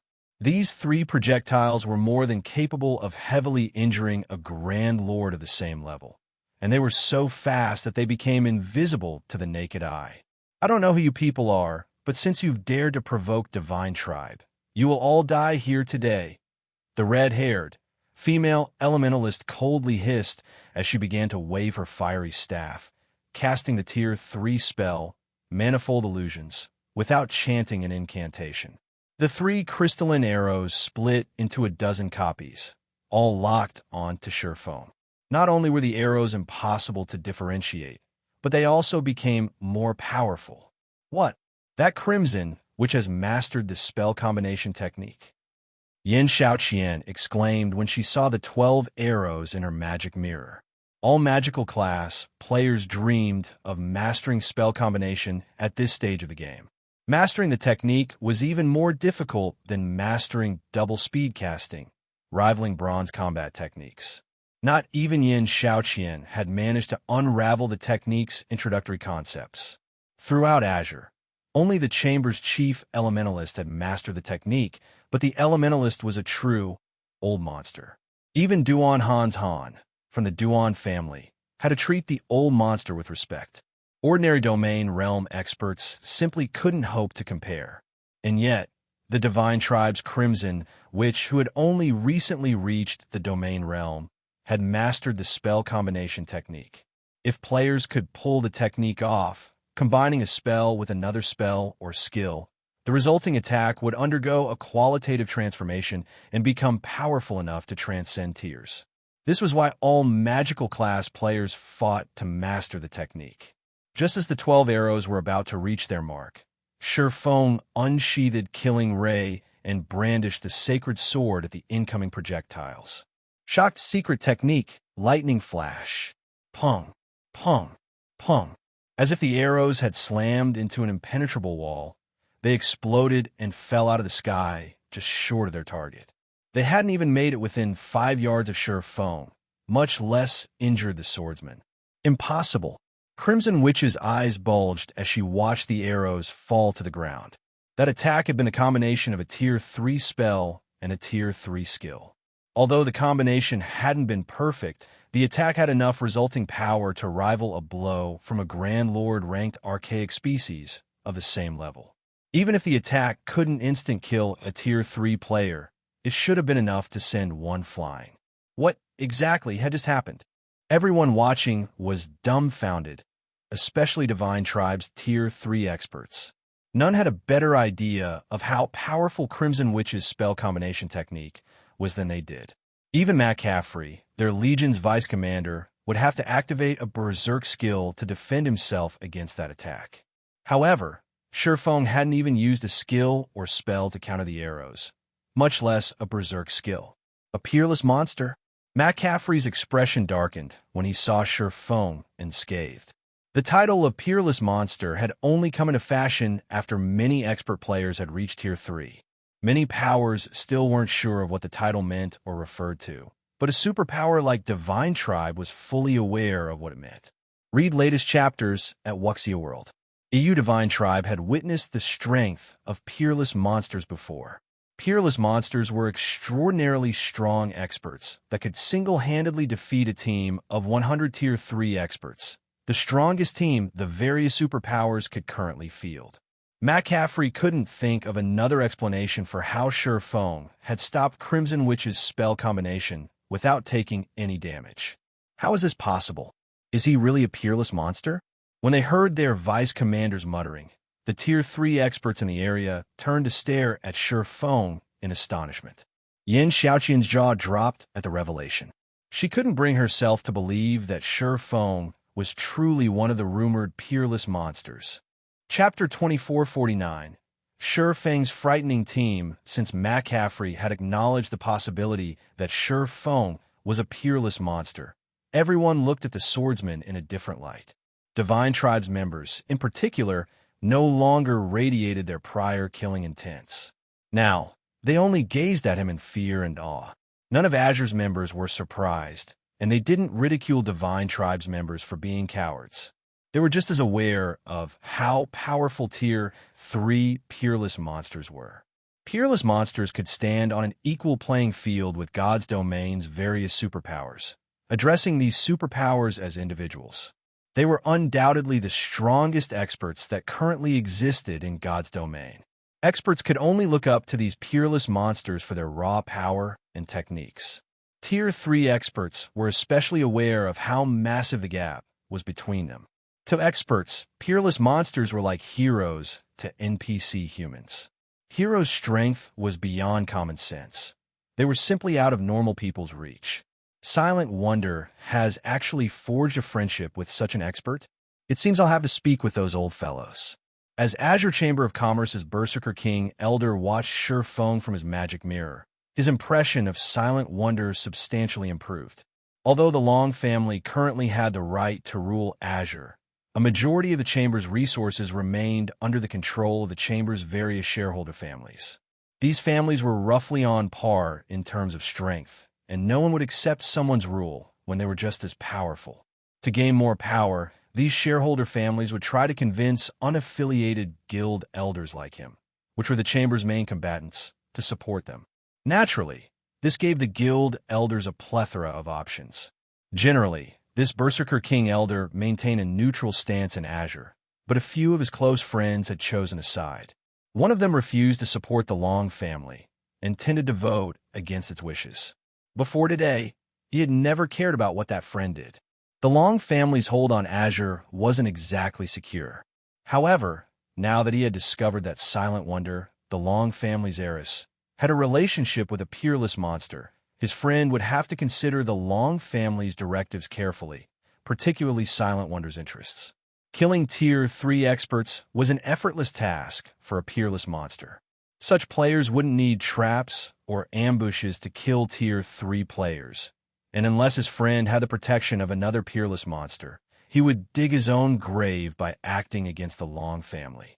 While Azure's guild elders secretly planned on how to build a closer relationship with the Long family's Silent Wonder, Crimson Witch stared at Feng with a grim expression from the back of McCaffrey's giant bat.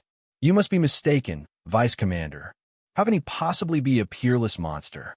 Everyone is aware of the peerless monsters on the Western continent, and that guy doesn't match any of their descriptions," Crimson Witch argued, refusing to believe McCaffrey's assumption. Confidently, she continued, "He must have consumed some kind of potion that skyrocketed his strength before he came here. Fortunately, those potions' effects don't last long. As long as we drag this fight out, he'll expose his weakness." She instinctively refused the idea that Feng was a peerless monster. There weren't that many in God's domain, after all, and most of them were from super guilds, while the rest were from super first-rate guilds. However, she had never seen the six-winged guild emblem Feng wore. How could he possibly be a peerless monster? No, I don't think he's just consumed a potion. Any potion that can increase a player's strength would make the mana around the player unstable. Regardless of how good his control over mana is, there's no way he could conceal berserk mana. I saw no sign of the mana around him going berserk when I observed him with my mana eyes. In fact, the mana he's radiating is even denser than yours, McCaffrey said, shaking his head. His fear finally began to show as he watched Feng. How is that possible? Crimson's mana body is at peak gold rank with a 97% completion rate. With the addition of her fire demon bloodline, only the guild leader and elders have denser mana than hers. How can that guy possibly surpass Crimson? The Tier 3 ranger beside Crimson, which said, Crimson Witch's mana body was one of the best available in God's domain. Matching hers would already be impressive. Surpassing her would be almost impossible. I wondered if I had misinterpreted what I saw, too, but I checked him with mana eyes multiple times, and the results were all the same. Moreover, the gap between him and Crimson is distinct, McCaffrey insisted with a bitter smile. From what he could tell, the mana radiating off of Feng was nearly twice as dense as Crimson Witch's. Although McCaffrey was reluctant to acknowledge this, his mana eyes had never failed him, and such a huge error in judgment was impossible. A strong mana body wasn't proof of one's strength, but anyone that could create a mana body as powerful as Feng's couldn't be weak. A mana body's construction was an immensely difficult task, and without sufficient strength, doing so was impossible. There was something else that McCaffrey hadn't revealed to his comrades. Of the 9 players that accompanied Feng on the Thunder Eagle's back, 3 had mana bodies that rivaled Crimson Witch's, and 1 was even stronger than his elementalist. Not even Divine Tribe could muster a force of such caliber. Vice Commander, what should we do? We can't simply apologize and offer compensation, can we? The Tier 3 Ranger asked. They were members of Divine Tribe, a super first-rate guild that rivaled super guilds. If word got out that they had apologized and offered someone compensation, the guild's reputation would suffer. It seems we have no choice but to fight with everything we have. Prepare to use that Tier 4 hero summoning scroll, McCaffrey said after taking a deep breath. The guild leader went to great lengths to persuade the various Grand Elders to give that to us, Vice Commander. If we use it here, Crimson, which grew anxious upon hearing McCaffrey's command. The Tier 4 hero summoning scroll in their possession was the only one Divine Tribe possessed. The guild leader would never have fought to acquire it for them, if not to ensure that they captured the Azure Chamber of Commerce's demonic silver vein. It was a trump card that could destroy or protect a city.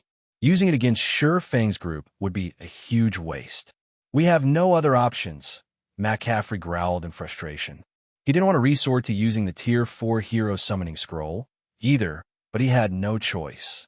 Once we use the scroll, they will flee. We'll use the opportunity to withdraw. When McCaffrey finished speaking, he gritted his teeth and took an ancient scroll inscribed with purple gold divine runes from his bag. The moment he revealed the scroll, the mana density around him rapidly increased. You really want to continue this? Feng's gaze hardened when he saw the magic scroll. He couldn't tell what kind of scroll it was, but his instincts informed him that it was a massive threat. That scroll was even more dangerous than level 100+ mythic monsters. It may have felt dangerous, but of course, he wasn't afraid of it. He had plenty of magic crystals on him right now. If worse came to worst, he could use the hero's tome and summon a Tier 4 hero to protect him. As everyone waited for the battle to break out in the sky, a deep, resonant voice spoke up. Afray, let's forget about this issue. Compensate this traveling expert with 100 pieces of level 100+ fine gold equipment. Suddenly, a teleportation portal opened in the air, and a twin-headed pterosaur emerged. This twin-headed pterosaur was colossal, even larger than the Thunder Eagle. An old man in clean, white robes stood on the pterosaur's back, and despite his elderly appearance, he felt as formidable as a mountain. The pressure he exuded felt stifling to those in his presence. Light Saint Adolf, the Great Elder, both Divine Tribe's members and the players from the Azure Chamber of Commerce were stunned when they saw the old man. McCaffrey's group was about to speak up, but the old man silenced them with a glare. His intense pressure shut them up, and they obediently handed over 100 pieces of level 100+ fine gold equipment. The situation utterly stupefied Feng. He had never expected the Divine Tribe to act so decisively. His comment had been in passing. After all, they were talking about 100 pieces of level 100 plus fine gold equipment. With so many top-tier items, they could transform a 20-man team. Moreover, purchasing level 100 plus fine gold from the market was currently impossible. One could only barter for a trade. Out of blows, friendship grows. May I know if you might be interested in visiting Divine Tribe's Silver Lion City in the Silvermoon Empire? Adolf politely asked Feng. That won't be a problem. I'd be more than delighted to, Feng said, nodding. He had no qualms with Divine Tribe, and since the guild was willing to go out of its way to show him respect, he wouldn't behave boorishly. Moreover, his primary goal in visiting the Western continent was to visit the various NPC cities and gain an understanding of the Western continent situation. If Adolf were willing to guide him, he wouldn't refuse the wonderful offer. Please, follow me, Adolf said before leading Feng's group toward the nearest NPC city and leaving McCaffrey and Divine Tribe's other dumbfounded members behind. Read latest chapters at Wuxia World. EU Azure's members were just as flabbergasted by the development. What's going on? Who are those people? A moment ago, Feng had annihilated several hundred Tier 2 experts from Divine Tribe, yet not only had Divine Tribe willingly compensated Feng with 100 pieces of level 100 plus fine gold equipment, but Adolf, one of the guild's great elders, had also personally invited Feng to visit Divine Tribe's main headquarters. Not even Superpowers Guild leaders received such generous treatment. The situation even confused McCaffrey and his subordinates, let alone Yuan and the rest of Azure's members. Even if Feng were a peerless monster, was it necessary to go to such lengths to please him? Chapter 2450. A city shortly after Feng's group left, the situation in the demonic silver mine quieted down as everyone wondered about the identity of the group of strangers. He actually got an invite from Divine Tribe's Grand Elder? That guy must be extraordinary. It seems the Long family will rise through the ranks in the next annual competition. The Berserker King Elder from the Azure Chamber of Commerce thought, as he gazed in the direction Feng's group had disappeared in.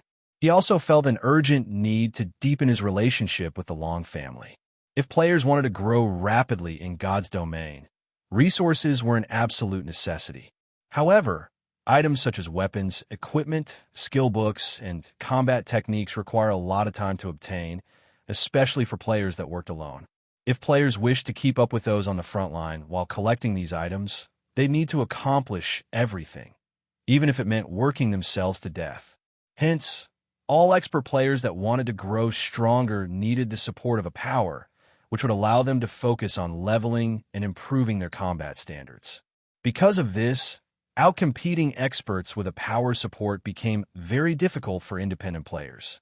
The Chamber's several main families controlled most of the Azure Chamber of Commerce's resources, and although guild elders, such as himself, controlled a small portion as well, it simply couldn't compare to the stock the main families had access to. These families were responsible for founding Azure, after all, and they held a large portion of the Chamber's shares. It was only natural that most of Azure's resources were allocated for them. In reality, the annual competition between the shareholder family's younger generation was a means to determine how those resources should be allocated. The upcoming annual competition would be particularly fierce since the main families were planning to go all out. God's domain was gaining more influence in the real world with each passing day. The profits Azure could reap from the game would be magnitudes greater than what they had earned from past virtual reality games.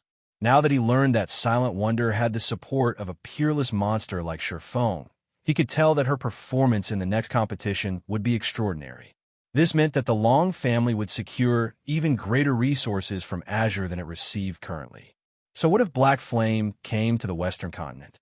I will defeat Silent Wonder in the next family competition. Yuan glanced at the Berserker King Elder, overcome with disdain. Judging by his expression, he was considering sucking up to the Long family. Although she had neither expected Feng to be able to travel to the Western continent, nor had she expected his impressive display of strength, he couldn't help Silent Wonder defeat her. The next family competition wouldn't be one of alchemy standards or equipment standards. Rather, it would be a competition of individual combat standards. Strength was everything in God's domain, and combat standards would determine whether or not one could acquire better resources. Not only was combat far more intense on the Western continent than in the East, but also had more effective legacies and resources that improved combat standards. Fighting the invading demonic creature armies was particularly helpful when training one's combat standards. Even if Zero Wing poured everything it had into Silent Wonder's development, she had no hope of matching Yin Shaoqian and the other geniuses from Azure, who fought and trained constantly in the West. This was exactly the reason that Long Xianlong had tried to bring Silent Wonder to the Western continent after the last competition, but Feng had laughably insisted that Zero Wing would be of more help to Silent Wonder than Azure, a power that could travel between the two continents. After Feng's group left, Azure and Divine Tribe ceased their fighting. McCaffrey, who was responsible for commanding the battle on Divine Tribe's behalf, was no longer in the mood for combat, and his troops had relaxed into a mild chaos. He had ordered everyone to retreat while he had returned to Silver Lion City with Crimson, Witch, and the others. He wanted to speak with the Great Elder and demand an explanation. Feng might be a peerless monster, but Divine Tribe wasn't some ordinary superpower. After offering such a major concession to a stranger, the guild would become a laughingstock among the Western continent's various superpowers. Silvermoon Empire, Silver Lion City. Several bright flashes illuminated the city's teleportation hall as Feng's group entered Silver Lion City, the Silvermoon Empire's second-largest NPC city, alongside Great Elder Adolf. The instant Feng and his entourage emerged from the teleportation hall, they realized that the Western continent's NPC cities were vastly different than those in the East. Even the city's atmosphere was different. So, this is a city on the Western continent. Surprised, Aqua Rose spun in a slow circle as she looked around her. On the Eastern continent, NPC cities generally had a peaceful atmosphere, but the energy in Silver Lion City was extraordinarily tense. It felt as if everyone, including NPCs, were constantly on guard and battle-ready. Moreover, the group was surprised to see that the city streets weren't patrolled by NPC soldiers. Rather, Divine Tribe's members and NPCs from the Adventurers Association were maintaining order. Players working for the association were even responsible for collecting the city's entrance fees. It seemed as if the city were managed by players, employed by the Adventurers Association. As Feng and the others followed Adolf through the city, they could sense nearby players' high combat standards. These players even had greater mana control than those on the Eastern continent. That was clear based on the magic scrolls available in the city's shops and street stalls. Although Eastern players sold magic scrolls as well, those were often low-quality items, mostly only Tier 1 magic scrolls. Tier 2 and 3 magic scrolls were still exceedingly rare. In Silver Lion City, however, Tier 2 magic scrolls were common items in shops on stalls. Some shops even sold Tier 3 magic scrolls and intermediate barrier scrolls, which were at least 50% cheaper than in the East. Of course, none of this surprised Feng. The Western continent had been embroiled in an endless battle against tides of demonic creatures since ancient times. Thus, its magic research was far more advanced than in the East, especially when it came to mana utilization. In fact, there were quite a few methods here that could improve a player's mana control and help players learn how to control mana. Mana control was especially important to magicians. The greater a magician's mana control was, the easier creating magic arrays would be. Due to the Western continent's research, there were far more magicians here than on the Eastern continent. Feng even thought that the West superpowers likely possessed master magicians at this stage of the game. With so many players taking up the magician subclass, there was no lack of manpower to create magic scrolls and magic array scrolls. In addition, slain demonic creatures generally dropped attributed magic cores and other materials necessary for creating these scrolls. It was only natural that magic scrolls and magic array scrolls would cost much less than on the Eastern continent. Taking advantage of this fact, the Eastern continent's powers that were capable of visiting the Western continent always purchased magic scrolls and magic array scrolls in bulk before their return trip. trading a portion of the scrolls, while keeping the rest for themselves. This enabled them to make a profit while increasing their members' development speed. However, after fall of carrying Adolf to Silver Lion City's main street, even Feng was shocked by what he saw. The city was home to a large number of Tier 3 independent experts, and although there weren't as many as in Stoneforest City, there were a frightening number based on the typical players in the Eastern Continent's NPC cities. Moreover, many of these Tier 3 independent players' life ratings were just as astoundingly high. Feng had gained the same impression from McCaffrey's forces, although they were Divine Tribe's Tier 3 experts. There was nothing unusual about them possessing special bloodlines. However, Feng now realized that the same could be said for the West's independent experts. Guild Leader Black Flame, you seem quite curious about our independent players' high life ratings, Adolf said, smiling when he noticed Feng's confusion. Indeed, I am very curious. Logically, tools that can improve a player's life rating should be incredibly rare. Only the various superpowers should have the ability to acquire such items. Even exceptionally powerful independent players should have a hard time acquiring those tools. Yet here, so many of these independent players have accomplished the feat, it's truly surprising. Feng nodded. Honestly, this is why I stopped McCaffrey and invited you here, Adolf said, chuckling. Divine Tribe wishes to negotiate a long-term business arrangement with you, Guild Leader Black Flame. One of the aspects we intend to offer is the special bloodline, which can increase a player's life rating. May I know if you're interested? A business arrangement? It seems you have done your research, Great Elder Adolf, Feng said, smiling. I have. Even before McCaffrey reported your appearance to our main headquarters, I had investigated you and your guild thoroughly. There aren't many guilds that can outbid mythology. After all, Adolf agreed, nodding. I had never thought that you'd be capable of visiting the Western continent as well. If mythology learns about this, it'll likely be astonished. So, you stayed McCaffrey's hand to invite me to negotiate a partnership? Adolf's explanation surprised Feng slightly. He hadn't expected news from the Eastern continent to make it to the West so quickly. There shouldn't be much contact between the two main continents at this stage of the game. Neither side had conducted any in-depth research on the other. Everyone was still busy with the goings-on on their own continent. How would anyone have enough time to care about something unrelated? Indeed, very few powers in God's domain have the ability to travel between the continents. Divine Tribe has constantly been trying to send players to the East to develop, but we've failed to find an appropriate method of travel. Although we've considered working with other superpowers that can do so, their asking prices are too steep, Adolf said. Which leads us to you. Your arrival is wonderful news for Divine Tribe. I also believe that Zero Wing will require a powerful partner in the West.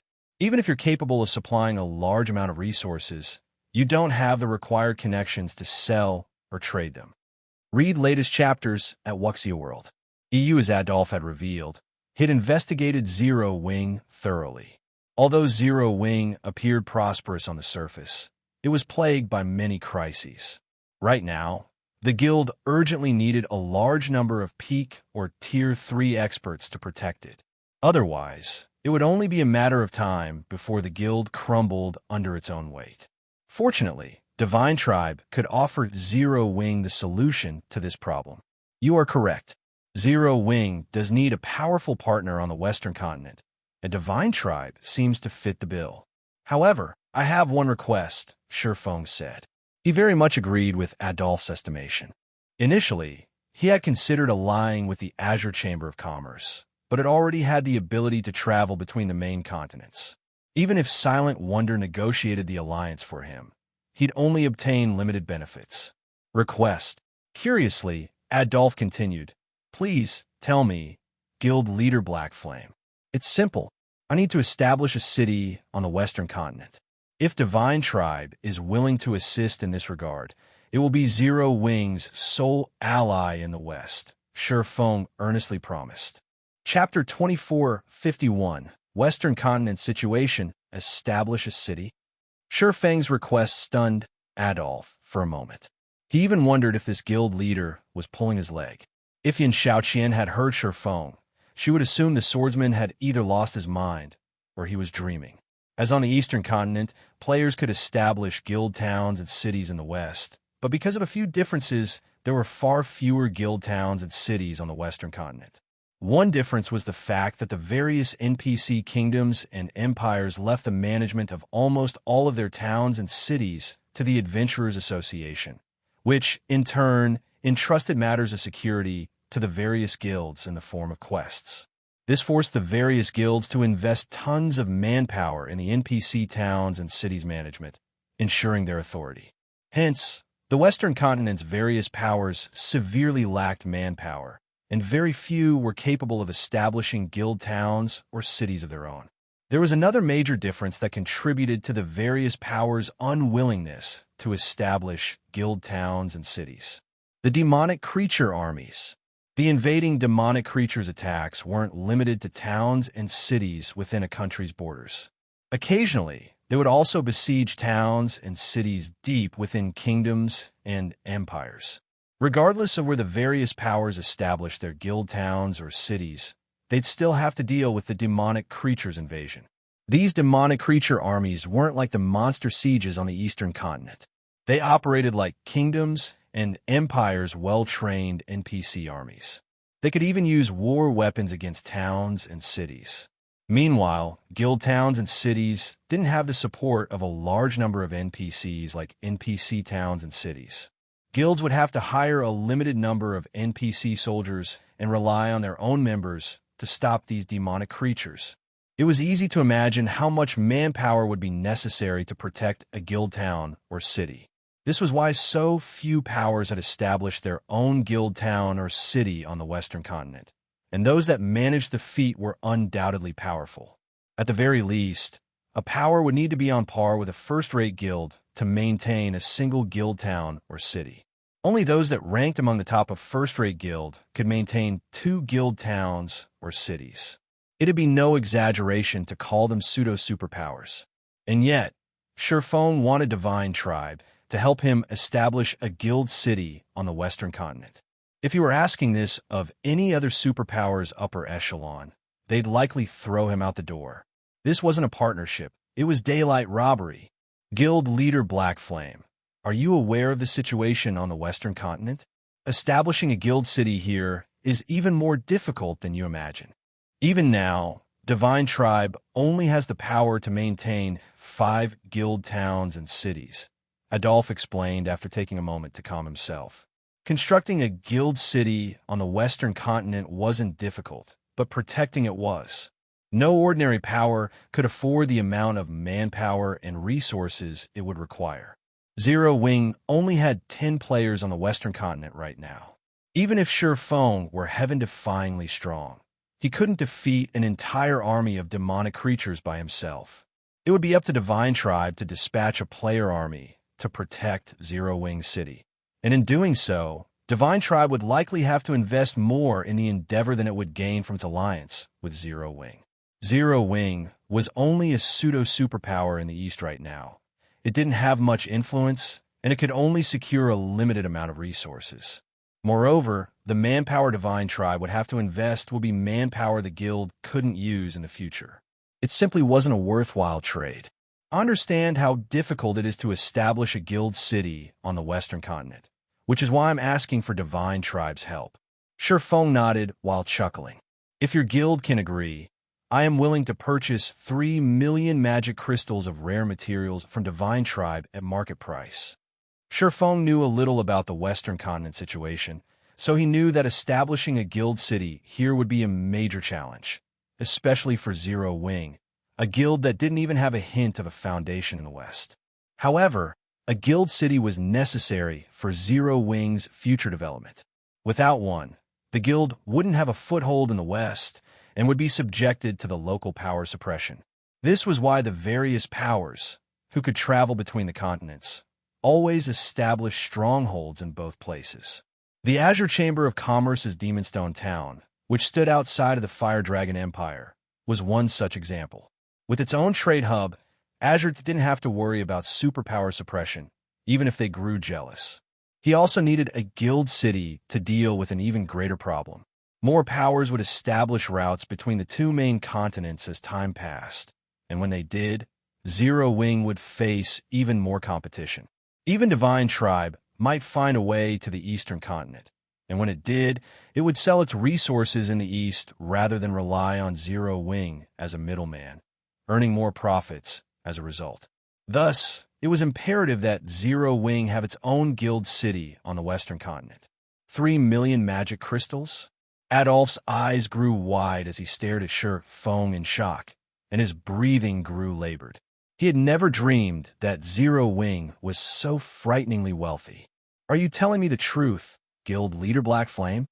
Magic crystals were hard currency on the western continent. Players could easily buy certain rare materials with magic crystals, while they couldn't do the same with coins. Vendors even offered discounts if players were willing to pay with magic crystals. The western continent wasn't like its eastern counterpart. Not only were magic crystals scarcer, but demand for them was higher as well. Take the combat runes the various powers used, for example. Magic crystals were the main material to craft these combat runes. This was precisely why Divine Tribe had sent one of its trump card legions to capture Azure's demonic silver mine, despite it only being a grade 3 vein. The mine dropped magic crystals. 3 million magic crystals. It was an astronomical amount to any of the Western continent's superpowers. Not only would securing 3 million magic crystals allow Divine Tribe to surpass other superpowers when exploring level 100 neutral maps, but it would also resolve the guild's lack of materials for its combat rune research, allowing Divine Tribe to craft Tier 3 combat runes. Divine Tribe would be able to truly stand among the various superpowers. It might even have the potential to grow stronger than the continent's existing super guilds. Of course, but my offer does depend on your sincerity in our negotiations, Great Elder, Feng replied. When he saw the burning passion in Adolph's eyes, he could not help but marvel at the magic crystal's effects. Although Feng had been aware of how valuable magic crystals were on the western continent, he had never expected the continent's powers to be this desperate for them. Adolph was on the cusp of becoming a peerless monster himself, yet even he seemed intensely excited at the prospect of so many magic crystals. After a moment of hesitation, Adolph gritted his teeth and said, "Deal. I can represent Divine Tribe in agreeing to your demands. However, Divine Tribe can only dispatch 80,000 elites and 20,000 experts to help you defend your city. Whether or not these players will be successful will depend on your arrangements. An army of 100,000 is sufficient, but I will need to borrow one of your trump cards to capture a city," Feng agreed, nodding. An army of 80,000 elites and 20,000 experts was essentially the limit that any first-rate guild in the East could dispatch to a guild town or city. Unfortunately, maintaining the Western continent's NPC towns and cities needed too much manpower. That won't be a problem. I'll send McCaffrey's Legion to assist you. However, I must warn you, if our Legion loses more than 30% of its players, they will retreat. Feng's additional request didn't surprise Adolph. Capturing an existing, hostile NPC city was the fastest way to establish a guild city in the West. Feng and Adolph then signed a contract, solidifying their agreement. The contract stipulated that Divine Tribe would gather the rare materials Feng requested within 7 days and grant Feng access to a 100,000-man army to help him protect Zero Wing's city for 3 months. In exchange, Feng would pay Divine Tribe 3 million magic crystals. Divine Tribe would also become Zero Wing's sole ally in the West, and any materials Zero Wing required from the Western continent would be purchased from Divine Tribe, unless another party could offer the materials at a lower price. Once the contract was signed, McCaffrey was instructed to return with his Legion to Silver Lion City. Feng was then given full authority over the Legion. Read latest chapters at Wuxia World. EU Silver Lion City, Divine Tribe's Guild Residence. Guild Leader Black Flame. May I know what your plans are? With our current combat power, there are only a few resource cities in level 90 maps that we can capture. Considering the difficulty of protecting the city, I suggest we capture a resource city in a level 80 map instead, McCaffrey recommended as he pointed to areas on the map he held. Capturing a resource city in a level 90 map would be quite difficult due to the level 100+ NPCs or monsters that protected the cities. They would also encounter level 100 mythic combatants. Capturing a city in a level 80 map would be far less of a challenge. Although these areas were a lower level, guild cities could be transferred to a different location once they met the requirements. Moreover, Zero Wing was merely trying to secure a foothold on the Western continent, not contest for hegemony. Capturing a resource city in a level 80 map would more than serve its purposes. No, I'm not interested in these cities. I want Star Valley's Starlight Fortress, Feng declared, shaking his head as he pointed to a location several kingdoms away from the Silvermoon Empire. To be precise, he indicated a fortress in Star Valley, a forbidden land in the southern region of the Western continent. Securing this fortress was his main goal in visiting the West. Chapter 2452, Steel Giant Reappears.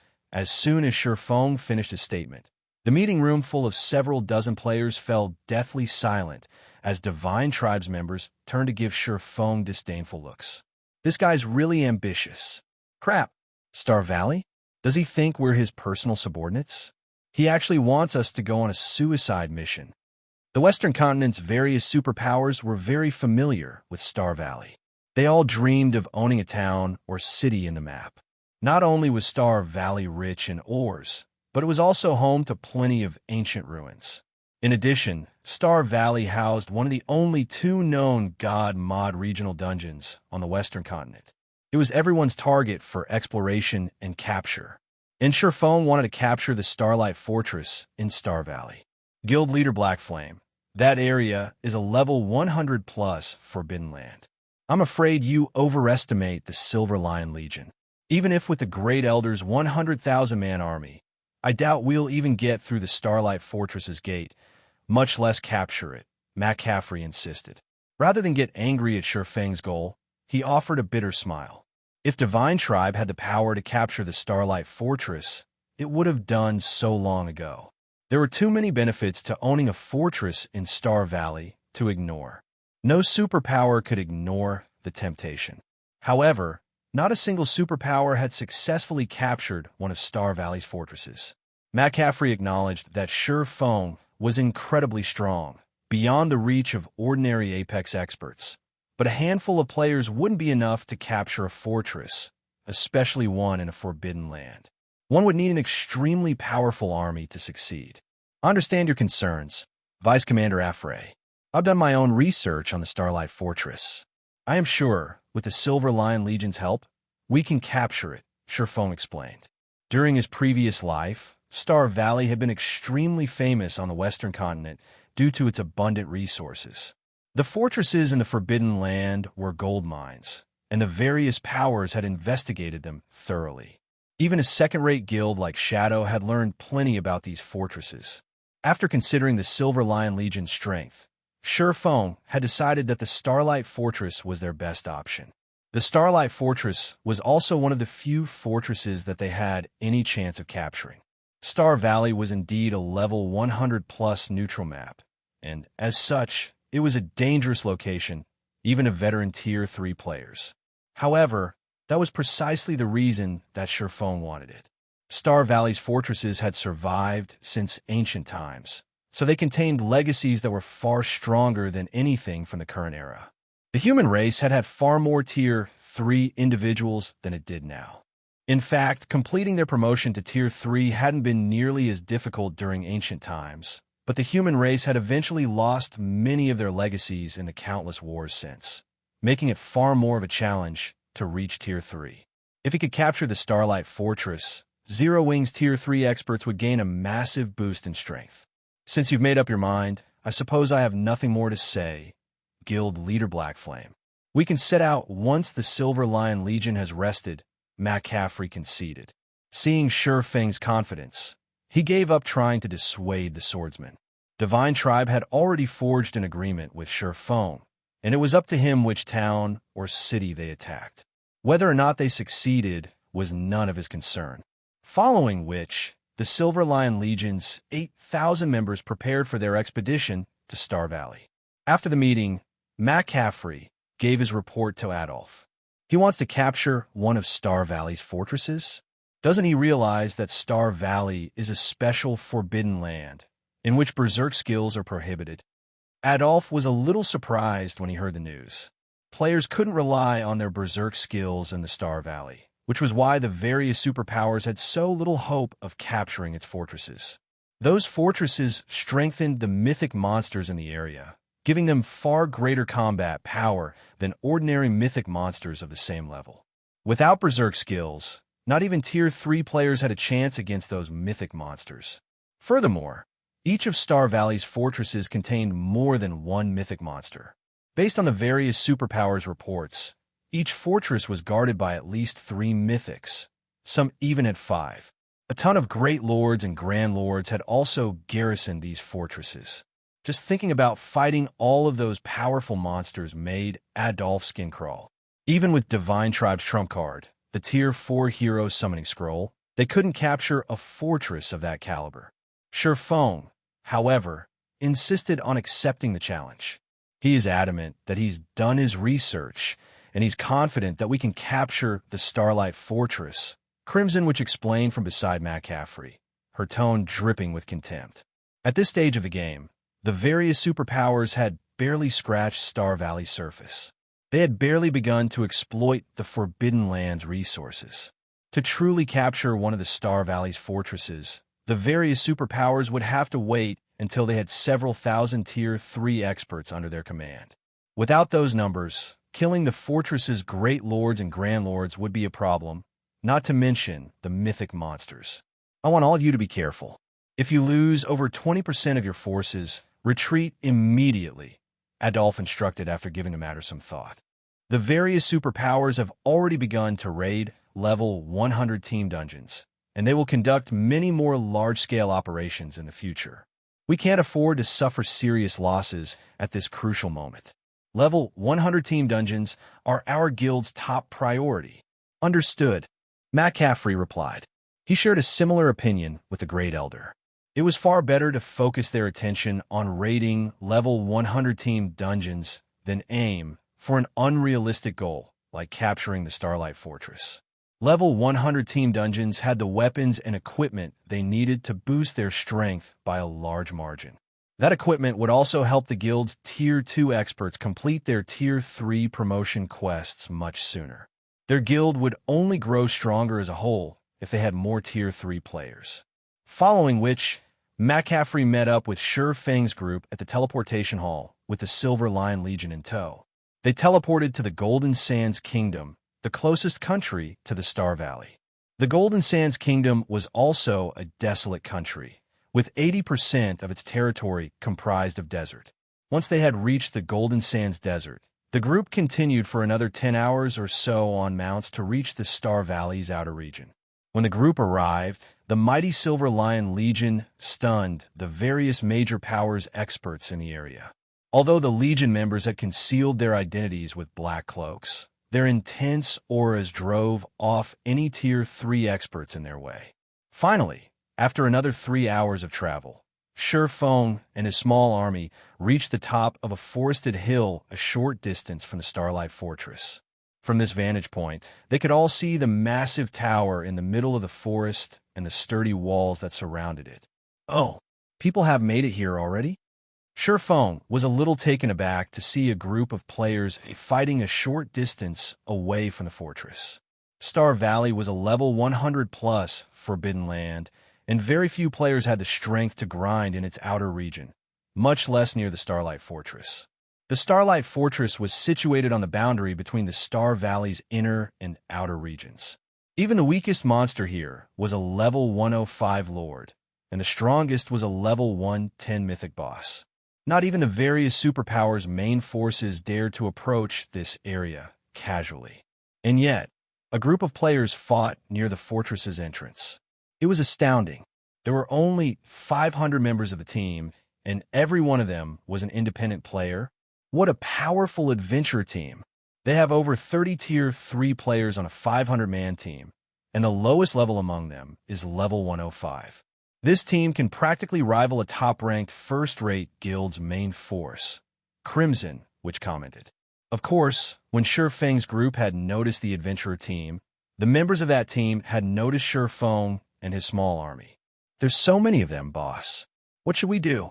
A level 106, Tier 3 Ranger asked the robust man tanking a level 110 Grand Lord ranked archaic species. Although this robust man only wore leather armor and wielded a pair of gauntlets as weapons, a layer of strange energy enveloped his form, which drastically reduced the amount of damage he took from the Grand Lord's attacks. Even when the Grand Lord successfully landed a hit, the man only lost around 20,000 HP. To Tier 3 players, this amount of damage was practically negligible. This quest boss is already in the red. Ignore them for now. If they dare try to steal our kill, we'll drag them down with us. The robust man growled. His gaze contained no fear, even after he noticed the Silver Lion Legion's overwhelming numbers. I agree. I have checked their mana signatures.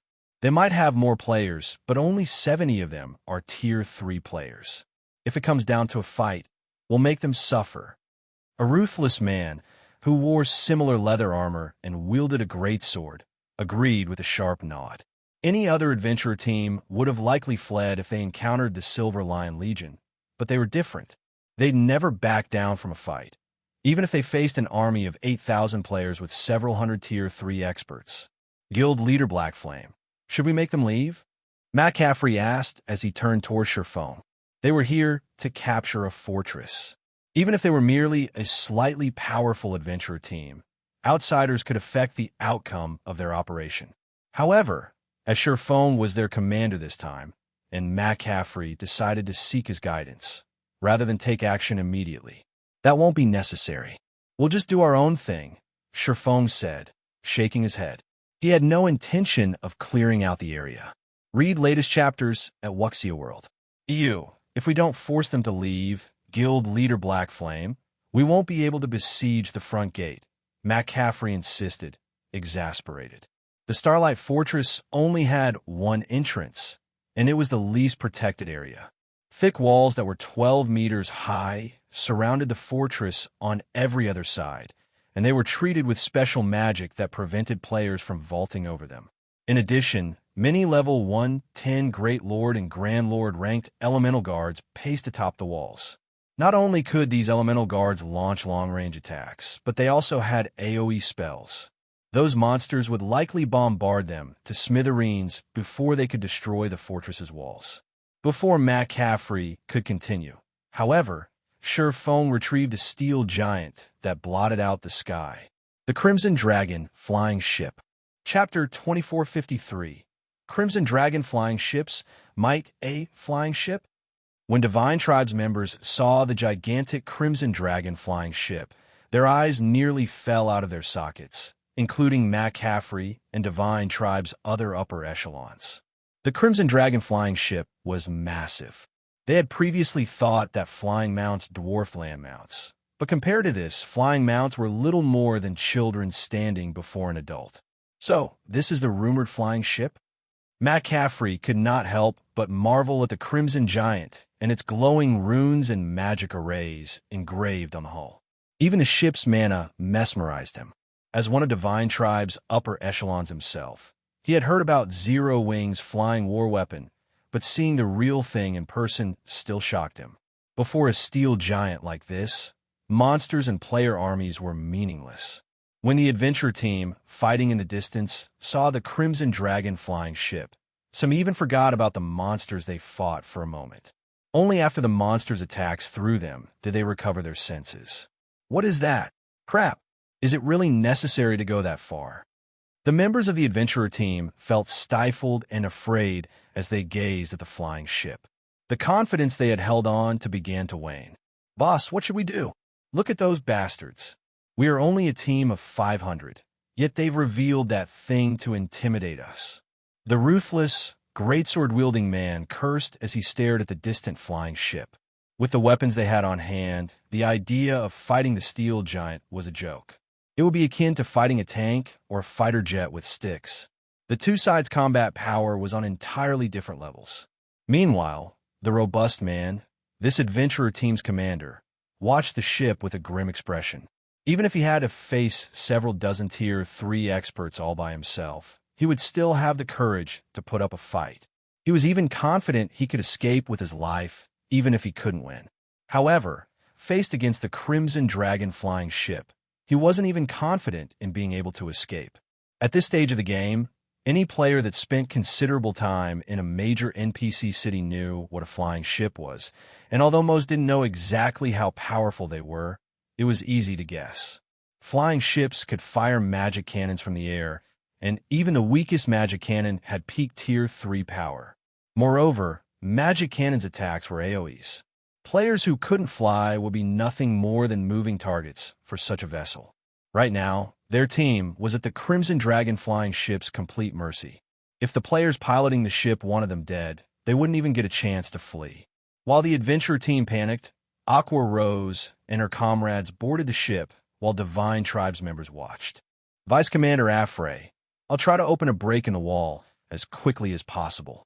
I'd like you to form a defensive line below the ship to clear out the monsters that will flood out of the fortress and help protect the Crimson Dragon flying ship from the fortress's flying monsters. Feng addressed McCaffrey, who was still in a daze.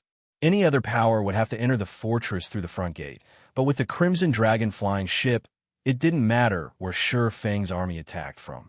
Hearing Feng's instructions snapped McCaffrey out of his daze, and pulling his gaze away from the flying ship, he turned to Feng, advising, "Do you really want to go in through the wall, Guild Leader Black Flame? That fortress has survived since ancient times, and its walls are much stronger than those of a modern fortress. Even with a flying ship, I'm afraid it'll be a challenge to break down the wall." He had still dismissed Feng's intentions of capturing the Starlight Fortress, but now he began to believe that this swordsman had the means to pull it off. Opening a hole in the fortress's defenses was the most difficult aspect of trying to capture one. All fortresses had an auto-repair feature. If players couldn't exploit that weakness before the wall began to repair itself, there would be no hope of success. Naturally, the weakest point in the fortress's outer defense was its front gate. The walls were far sturdier and had much higher durability in comparison. Relax. We should have enough time. As long as the Silver Lion Legion can keep the flying monsters off the ship, we'll be fine, Feng said, chuckling at McCaffrey's concern. Can your Legion accomplish that? Destroying the front gate was the simplest method of creating a weakness in the fortress's defense. But if players opened a path by destroying a section of the wall, the monsters within would be far easier to deal with. The fortress's walls were reinforced by magic arrays, which were linked to form a complete array that enveloped the entire fortress and strengthened its allied forces. This was why the monsters within were so much more challenging to defeat than monsters in the fields. If players could destroy a section of the walls, however, they could damage the magic array engraved onto it. This, in turn, would weaken the strengthening effect the array had on the monsters within. Unfortunately, destroying the walls was normally incredibly difficult for players, many times more difficult than destroying the gate. Teams that struggled to capture a fortress wouldn't resort to attacking the more fortified walls. This was precisely the reason that Feng dared to challenge the Starlight Fortress. Without current player strength, capturing it would have been impossible. Even the weakest fortress in Star Valley was garrisoned by hundreds of thousands of monsters, of which several thousand were Great Lords, and several hundred were Grand Lords. Moreover, these monsters would respawn after a certain amount of time. If players didn't have the DPS to slay them all quickly, these monsters could even outlast a superpower's army. Of course, players didn't necessarily have to clear out the monsters to capture a fortress. They only needed to defeat the fortress's guardian boss. But until they cleared out a certain fraction of the monsters, those monsters would become a problem during the guardian boss fight. Fortunately, only low-grade elemental creatures occupied the Starlight Fortress, and they weren't very intelligent, not even the mythic-ranked elemental creatures. They operated almost purely on instinct. If the fortress were occupied by creatures like magic elves, no one would have a hope of capturing it before players reach Tier 5. That won't be a problem. As long as we don't have to deal with the mythic monsters, there's no way the monsters without the fortress's buff will break through the Silver Lion Legion's line, McCaffrey confidently declared. However, he still preferred that they attack the front gate instead. If they could actually capture the Starlight Fortress, they would have performed a miracle on the Western continent. Their names would go dowie in history. Wonderful. Then, I'll leave the Legion's commands to you, Vice Commander Affray, Feng said, nodding in satisfaction. He then boarded the Crimson Dragon flying ship and left the rest to McCaffrey, who was more familiar with the Silver Lion Legion. Crimson Witch and McCaffrey's close companions were speechless as they watched Feng board the Crimson Dragon flying ship. It was clear now that they had a high chance of capturing the Starlight Fortress. Yet Feng chose the most difficult method of doing so. However, they had no say in the matter. The Crimson Dragon flying ship belonged to Zero Wing, and Feng had absolute authority over this operation. Let's see if he can continue his willful act once his plan fails, Crimson Witch said, clicking her tongue. Even as she said that, she couldn't help but gaze at the ship in envy. If she had such a flying ship, she could even trample on peerless monsters. While the distant adventurer team hesitated on what they should do, and the Silver Lion Legion gradually moved into formation, one of the Crimson Dragon flying ship's mana pulse cannons began to gather energy. The ship's bronze engine powered the mana pulse cannons, and the instant the cannon began to absorb the ambient mana, even players within 1,000 yards sensed the mana around them go berserk. Before the Legion had even finished forming its defensive line around the flying ship, a black-white beam of light shot from the cannon, slamming into the Starlight Fortress's west wall. Boom! The wall exploded, and the intense shockwave rocked every player within several hundred yards of the fortress. The mana pulse cannon's might was utterly incomprehensible. Once the dust settled, it revealed a massive crack in the west wall, and the Great Lord-ranked elemental guards on the wall had lost more than one-third of their HPs from the attack. Read latest chapters at Wuxia World. EU. How is that mana pulse cannon so powerful? Crimson, which gaped in shock. She had seen mana pulse cannons before, but they had never been powerful enough to devour one-third of a level 100-plus Great Lord's HP. Before anyone could recover from the shock, the Crimson Dragon flying ship's 11 other mana pulse cannons began to charge. After a moment, 11 black-white beams bombarded the Starlight Fortress's west wall. Chapter 2454, Domain Class. When the 11 mana pulse cannons bombarded the Starlight Fortress's west wall, everyone in the vicinity felt as if Armageddon had begun as the world around them trembled. Destruction, shock, helplessness.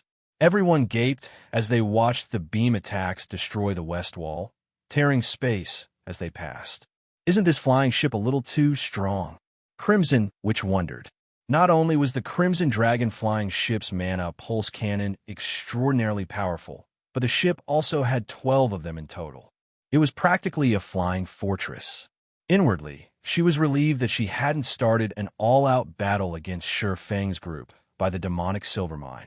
If a battle had truly started, none of her legion would have left the mine alive, even if they had used their Tier 4 hero summoning scroll. Crimson Witch and the other Silver Lion Legion members weren't the only ones shocked. The adventurer team, fighting not far from the Starlight Fortress's front gate, was also stunned. A single shot from those mana pulse cannons had dealt a devastating blow across a 50-yard radius area. If all 12 mana pulse cannons fired together, one round would be enough to annihilate a 5,000-man team, much less their 500 team members. Who are those people? Aside from shock and fear, the adventurer team's members were overcome with curiosity about the identity of Feng's group. They were members of the Stormheart Adventurer Team, a top adventurer team that had survived multiple large-scale battles with demonic creatures. Stormheart was quite famous in the Golden Sands Kingdom and its several neighboring kingdoms. Once, a superpower had even approached them for help to capture a demonic creature town. Of all of the opponents Stormheart had faced before, however, none could hold a candle to the Crimson Dragon flying ship. Not even the various superpowers had such a powerful weapon. Could those players be trying to capture the Starlight Fortress? The ruthless man muttered incredulously as he watched the flying ship hover in the sky. Star Valley was a forbidden land, and its fortresses were considered forbidden lands within a forbidden land. Current players simply didn't have the strength to venture to such places. On average, the monsters within these fortresses were level 110 plus, and there were usually easily more than 200,000 of them. The fortresses were even home to level 110 plus mythic monsters. For these mythic monsters, killing current Tier 3 experts would be child's play. Even now, the various superpowers were only capable of exploring the areas around Star Valley's fortresses. They'd have to wait until they had several thousand Tier 3 players to have even a chance of capturing a fortress. The monsters weren't even the most difficult part about capturing Star Valley's fortresses. Opening a hole in the fortress's defenses was the true challenge. If a team failed to do so, they'd never be able to send players into the fortress, making it impossible to kill the Guardian boss and secure the fortress token. That seems to be the case. Why else would they attack the Starlight Fortress directly? Stormheart's commander replied, similarly watching the flying ship with fear and awe. He had assumed that Feng's group had simply come to grind in the area and had only revealed the Crimson Dragon flying ship to scare away their adventurer team. He had never thought that those players actually intended to capture the fortress, which not even the various superpowers dare to try. Before everyone could overcome their shock over watching the mana pulse cannon's bombardment, the brilliant light enveloping the Starlight Fortress began to fade, revealing massive cracks in the wall. The Great Lord ranked elemental guards stationed on the wall had also been obliterated. What power! One round of attacks was enough to cause so much damage? McCaffrey couldn't help his growing excitement when he saw the cracks. He had assumed that the power of one flying ship wouldn't be enough to destroy the Starlight Fortress's wall quickly. And if he had been right, their chances of capturing the fortress would have been dismal. They wouldn't have had enough time to clear out the fortress's monsters and find the Guardian boss before the wall repaired itself. However, it seemed that he had been wrong, and they actually had a high chance of success. Although he didn't know how much durability the West Wall had lost, he had enough experience in sieging demonic creatures' cities and fortresses to know what kind of power it took to crack one of those walls. Based on his experiences, he calculated that the Starlight Fortress's wall had lost at least 2% of its durability, which meant the wall would fall after 50 rounds of attacks. A fortress normally needed around 2 days to repair a destroyed wall.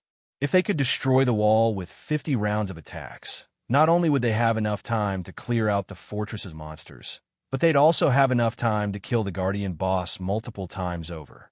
Zero Wing's members aboard the Crimson Dragon flying ship, however, had a different opinion. Guild leader, this fortress's wall is formidable. One round of our attacks was only enough to crack it. It's practically as solid as the walls around major NPC cities, Aqua Rose said, astonished when she saw how little damage the West Wall had taken. She was very familiar with the power of the Crimson Dragon flying ship's mana pulse cannons. Every one of their attacks was at the Tier 4 standard, even stronger than ordinary mythic monsters' attacks. One blast was enough to deal significant damage to a guild city's walls. And yet, the wall around the Starlight Fortress had barely taken any damage after 12 mana pulse cannons had fired. The wall was almost as tough as the wall around White River City. White River City had already been promoted multiple times. Even if mythic monsters attacked, the city wouldn't take any damage. They'd likely have to attack for a long time to open a hole in the Starlight Fortress's wall. Every time they fired the mana pulse cannons, it cost them money. Although the cannons weren't as expensive as the mana pulse cannons in guild towns and cities, each shot still cost 100 magic crystals. I'm satisfied with this outcome. If the fortress activates its defensive magic array and reinforces the wall, we won't break through even after 2 solid days of attacking, Feng said, chuckling and shaking his head. The Starlight Fortress had survived since ancient times, standing even after numerous battles. How could an advanced flying ship possibly destroy it that easily? If the Starlight Fortress were so fragile, it wouldn't have lasted this long. He didn't particularly mind the magic crystals they spent. He had plenty to spare. If he had needed magic crystals so badly, he wouldn't have tried to capture a fortress in the first place. While Feng and his party waited for the mana pulse cannon's cooldowns to end, they heard a deafening roar from within the Starlight Fortress. Even from several thousand yards away, they could hear it clearly. The Starlight Fortress's gate then opened, and swarms of elemental creatures flooded out. Flying elemental creatures launched themselves from the fortress. At a glance, there were easily over 50,000 monsters, and every one of them charged at the Silver Lion Legion and the Crimson Dragon flying ship. Why are there so many? McCaffrey felt his scalp tingle as he watched the incoming swarm. Even in the worst-case scenario, there should have only been 10,000 or so monsters spilling out of the fortress, according to his initial estimates. But more than 50,000 charged toward them, including more than 100 Grand Lords. The Grand Lords alone outnumbered the Silver Lion Legion's Tier 3 experts. Before McCaffrey could issue a command, however, a 30-meter-tall Starlight Behemoth flew from the fortress. The instant the Starlight Behemoth emerged, the ambient mana seemed to submit to its control. Read latest chapters at Wuxia World. What? A domain-class mythic? Crimson, which exclaimed, paling when she saw the flying monster. Expert players like her were no longer strangers to the concept of domains. Almost all Tier 4 NPCs had one, and while within their domains, NPCs could move and fight in a world that was tailored to them. This was why Tier 4 NPCs were so powerful. Tier 3 NPCs couldn't defeat such a being, even with a numerical advantage. Fortunately, monsters were dumb, unlike NPCs. They relied on their physical prowess in battle, but even so, they could contend with NPCs of the same tier. Monsters that had reached the Tier 4 mythic standard were particularly hardy, powerful enough that even Tier 4 NPCs of the same level would struggle to defeat them. Domain-class mythic monsters had their own domain. Even Tier 4 NPCs would have to flee from a group of domain-class mythics. She had never dreamed that such a powerful monster would dwell within the Starlight Fortress, and it had just flown out of the fortress to greet them. Chapter 2455, World Ascends. I thought only mobs were supposed to come out. Why is the fortress's guardian boss out here, too? Why is this guardian boss so powerful? Shouldn't domain-class mythics be world bosses? The Starlight Behemoth's appearance shocked the Silver Lion Legion. The joy they had felt after seeing the Crimson Dragon flying ships might vanished when they saw the Starlight Behemoth's gigantic, translucent body. Now, only fear swam within them. Thus far, the various superpowers had only discovered a handful of domain-class mythic monsters, and every one of them was on par with a natural disaster. Those monsters could even guard an entire map. In fact, some level 90-plus world bosses were merely domain-class mythics, and the various superpowers' forces had proven ineffective against them. Even after relying on special items, they had been annihilated. A domain was simply unstoppable. This was why Tier 3 NPCs were no match for their Tier 4 counterparts, even when they outnumbered the stronger NPCs. Within another's domain, one's overall performance would suffer significantly. Just casting spells and activating skills became excruciatingly difficult within a hostile domain. One would be fortunate to exhibit 50% of their normal combat power in such a fight. To make matters worse, the domain would strengthen its users' overall performance as well. Even in a fight between a Tier 3 NPC and a Tier 4 NPC of equal strength, the difference would be qualitative with the domain active. Needless to say, the difference would be even greater between Tier 3 players and a domain-class mythic. Commander, we need to retreat. Nobody can stop that domain-class mythic boss. If we don't run now, it'll slaughter us.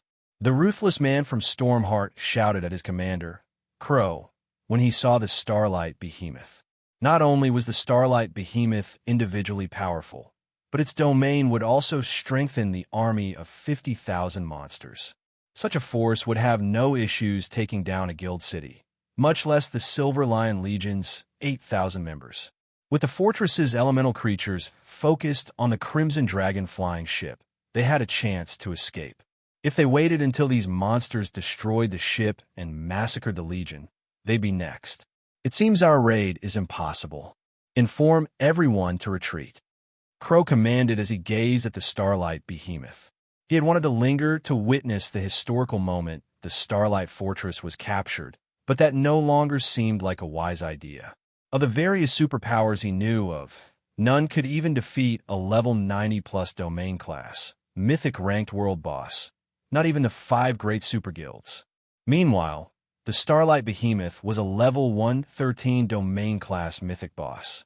Starlight Behemoth, Torient, Realm Lord L, Starlight Creature, Mythic, level 113 HP 4, 000, 000, 000, 000/4,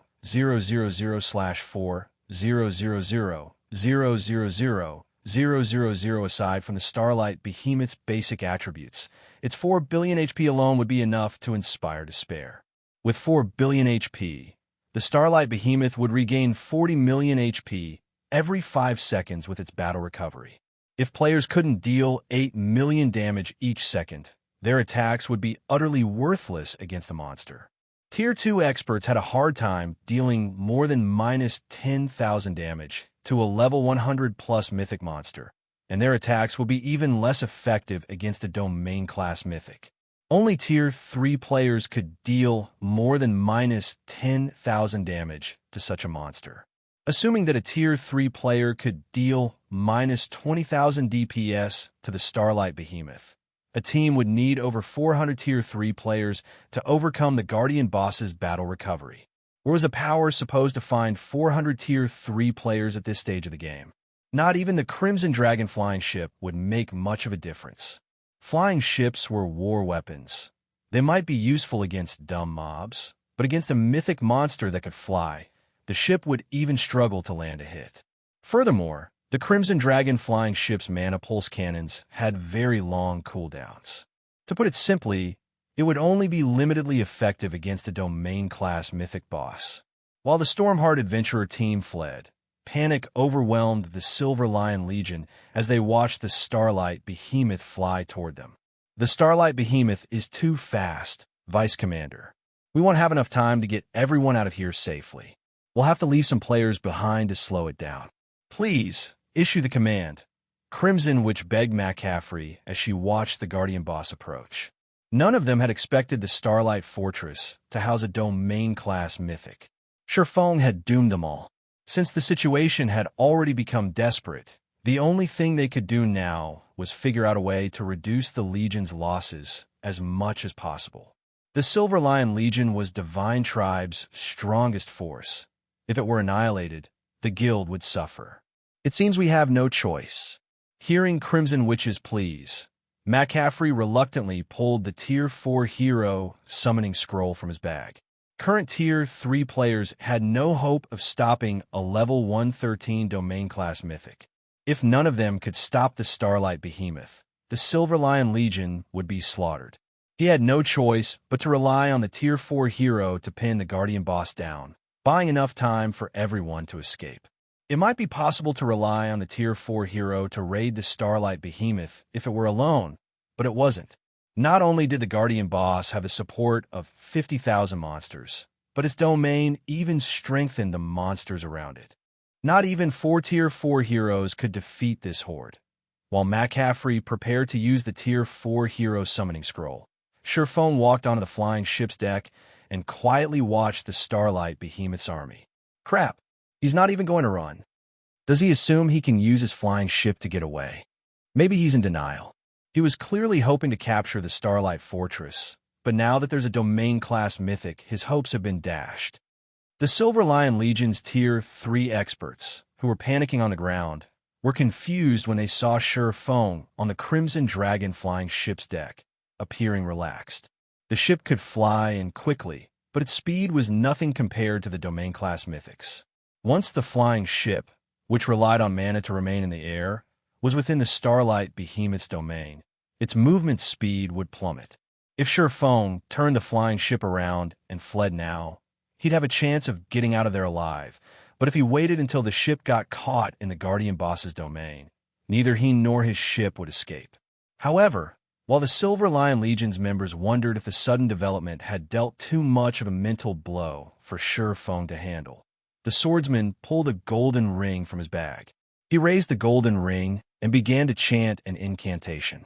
When Feng finished the chant, he revealed a faint smile as he glanced at the Starlight Behemoth's approaching mana field. He then sacrificed 5,000 magic crystals to the Ring of Gospel and activated Miniature World. The sky began to tremble as the phantom of a new world appeared above them all, separating the sky from the land.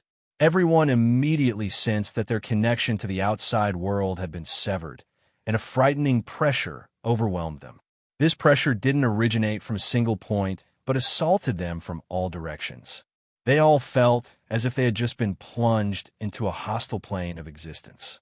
As Miniature World activated, the Starlight Behemoth's mana field began to visibly recede. The mana that had previously submitted to the Guardian Boss began to rebel. Rather than strengthen the Starlight Behemoth, it began to suppress the Realm Lord. Read latest chapters at Wuxia World. The Starlight Behemoth's basic attributes decreased rapidly. 5%, 7%, 10%. In just 3 short seconds, the Guardian Boss's basic attributes had been reduced by 20%.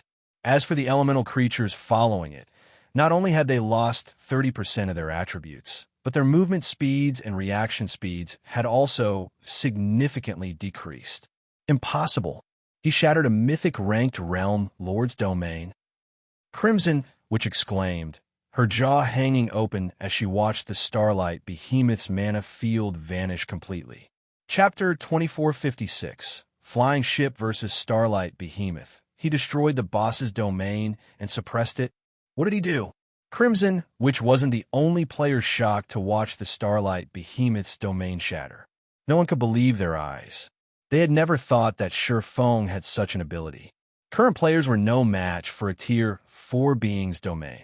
Some superpowers had tried to use Tier 4 domain scrolls against true Tier 4 domains, but they had barely been a match for the beings they had fought. Some Tier 4 domain scrolls were even weaker, and the superpowers that had relied on them had been suppressed by their enemy's domain. In contrast, not only had Feng shattered the Starlight Behemoth's domain, but he had also suppressed the Guardian Boss. It was unbelievable. When Miniature World activated, the Starlight Behemoth paused for a moment mid-flight.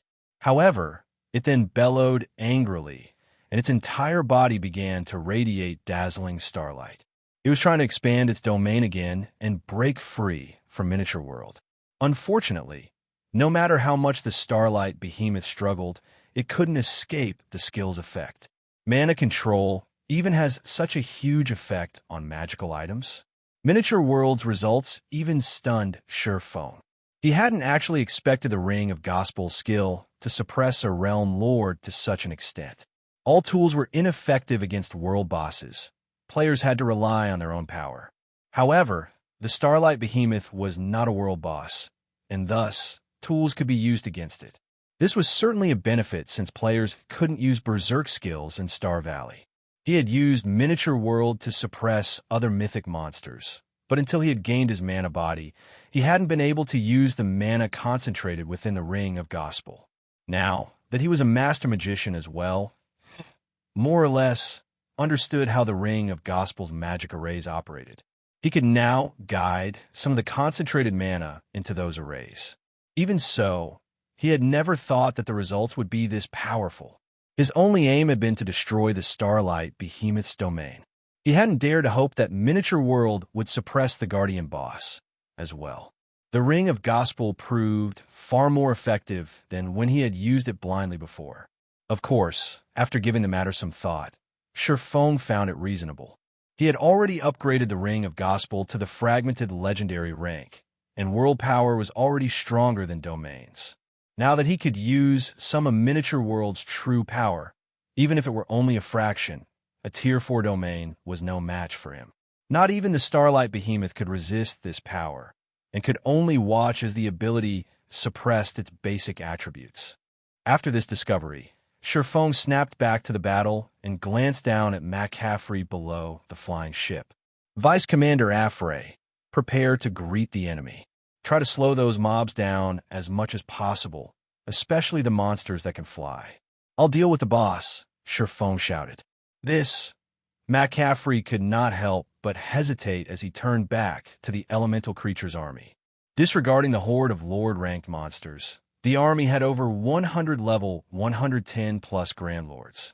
Even without the Starlight Behemoth's domain strengthening these elemental creatures, stopping so many high-level Grand Lords would be very difficult for the Silver Lion Legion's 8,000 members. Only Tier 3 players could tank those monsters, and the Legion only had 60 Tier 3 players.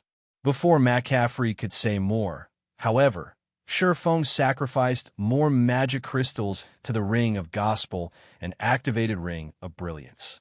Suddenly, everyone within a 2,000-yard radius felt a pleasant, empowering sensation spread through them. Their basic attributes and physiques improved by 20%, increasing their overall strength by a large margin. He has a strengthening domain tool, too. Crimson, which was flabbergasted when she noticed the buffs the Silver Lion Legion had received. She found it simply unbelievable that Feng had both a suppressing domain tool and a strengthening domain tool. Normally, superpowers would be fortunate to have just one of these tools, yet Feng had both. Will that help? Feng asked. Not even Feng had a good solution for facing the 50,000-strong army of elemental creatures, and he still had an agreement with Divine Tribe that the Silver Lion Legion could retreat if they lost more than 30% of their manpower.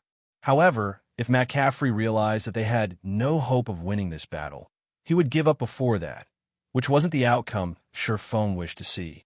I can't make any guarantees, but we'll try our best to stop those mobs, McCaffrey agreed. Feeling the Ring of Brilliance's effects, he decided to grit his teeth and fight. If the Silver Lion Legion retreated without putting up a fight after Feng had gone to such lengths to help them succeed, both the Legion and Divine Tribe would be humiliated. Even if he had to risk severe losses, he would try his best to stop the approaching elemental creature army. Good. I'll leave the rest to you. Just leave that guardian boss to us. Feng was satisfied once he saw that McCaffrey was committed to this battle. He was already fortunate that the Silver Lion Legion, one of Divine Tribe's trump card legions, was willing to help. Feng then piloted his Crimson Dragon flying ship straight toward the Starlight Behemoth. What? Do they really intend to challenge the Starlight Behemoth? Everyone was dumbfounded as they watched the ship approach the Realm Lord. In the air, a flying ship had superb combat power, but that was only true against immobile objects and players. Flying ships weren't built to fight monsters. And yet, Feng's group was going to use the flying ship against the domain-class mythic. They had gone insane. Even stripped of its domain and with 20% less basic attributes, the Starlight Behemoth was far stronger than ordinary mythic monsters. Its 2 billion HP was more than enough to cause despair. While the Silver Lion Legion members considered the ship's odds of surviving, Aqua Rose raised her staff from the Crimson Dragon flying ship's deck and began to chant an incantation. Dark blue, twofold magic arrays began to appear around the Starlight Behemoth, one after another. Tier 3 Super Spell, Sea God's Grasp. Under her command, shackles of water closed around the Realm Lord, binding the Starlight Behemoth and holding it in place. Good. Fire the main cannon. Feng commanded. As soon as he did, the Crimson Dragon flying ship's magic elven cannon began to gather an astonishing amount of ambient mana. It then fired a searing hot, white beam with a 200-yard radius at the Guardian boss's head. Read latest chapters at Wuxia World. EU boom. As the shot collided with the Starlight Behemoth's face, the forest below shook violently. The Silver Lion Legion's members almost lost their footing due to the shockwaves, even from several hundred yards away. As the white beam's light faded, it revealed a colossal crater in the previously dense forest. Flowers, grass, trees, even the elemental creatures that had been in that area left no trace of their presence, utterly obliterated. After a short moment, a gigantic figure fell from the sky and crashed into the crater's center, causing such an impact that it sent dirt and debris into the air. That gigantic figure was none other than the immobilized Starlight Behemoth. Chapter 2457. The Behemoth Falls. How is that possible? The flying ship injured the boss with just one attack? How powerful is that thing? Are flying ships really this strong? Both the Silver Lion Legion and the fleeing Stormheart team fell silent as they stared at the fallen Starlight Behemoth. They had no idea of how to express the shock they felt. Ordinary mythic monsters couldn't compare to a mythic-ranked realm lord, even after the Starlight Behemoth had lost its domain. Its defense should be particularly high. Tier 2 players might deal around minus 5,000 damage to an ordinary mythic, but when they attacked a realm lord like the Starlight Behemoth, they'd only deal around minus 3,000 damage.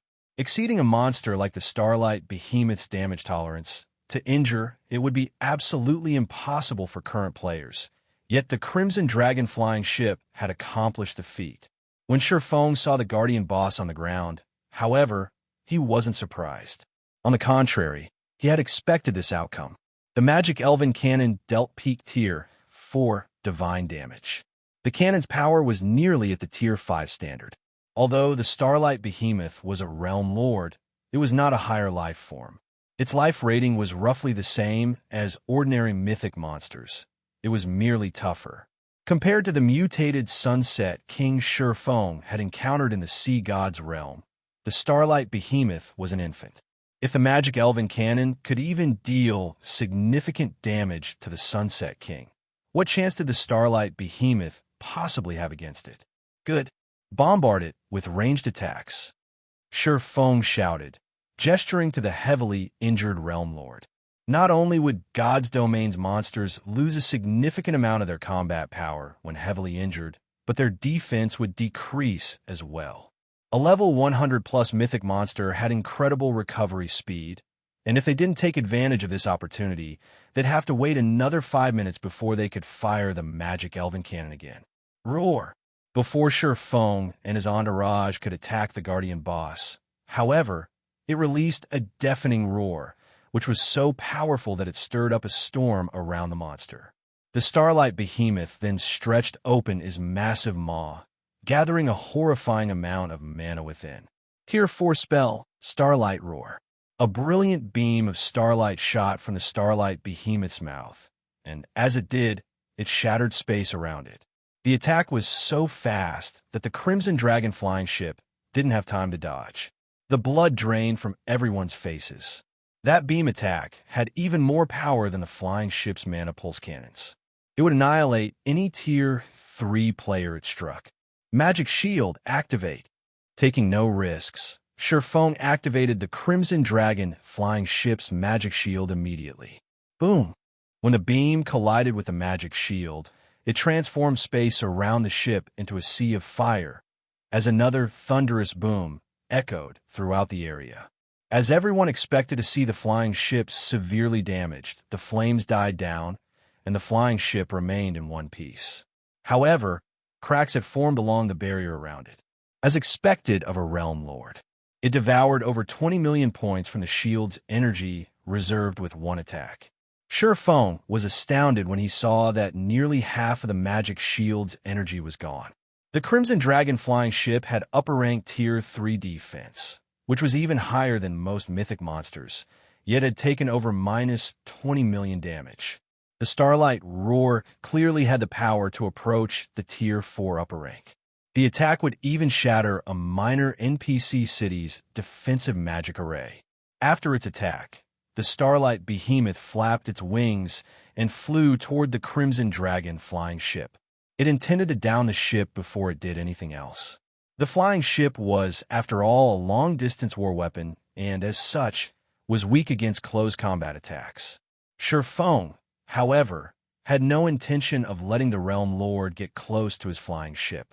Before the Starlight Behemoth had even ascended, he had driven the ship toward the rear of the Silver Lion Legion. Since the Starlight Behemoth was so injured, the Crimson Dragon flying ship easily outran it. The Starlight Behemoth's speed has decreased. McCaffrey's eyes glowed as he watched the flying ship kite the Guardian boss around the Silver Lion Legion. McCaffrey had been relatively surprised to see the Crimson Dragon flying ship injure the Starlight Behemoth, but injuring a Guardian boss and killing it were two different things. The Starlight Behemoth might look miserable, but it hadn't lost a significant amount of HP. The Magic Elven Cannon had only dealt a little over minus 50 million damage, which was nothing to the Starlight Behemoth. The Realm Lord would tear the Crimson Dragon flying ship to shreds long before they could kill it. It had an incredible recovery rate, after all. The flying ship, on the other hand, was a war weapon, and, as such, it didn't have an automatic recovery ability. Every point of durability it lost in this battle would be permanent until repairs could be made. If the ship could kite the Starlight Behemoth, however, it would be a different story. As long as Feng's group kept the Guardian boss distracted, the Legion could spare some of its Tier 3 experts to help attack the Starlight Behemoth once it had finished off enough of the elemental creature army, slowly whittling the Realm Lord to death. But before McCaffrey could finish his thought, the Crimson Dragon flying ship stopped moving. What is he trying to do? Does he still plan to face the Starlight Behemoth head-on?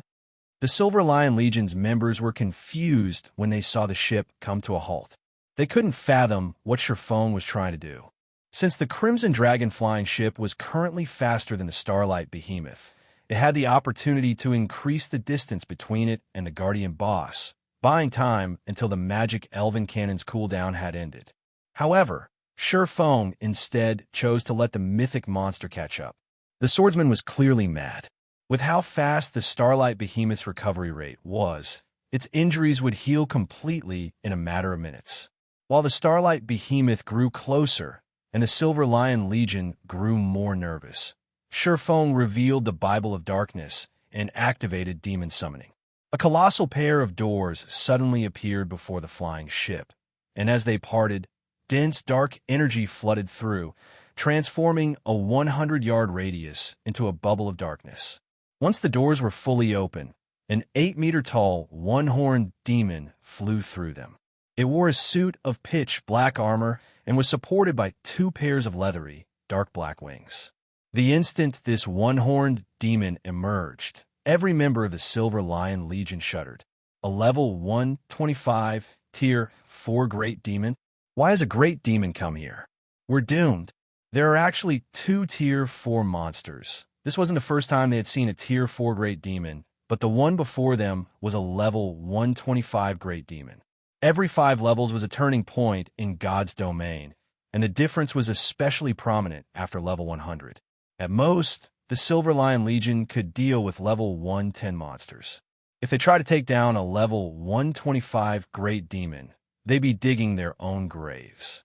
A level 125 Great Demon was even more frightening than the level 113 Starlight Behemoth.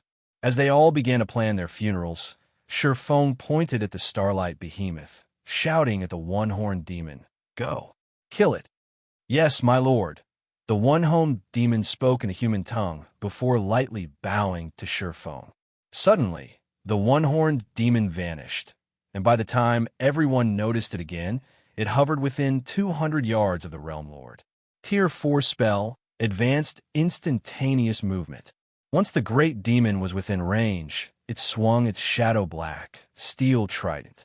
A 3-fold magic array then appeared above the Starlight Behemoth's head. Tier 4 spell, Dark Lightning.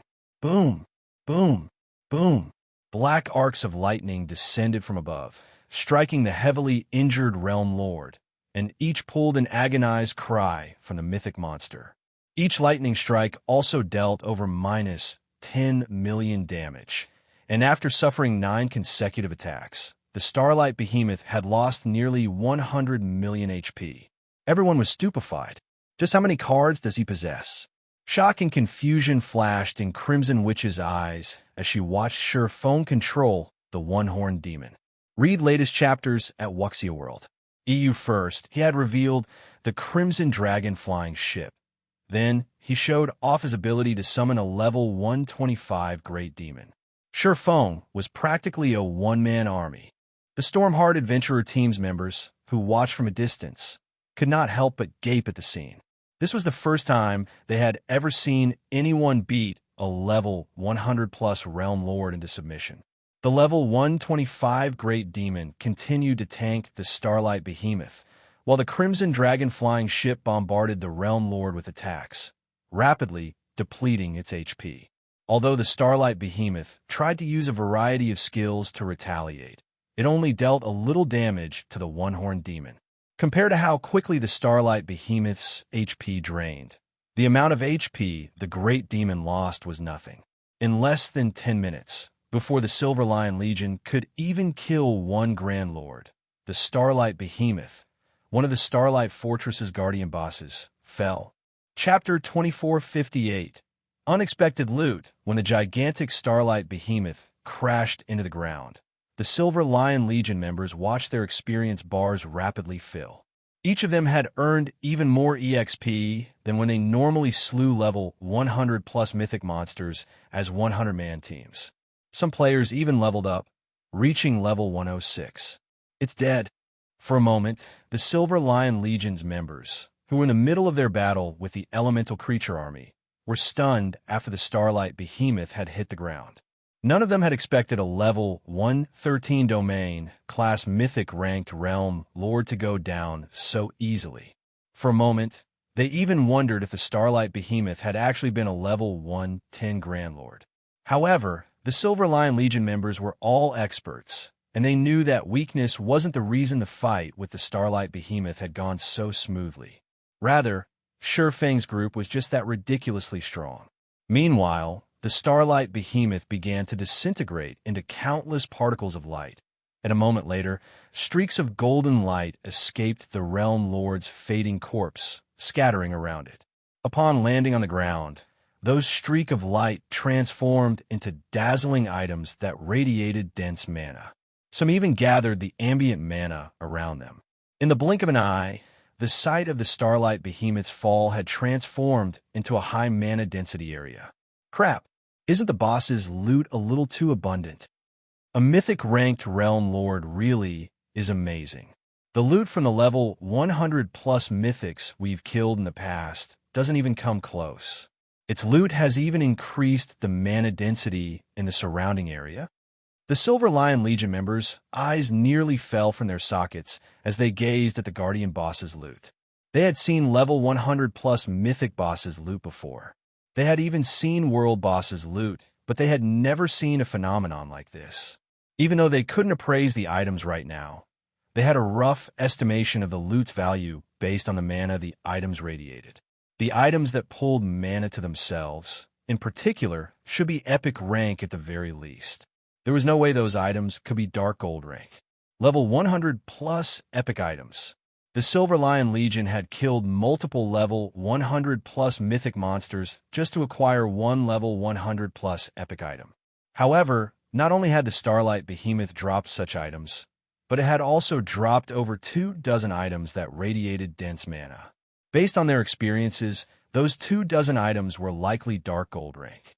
To equip level 110 Dark Gold items was akin to equipping level 100 plus epic items to players like them, who hadn't yet reached level 110. Although level reduction gemstones that they could use with level 100 plus weapons and equipment were rare and costly, the cost was negligible compared to equipping level 110 Dark Gold weapons and equipment now. If a tier 3 player could fully gear themselves in level 110 Dark Gold equipment, while at level 105, they'd even be able to tank level 110 mythic monsters, not to mention level 110 Grand Lords. McCaffrey and Divine Tribe's other upper echelons couldn't help the envy they felt. Divine Tribe hadn't obtained a single piece of level 110 Dark Gold equipment yet. It didn't even have much level 105 Dark Gold equipment. And as for level 100 plus epic weapons and equipment, the guild had almost nothing. Unfortunately, Divine Tribe and Zero Wing had agreed that a monster's loot would go to whichever team was responsible for slaying it. If both sides contributed to a monster's death, they would distribute the dropped items based on their contributions in the fight. For a moment, McCaffrey regretted his decision to save the Tier 4 hero summoning scroll. He had never expected the Starlight Behemoth to drop so many precious items. If he had used the scroll, slaying the Starlight Behemoth wouldn't have been a problem. It had already been heavily injured, and if the guild could obtain a fraction of the Starlight Behemoth's loot, it would be worth the cost of using the Tier 4 hero summoning scroll. The Tier 4 hero could have also helped kill the rest of the fortress's mythic bosses, and the Silver Lion Legion would return with enough of a harvest to outstrip the value of a Tier 4 hero summoning scroll. However, Zero Wing would now monopolize the Realm Lord's loot, while Divine Tribe could only watch, envious. Everyone work harder. You can see how much loot that boss dropped. There are still several more Guardian bosses in the Starlight Fortress. If we can kill them, I'll hold an internal auction for all of the weapons and equipment we earn. Everyone will have a chance to obtain top-tier weapons and equipment. McCaffrey shouted in the team chat. Whether or not you can take advantage of this opportunity depends on your performance now. McCaffrey's announcement ignited the Silver Lion Legion members' fighting spirit. Internal auctions rarely occurred among Divine Tribe's expert teams, especially among the guild's trump card legions and teams.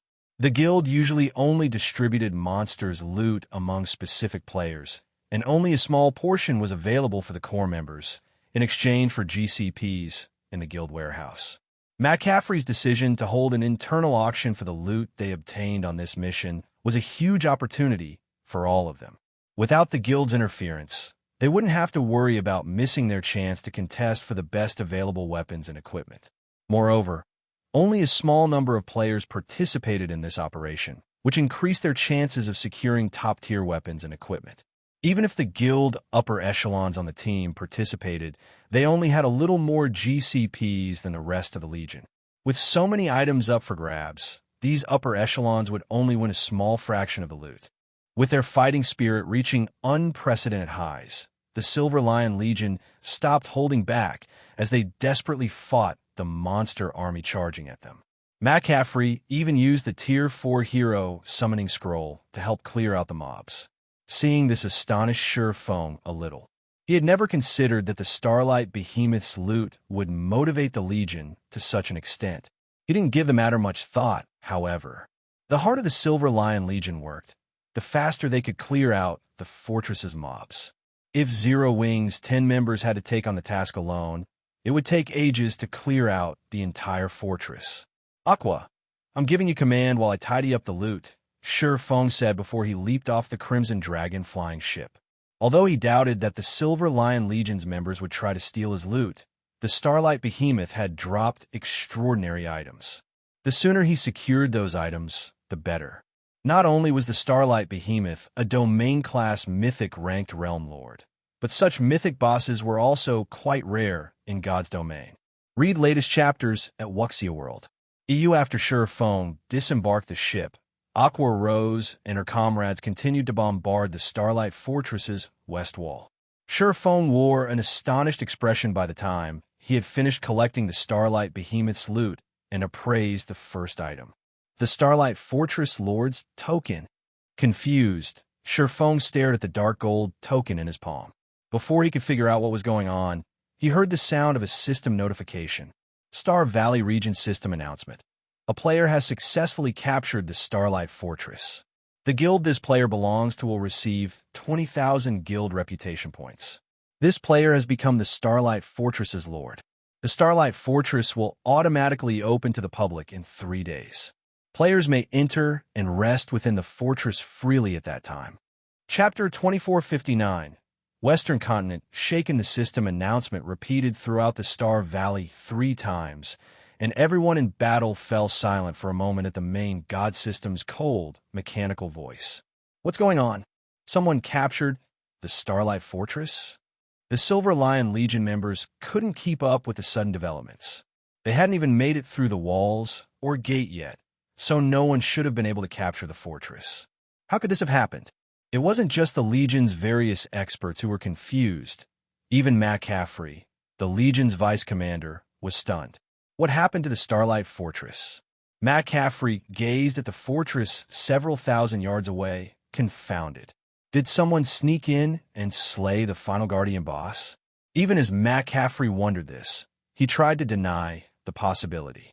In God's domain, players couldn't enter a sealed fortress until they destroyed the front gate or broke a hole in the walls.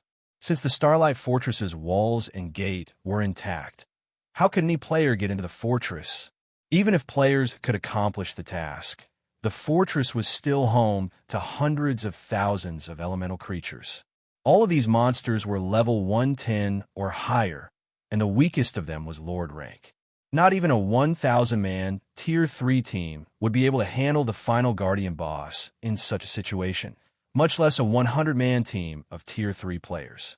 Even if players miraculously managed to reach and challenge the final Guardian boss, fighting the mythic rank boss should cause a huge commotion, but although they had been engaged in battle outside the fortress, they hadn't heard any noise from within. The only strange part about this siege was that over 50,000 monsters had emerged to attack, rather than the 10,000 they had expected. Moreover, this monster army had over 100 Grand Lords and a mythic boss, a creature that normally should remain within the fortress. Could it be? McCaffrey suddenly thought of a possibility, and he spun toward Feng, who was busy looting the Starlight Behemoth's loot near the rear line. In all of his experience sieging God's domain's fortresses, the final Guardian boss had never charged out of the fortress. Yet the Starlight Behemoth had been extraordinarily powerful. As a mythic-ranked Realm Lord, the Starlight Behemoth could be considered on par with a world boss, albeit one of the weakest. Of course, a level 113 world boss was an absolute nightmare for current players. Not to mention, the Starlight Behemoth had the support of an army of 50,000 monsters. Defeating it was far more difficult than defeating an ordinary Realm Lord. If Feng hadn't used Miniature World to suppress the Guardian boss's domain earlier, McCaffrey would have prepared to lose half of his legion at least. Meanwhile, Feng stood in the middle of the crater, holding a dark gold token. The token radiated dense mana and served as proof of their success in capturing the Starlight Fortress. The Starlight Fortress Lord's token. McCaffrey wasn't the only one to notice. Crimson Witch and the others had turned to look at Feng as well. They've captured the fortress, just like that? Crimson Witch stared at the token in Feng's hand with wide eyes. Although she knew that Feng's group had a high chance of capturing the Starlight Fortress, she had never thought he'd secure the Fortress Lord's token so soon. This was one of Star Valley's fortresses they were talking about. It was something the Western continent's various superpowers dreamed of obtaining. And yet, Feng had captured the fortress so easily. If she told this story, not even fools would believe her. Every member of the Silver Lion Legion was stupefied. None of them had ever expected a fortress in a level 100+ Forbidden Land to be so easy to capture. If the continent's other superpowers found out about this, they'd likely faint with anger. In reality, even Feng was astonished.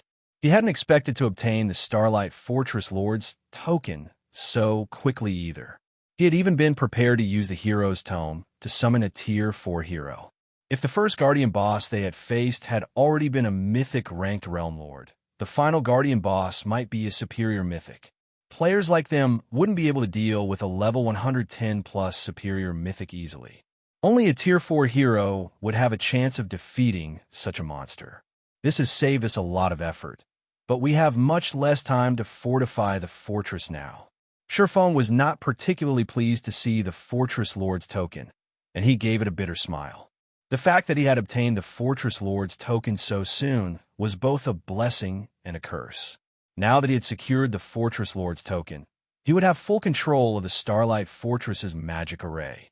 Although he still had to reach the fortress's core to activate the defensive magic array, it would no longer buff the monsters within now that he had the token. This would make capturing the fortress far easier. Now, he only needed to clear out the monsters in the Starlight Fortress, and he wouldn't have to destroy the fortress's wall or gate to do it. He could simply waltz through the front gate. The only problem was that he needed to clear out the monsters and strengthen the fortress's defenses within 3 days, before the fortress opened to the public and players began to flood in. Without adequate defenses, managing the fortress would become troublesome, and the various superpowers might use the opportunity to take it from him. Unfortunately, sealing the fortress and preventing players from entering wasn't possible. The Starlight Fortress was in Star Valley, a forbidden land. God's domain's forbidden lands weren't controlled by any kingdom or empire, and almost all of their fortresses had survived since ancient times, created before the Great Destruction. Forbidden Lands fortresses weren't like those in neutral maps or guild towns and cities.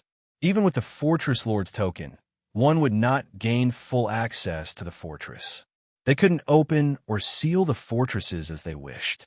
This was also the reason that any power to capture a fortress in a forbidden land was forced to send a large number of members to garrison the fortress. In truth, the main god system's settings for this weren't unreasonable. Forbidden Lands had far more abundant resources than other maps. If a power could acquire full control of an ancient fortress in a forbidden land, it would be nigh impossible for other powers to break through the defenses and take it from them due to the defensive mechanisms that had also survived since ancient times. The power that had first captured the fortress would have permanent access to the Forbidden Lands resources, while everyone else would have to watch from the sidelines. This certainly wasn't a fair situation. Take the Starlight Fortress, for example. It might only be a small fortress, but once its defensive magic array was activated, only Tier 5 beings would be able to break it. In an era where the gods had gone into seclusion, Tier 5 powerhouses stood at the peak of God's domain. Even emperors had to show proper respect. These powerhouses could wipe out entire kingdoms. Not even empires would get away scot-free after provoking such an individual. Feng had thought that he'd have 3 full days to bolster the Starlight Fortress's defenses after he captured it, but now he had to waste some of that time clearing out the hundreds of thousands of monsters within. While Feng and the others continued their fight against the Starlight Fortress's monsters, the Stormheart Adventurer team watched from a distance with dropped jaws. "Who are those people?" the ruthless, greatsword-wielding man muttered as he stared at the system announcement in shock. "They've actually managed to capture the Starlight Fortress? We don't know who they are, but this will certainly cause an uproar across the continent," Crow, Stormheart's commander, said. He couldn't help but glance Feng's way.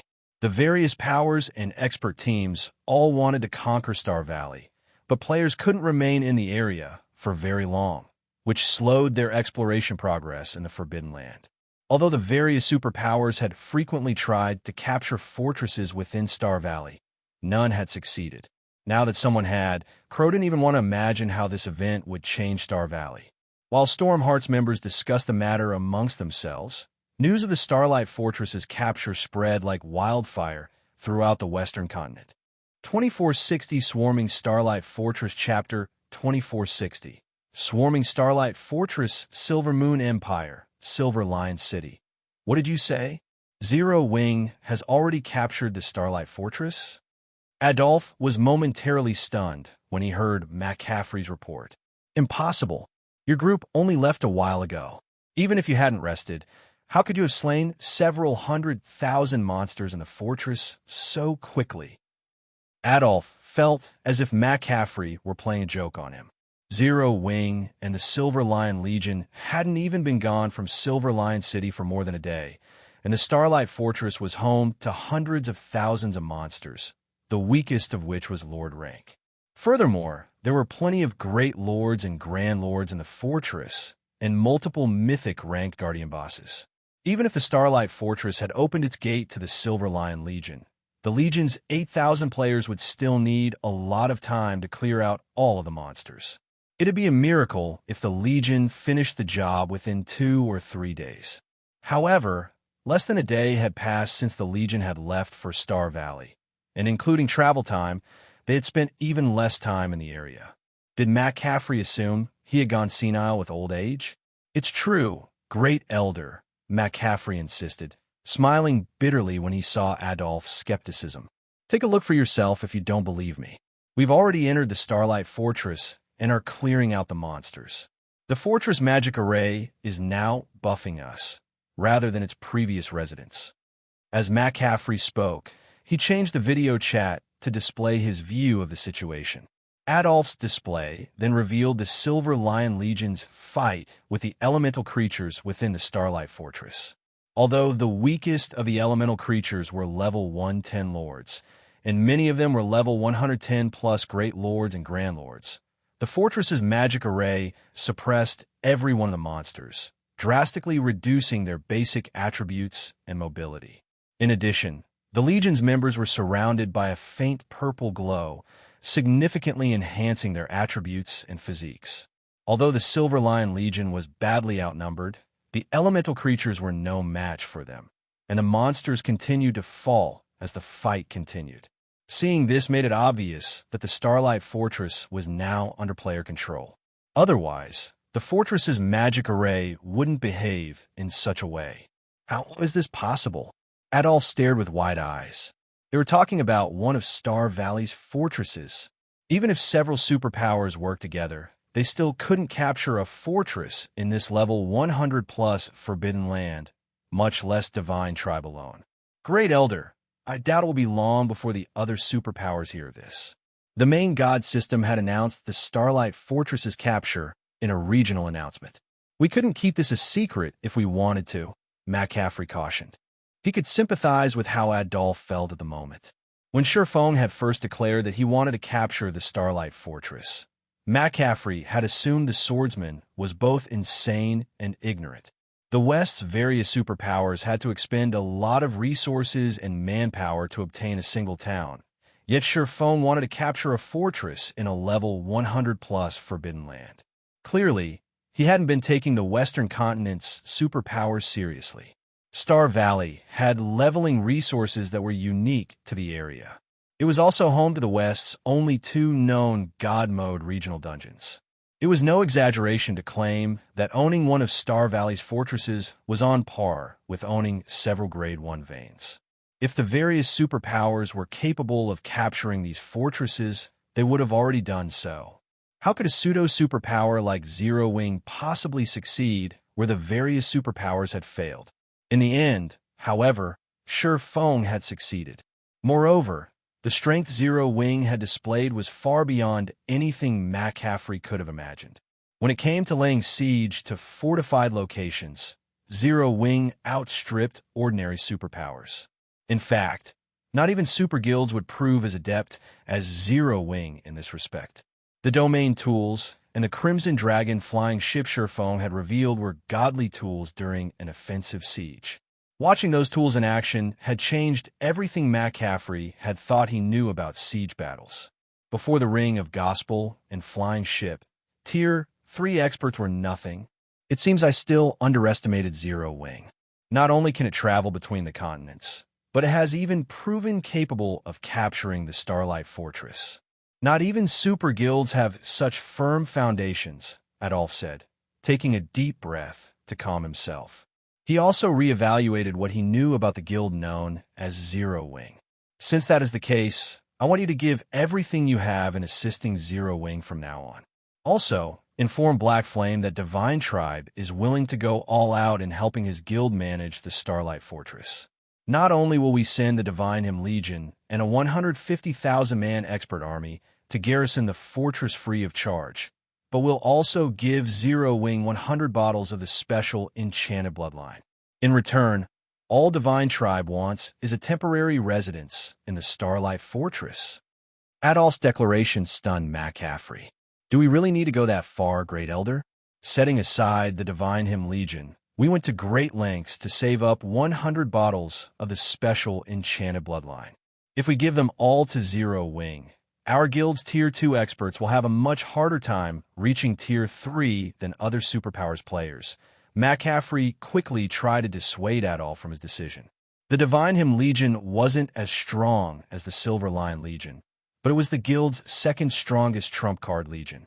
Normally, it was responsible for garrisoning the guild's important mining towns. If they transferred the Divine Him Legion to the Starlight Fortress, those mining towns' defenses would become a problem. The 100 special Enchanted Bloodlines were also supposed to be the capital Divine Tribe used to compete with the various super guilds. These bloodlines could help the guild quickly nurture Tier 3 experts. With another 100 Tier 3 experts, Divine Tribe could start raiding level 100 super large-scale team dungeons, instantly surpassing the various super guilds. Although Zero Wing had secured the Starlight Fortress, fortresses in Forbidden Lands weren't like those in other maps. Even after capturing them, players couldn't gain full control of these fortresses. Moreover, NPCs wouldn't be around to help manage the fortresses, and thus, they would require a large number of experts to protect them long-term. Otherwise, it wouldn't be long before the ruling power started having problems. Since news of the Starlight Fortress's capture had already begun to spread, many powers would swarm to it in the near future.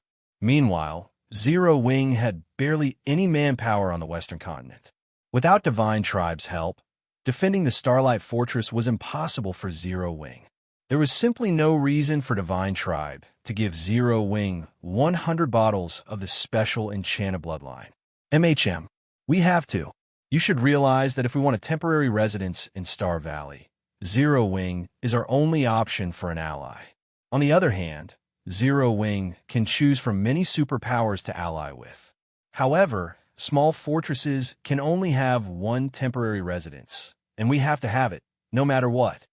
Adolf sternly informed his subordinate. The potential wealth and resources related to the Starlight Fortress couldn't be underestimated, especially the leveling resources. If Divine Tribe could secure a temporary residence in the Starlight Fortress, the guild's overall leveling speed would surpass the other superpowers by a large margin. 100 special enchanted bloodlines? Zero Wing really has lucked out. When Crimson Witch overheard Adolph's statement and tone, she knew the Great Elder had already made up his mind. She wasn't happy about it, but there was nothing she could do to change it. A lot of superpowers will be paying attention to the fortress, and it still isn't guaranteed that Zero Wing can defend its ownership. Hopefully, Zero Wing doesn't act foolishly.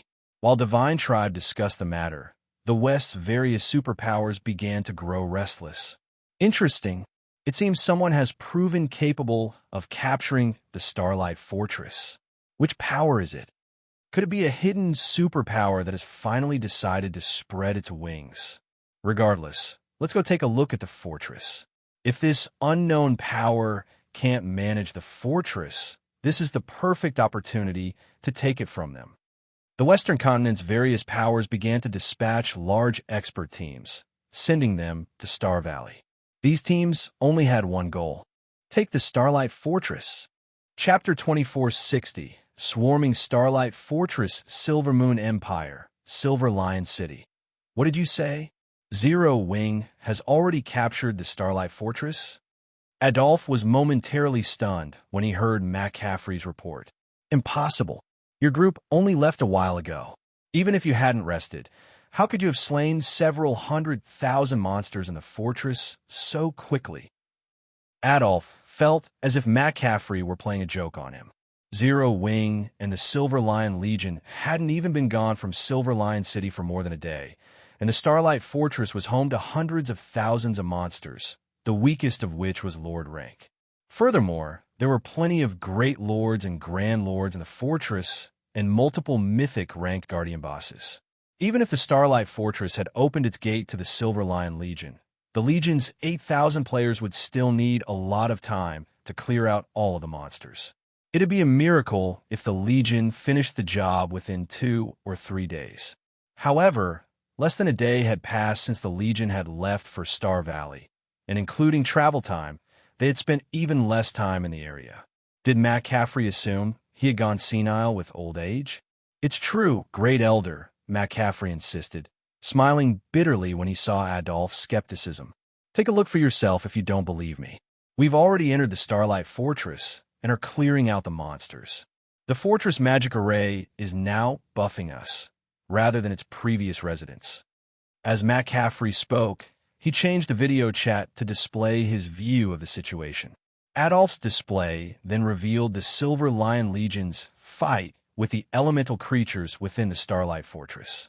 Although the weakest of the elemental creatures were level 110 lords, and many of them were level 110 plus Great Lords and Grand Lords, the fortress's magic array suppressed every one of the monsters, drastically reducing their basic attributes and mobility. In addition, the Legion's members were surrounded by a faint purple glow, significantly enhancing their attributes and physiques. Although the Silver Lion Legion was badly outnumbered, the elemental creatures were no match for them, and the monsters continued to fall as the fight continued. Seeing this made it obvious that the Starlight Fortress was now under player control. Otherwise, the fortress's magic array wouldn't behave in such a way. How is this possible? Adolf stared with wide eyes. They were talking about one of Star Valley's fortresses. Even if several superpowers worked together, they still couldn't capture a fortress in this level 100+ Forbidden Land, much less Divine Tribe alone. Great Elder, I doubt it will be long before the other superpowers hear of this. The main god system had announced the Starlight Fortress's capture in a regional announcement. We couldn't keep this a secret if we wanted to, McCaffrey cautioned. He could sympathize with how Adolf felt at the moment. When Feng had first declared that he wanted to capture the Starlight Fortress, McCaffrey had assumed the swordsman was both insane and ignorant. The West's various superpowers had to expend a lot of resources and manpower to obtain a single town. Yet Feng wanted to capture a fortress in a level 100+ Forbidden Land. Clearly, he hadn't been taking the Western continent's superpowers seriously. Star Valley had leveling resources that were unique to the area. It was also home to the West's only 2 known God Mode regional dungeons. It was no exaggeration to claim that owning one of Star Valley's fortresses was on par with owning several Grade 1 veins. If the various superpowers were capable of capturing these fortresses, they would have already done so. How could a pseudo-superpower like Zero Wing possibly succeed where the various superpowers had failed? In the end, however, Feng had succeeded.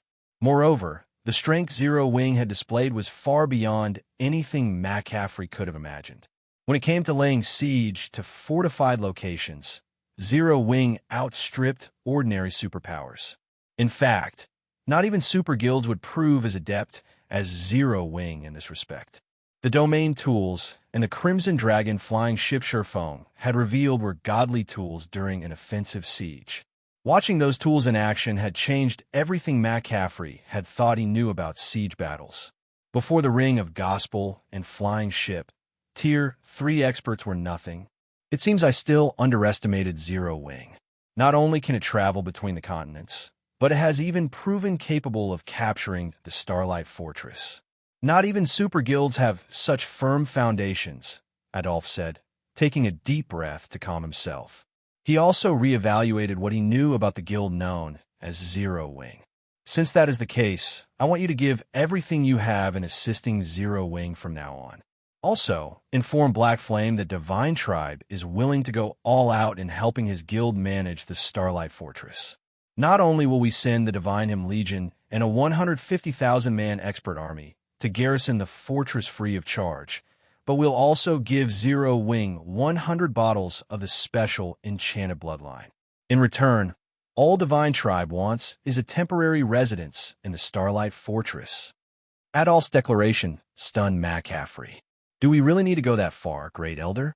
Setting aside the Divine Hymn Legion, we went to great lengths to save up 100 bottles of the special Enchanted Bloodline.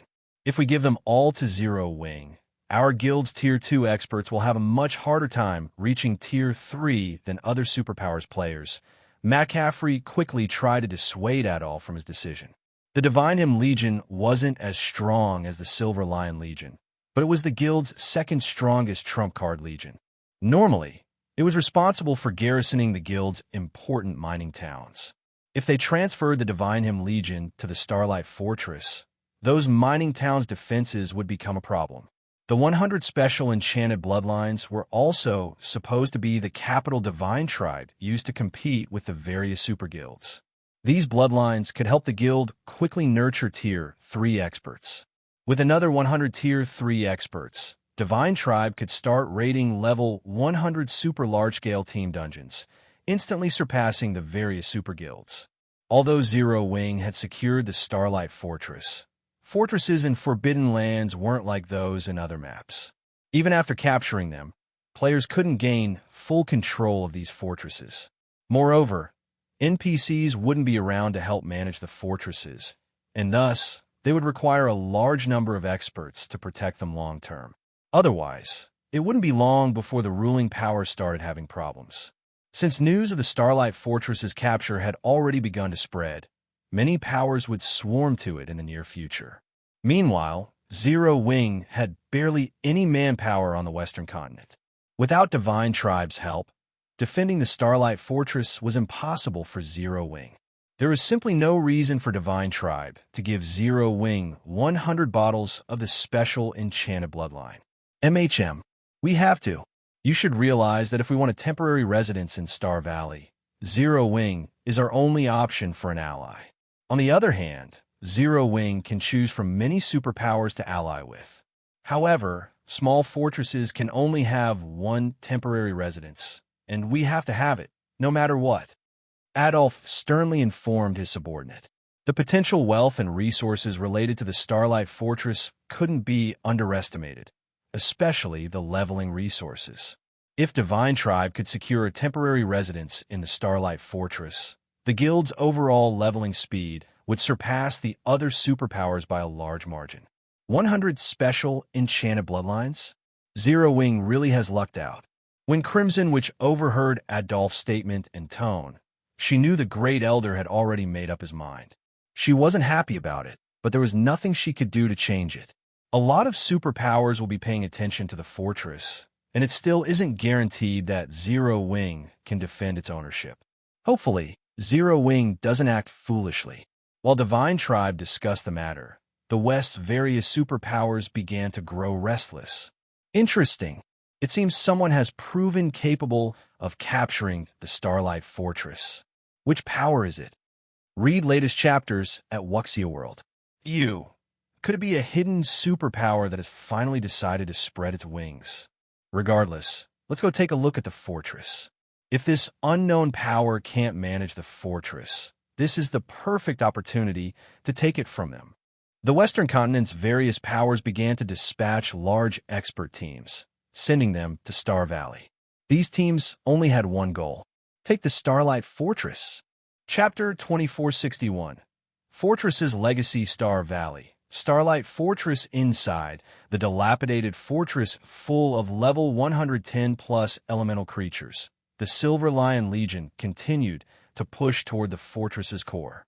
Although they faced more Great Lords and Grand Lords as they delved further into the fortress, defeating these monsters became an easy task with the Tier 4 hero McCaffrey had summoned and the fortress's magic array buff. After grinding in the fortress for just 6 hours, every member of the Legion discovered that their experience bars had grown considerably. Their leveling speed here was several times faster than grinding in normal maps. Furthermore, the elemental creatures dropped substantial loot, including plenty of level 110 mysterious iron equipment. If they were lucky, even level 110 secret silver equipment and set equipment would drop. The equipment was top tier to the Silver Lion Legion's members. The highest level players among them were level 106, while many of them were still stuck at level 105. Currently, obtaining level 110 weapons and equipment was a major challenge for them. Set equipment pieces' attributes were generally half a rank better than ordinary equipment of the same rank. If players could collect the full set, the set's attributes would be a full rank better than ordinary equipment of the same rank, with some having even greater bonuses. Take the level 110 secret silver set equipment the Starlight Fortress's monsters dropped, for example. Although the hidden blue set was only a level 110 secret silver set equipment, not only would having 6 of the 8 pieces increase a player's casting speed by 20%, but it would also increase their spell's effects by 25%. With all 8 pieces of the set, it would increase one's spell completion rate by another 2% and casting range by 20% wearing this set. A magical class expert's DPS would be even higher than players in level 110 fine gold equipment. Even after they reached level 110, they couldn't be certain how many pieces of level 110 fine gold equipment they could obtain. It was likely that only the guild's peak experts had any chance of securing a full set. Obtaining enough level 110 fine gold equipment was simply too difficult for experts of their caliber.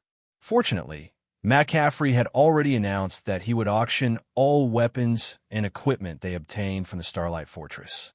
This meant that they'd all get a chance to acquire level 110 secret silver set equipment. How much they obtained would only depend on how many GCPs they had saved up. This was the reason that the Silver Lion Legion members put all of their effort into clearing out the Starlight Fortress's monsters, even without Feng saying a word. They actually hoped that Feng's group wouldn't participate in the battle, allowing them to keep all of the elemental creatures for themselves. The fortress only had so many monsters, and there wouldn't be enough secret silver set equipment for everyone. Guild leader, are we really going to leave these elemental creatures to Divine Tribes members? Aqua Rose asked as she watched the Silver Lion Legion push through the fortress's main streets. Level 110 secret silver equipment and set equipment might not be important to her or the other experts that had ventured to the Western continent with Feng, but it would be to Zero Wing's other experts.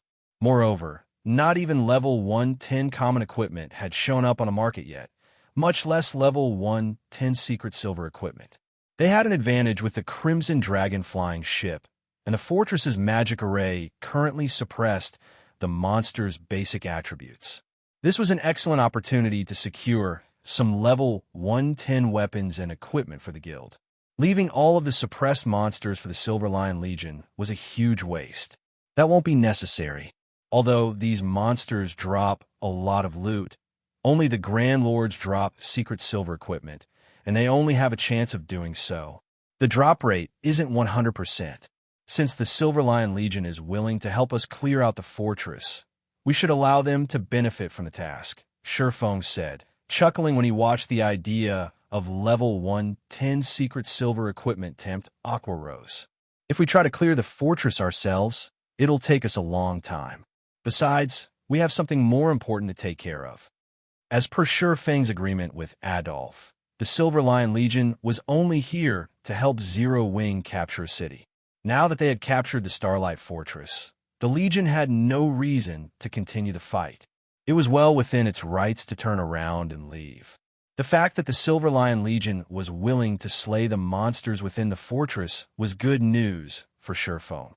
If Zero Wing had to clear out the monsters on its own, he wouldn't have much time left to fortify the fortress. Something more important? After giving the matter some thought, Aqua Rose asked, "Are we raiding the remaining Guardian bosses?" The moment Aqua Rose mentioned the Guardian bosses, Cola and the other Zero Wing experts burst with excitement. They hadn't had a chance to participate in the fight with the Starlight Behemoth directly, so they were itching for action.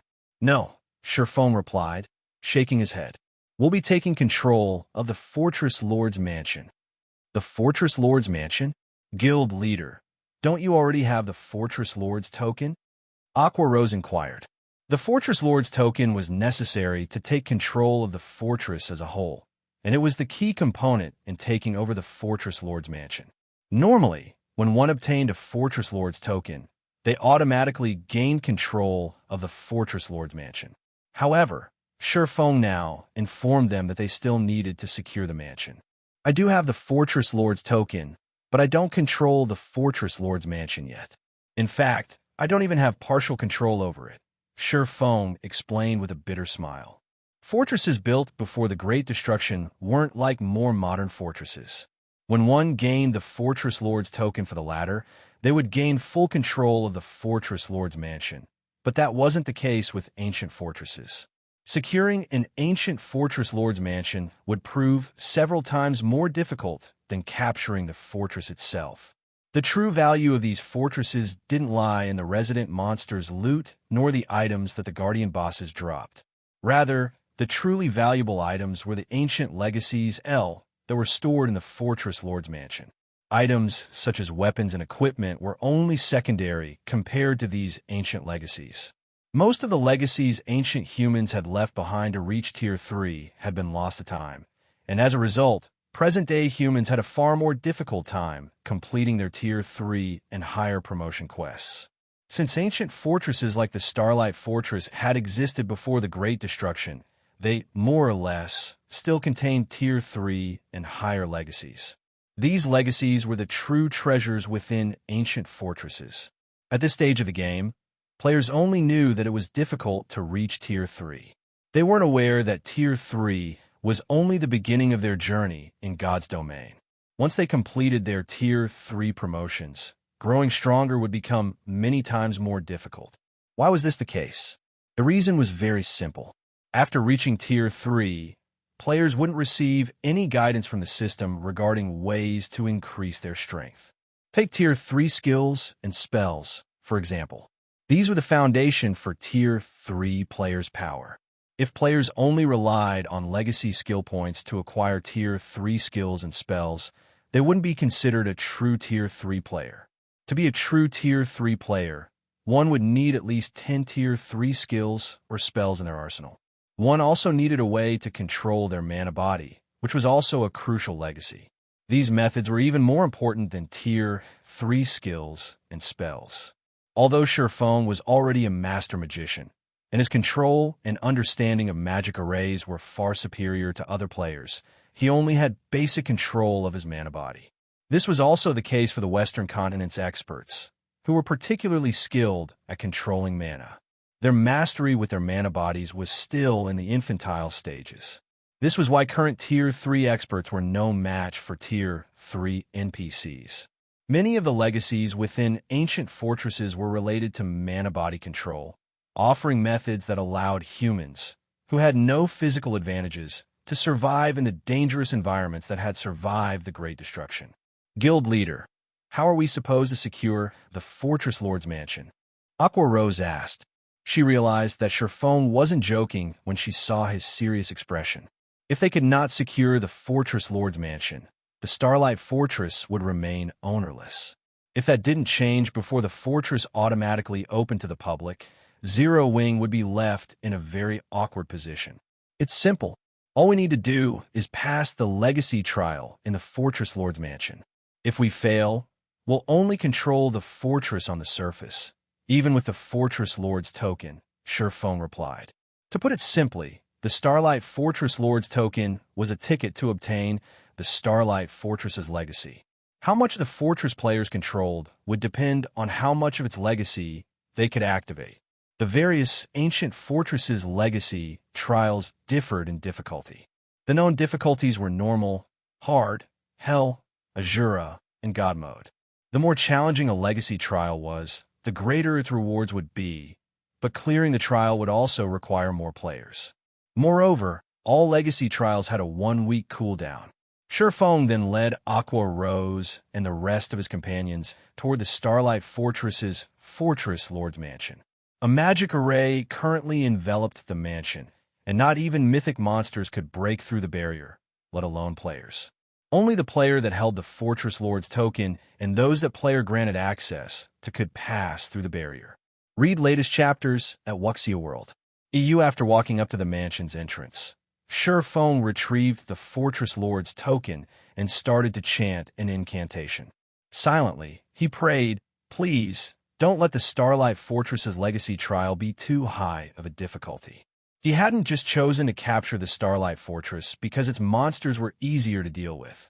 Most of his reasoning was based on the fact that it was one of the few small fortresses in Star Valley that had a Fortress Lord's Mansion with a weak mana signature.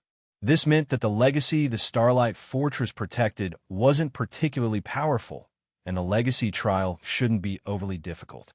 If he had tried to capture a fortress with a powerful Fortress Lord's Mansion, he would have wasted his effort if he couldn't secure control of the mansion after capturing the fortress. When Feng finished the incantation recorded on the token, a dark purple, fourfold magic array appeared on the mansion's main door. A set of gigantic, golden doors then emerged, and as the doors slowly parted, an ancient aura gushed between them. Crap, isn't this just a measly small fortress? Why does it have an Azura mode legacy trial? Feng was utterly dumbfounded when he saw the golden doors. Chapter 2462, Gold Gate, Aqua Rose, and the others couldn't help their surprise when a set of golden doors appeared before the entrance to the Fortress Lord's Mansion. Although the doors were only 8 meters tall, they radiated a sacred aura that tamed the nearby ambient mana. This aura even affected the mana within Zero Wing's members. Although the divine runes and images had been engraved on the doors, these runes and images were indiscernible when players tried to examine them. Even so, the blurred runes and images felt somehow heavy and inspired curiosity. What are the markings on the doors? I tried to examine them for a moment, but it made me feel even more exhausted than using advanced combat techniques multiple times in a row. Aqua, Rose wondered aloud. After examining the engravings, she pried her gaze away from the doors. She had seen plenty of amazing items in God's domain, but this was the first time she had encountered something that could deplete her concentration so drastically after looking at it for a few seconds. She didn't doubt that if she had stared at the doors for a few more moments, her mind would have been overloaded. Fire Dance and the others also turned away from the doors, afraid they'd pass out if they continued to stare. God's Domain's players rarely fainted from concentration depletion, but if it happened, the results would be even more severe than from stamina depletion. When a player's stamina depleted, they'd lose the ability to move, but when they lost all of their concentration, they'd be forced into a deep slumber, which took an incredibly long time to recover from. This could be a fatal setback for players fighting on the front lines. This is normal. The information on this gold gate is a legacy that has been passed down from ancient times. Moreover, this is a relatively complete legacy and far more complex than the combat techniques we've seen thus far. It isn't something players can simply glance at, Feng said. When he saw his teammates' curiosity, he revealed a bitter smile and continued, "If you look at this legacy for too long, your recovery could take more than 5 days." The legacy gates left behind in ancient fortresses fell into 3 ranks: Bronze Gate, Silver Gate, and Gold Gate. Each gate was stronger than the last, and the legacies they contained were more complete with each subsequent rank. Similarly, the higher the gate's rank was, the more difficult the legacy trial would be. Many Tier 3 experts would already struggle to clear the normal and hard mode legacy trials on the Bronze Gates. The Gold Gates only contained Azura and God mode legacy trials, which were so difficult that even peak experts would despair at the challenge. Feng had assumed that, even in the worst-case scenario, the Starlight Fortress would house a Silver Gate. He had never considered that the Legacy Gate would be Gold rank. Taking control of this Fortress Lord's mansion would be nearly as difficult as capturing a large fortress's Fortress Lord's mansion. Has the system elevated the trial's difficulty because we're the first to capture an ancient fortress? Questions filled Feng's mind as he gazed at the Gold Gate before him. Normally, small fortresses had, at most, silver gates, and medium fortresses would only have a small chance of containing a Gold Gate. He had never heard of anyone finding a Gold Gate in a small fortress. Forget it. Let's just take this one step at a time. Feng shook his head, banishing his worries. He then gritted his teeth and led his team through the Gold Gate. If he refused to participate in the trial now that he had activated it with the Fortress Lord's token, he would have to wait for the token's cooldown to end before he could try again. Moreover, the appearance of a Gold Gate wasn't all bad. This could be a blessing for them. A high-ranked Legacy Gate might be very difficult to clear, but it would also provide greater help as players learn how to control their mana bodies. A Legacy Gate was an ancient fortress's most valuable treasure. It was also the greatest benefit to controlling an ancient fortress. The various powers hadn't initially been aware of this fact in Feng's previous life and had treated the Legacy Gates as a way to gain more control over their fortresses. The various powers had only discovered the Legacy Gates' true value after some time, learning that these gates were the fastest way for players to unlock the full potential of their mana bodies. If players tried to explore and adapt to their mana bodies without such help, unlocking their mana body's potential would take ages. As Feng and the others walked through the Gold Gate, the world around them warped. The world settled into place again, and Feng found himself before a sacred golden mountain alone. This golden mountain was several thousand meters tall. Feng couldn't even see where the mountain ended. The mountain's aura was just slightly less intense than that of the Tower of Four Gods. While bathed in the mountain's aura, Feng felt an intense pressure bear down on him, reducing his mobility. So, this is a Gold Gates trial? Feng looked around him, shocked. During his previous life, he had only ever entered a Bronze Gate, and he had only acquired the entry slot after paying a huge sum. Even so, he had paid the price gladly. If he hadn't, He would have had to rely on his own experiences to explore and adapt to his mana body, like independent players, wasting a lot of precious time in the process. The stronger one's mana body was, the more difficult it was to unlock its potential. Because of this, independent Tier 3 players struggled to surpass the various superpowers Tier 3 experts. Unfortunately, it couldn't be helped. It was simply a benefit of having access to a guild's resources. If that weren't the case, so many players wouldn't be so desperate to join the various superpowers. Within the Gold Gate, Feng discovered that the difference between a Bronze and Gold Gate was far greater than he had expected. When he had entered the Bronze Gate, its environment hadn't affected his mental state, but within the Gold Gate, he could feel a void in his mind. Within spaces that had thin traces of mana, such a mental state would be extremely helpful. While players operated in spaces that lacked mana, the harsh environments would affect their ability to learn and grow, even with the support of their mana bodies. While Feng and the others quietly observed their surroundings, the phantom of a goddess in dark blue armor appeared before them all. "I am this Legacy Gate's creator, Iliadi. Trial taker, you have 2 days to climb the sacred mountain and pass the trial. If you fail, you will be removed from this place. Only if 3 or more of you reach the sacred mountain's first shrine will you obtain the Starlight Fortress's bronze mark, securing your hold over the fortress. Remember, this is your only opportunity.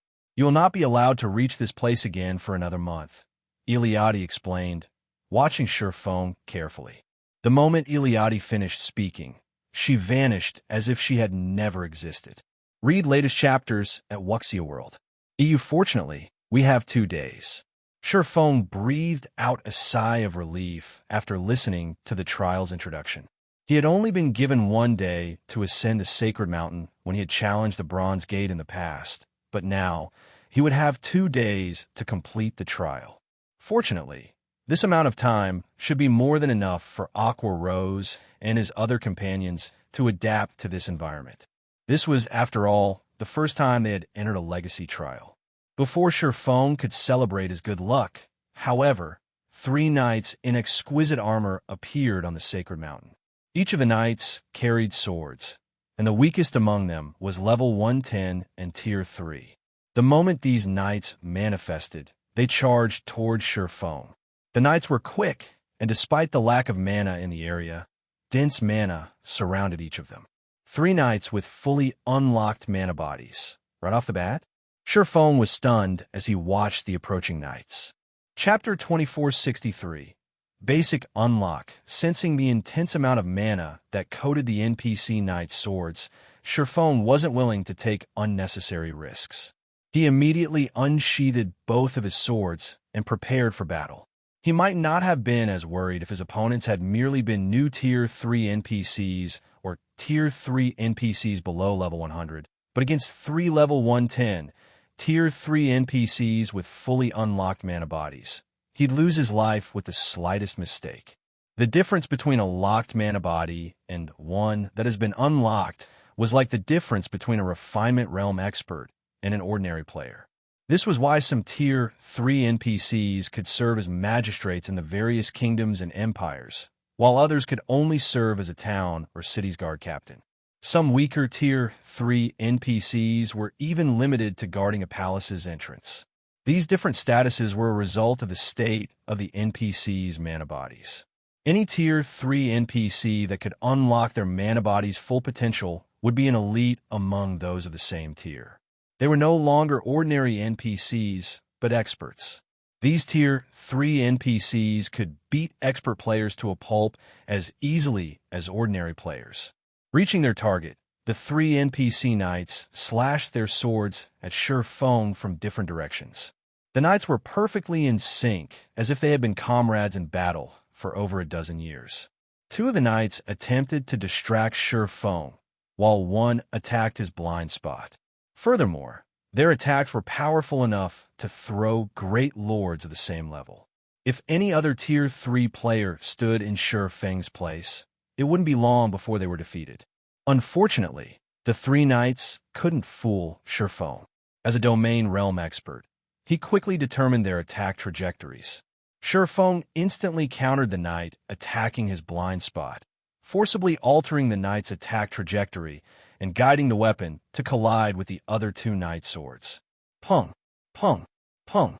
The three knights stumbled back as a result of the collision, but Feng didn't get off scot-free. He also stumbled half a step back, and his right arm trembled slightly from the impact. So, this is a Golden Gates trial? Feng glanced down at Killing Ray, which vibrated with a low hum, astonished. He couldn't help but worry for Aqua Rose and the others. There was almost no mana in this world, and because of that, Aqua Rose and his other companions would be lucky if they could exhibit half of their normal combat power, even with the help of their mana bodies. Feng's first clash with the three knights had been brief, but he could tell that his opponent's combat standards were on par with the Trial Tower's 5th floor. Their combat standards might not be very high, but he was sure they had silver rank mana bodies. Otherwise, there was no way a single clash would cause his arm to go numb with his basic attributes. If even he struggled, it was easy to imagine how the others might fare. Moreover, he was only at the foot of the mountain. He hadn't even started to climb it yet. Ascending the mountain was the goal of this legacy trial, and as players climbed higher, they'd face stronger opponents. Fortunately, they weren't actually required to kill their opponents. As long as players survived against the mountain's residents for 30 minutes, they'd be allowed to pass, but that was still a challenging task. PvP fights rarely lasted more than 10 minutes, not to mention fights against NPCs, since such high-intensity battles required a lot of stamina and concentration. However, during his first clash with the knights, Feng sensed the NPCs' mana circuits and how they used the mana within them. Normally, sensing such things in the outside world was quite difficult due to the abundant mana in the area, but the Legacy Gate space had barely any. As a result, the flow of mana within the NPC knights was easily noticeable.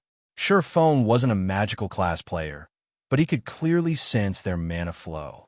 Only because these knights only possessed silver mana bodies, their mana body's construction was far simpler than Feng's epic rank mana body. He wouldn't gain much insight from watching these knights fight. Even so, he'd gain more information than he had from unlocking his past bronze mana body. After Feng had shoved the three knights back, they quickly regained their postures and launched another attack, giving Feng no time to catch a break. This time, however, the knights opted for a different approach. One of the knights focused on attacking Feng, while the other two consolidated their mana and waited for an opening. The knights now knew that they were no match for Feng's techniques, and they had decided to overwhelm him with brute force. It left Feng in a difficult position. His basic attributes were definitely higher than the Tier 3 knights, but with their mana empowering their swords, Feng couldn't block the weapons without repercussions. He had no choice but to dodge and retreat. Fortunately, the mana only increased the force behind the knights' attacks. It did not increase their damage. 10 minutes, 15 minutes, 20 minutes. As the battle progressed, Feng's excitement grew. He had learned and mimicked the method the knights used to conduct and use the mana within their mana bodies. It was like learning to draw a new magic array. The knights charged at him again, and Feng silently guided the mana in his body outward, enveloping his sacred sword. This should be enough. He then swung Killing Ray at the Tier 3 knights' mana-coated swords. Boom! The sound of an explosion echoed from the foot of the mountain. The impact from the blow shoved the Tier 3 knights stumbling back a step. In contrast, Feng remained steady in his original position, and his arm no longer shook. Suddenly, the sound of a system notification reached Feng's ears. System, you have unlocked 5% of your epic mana body.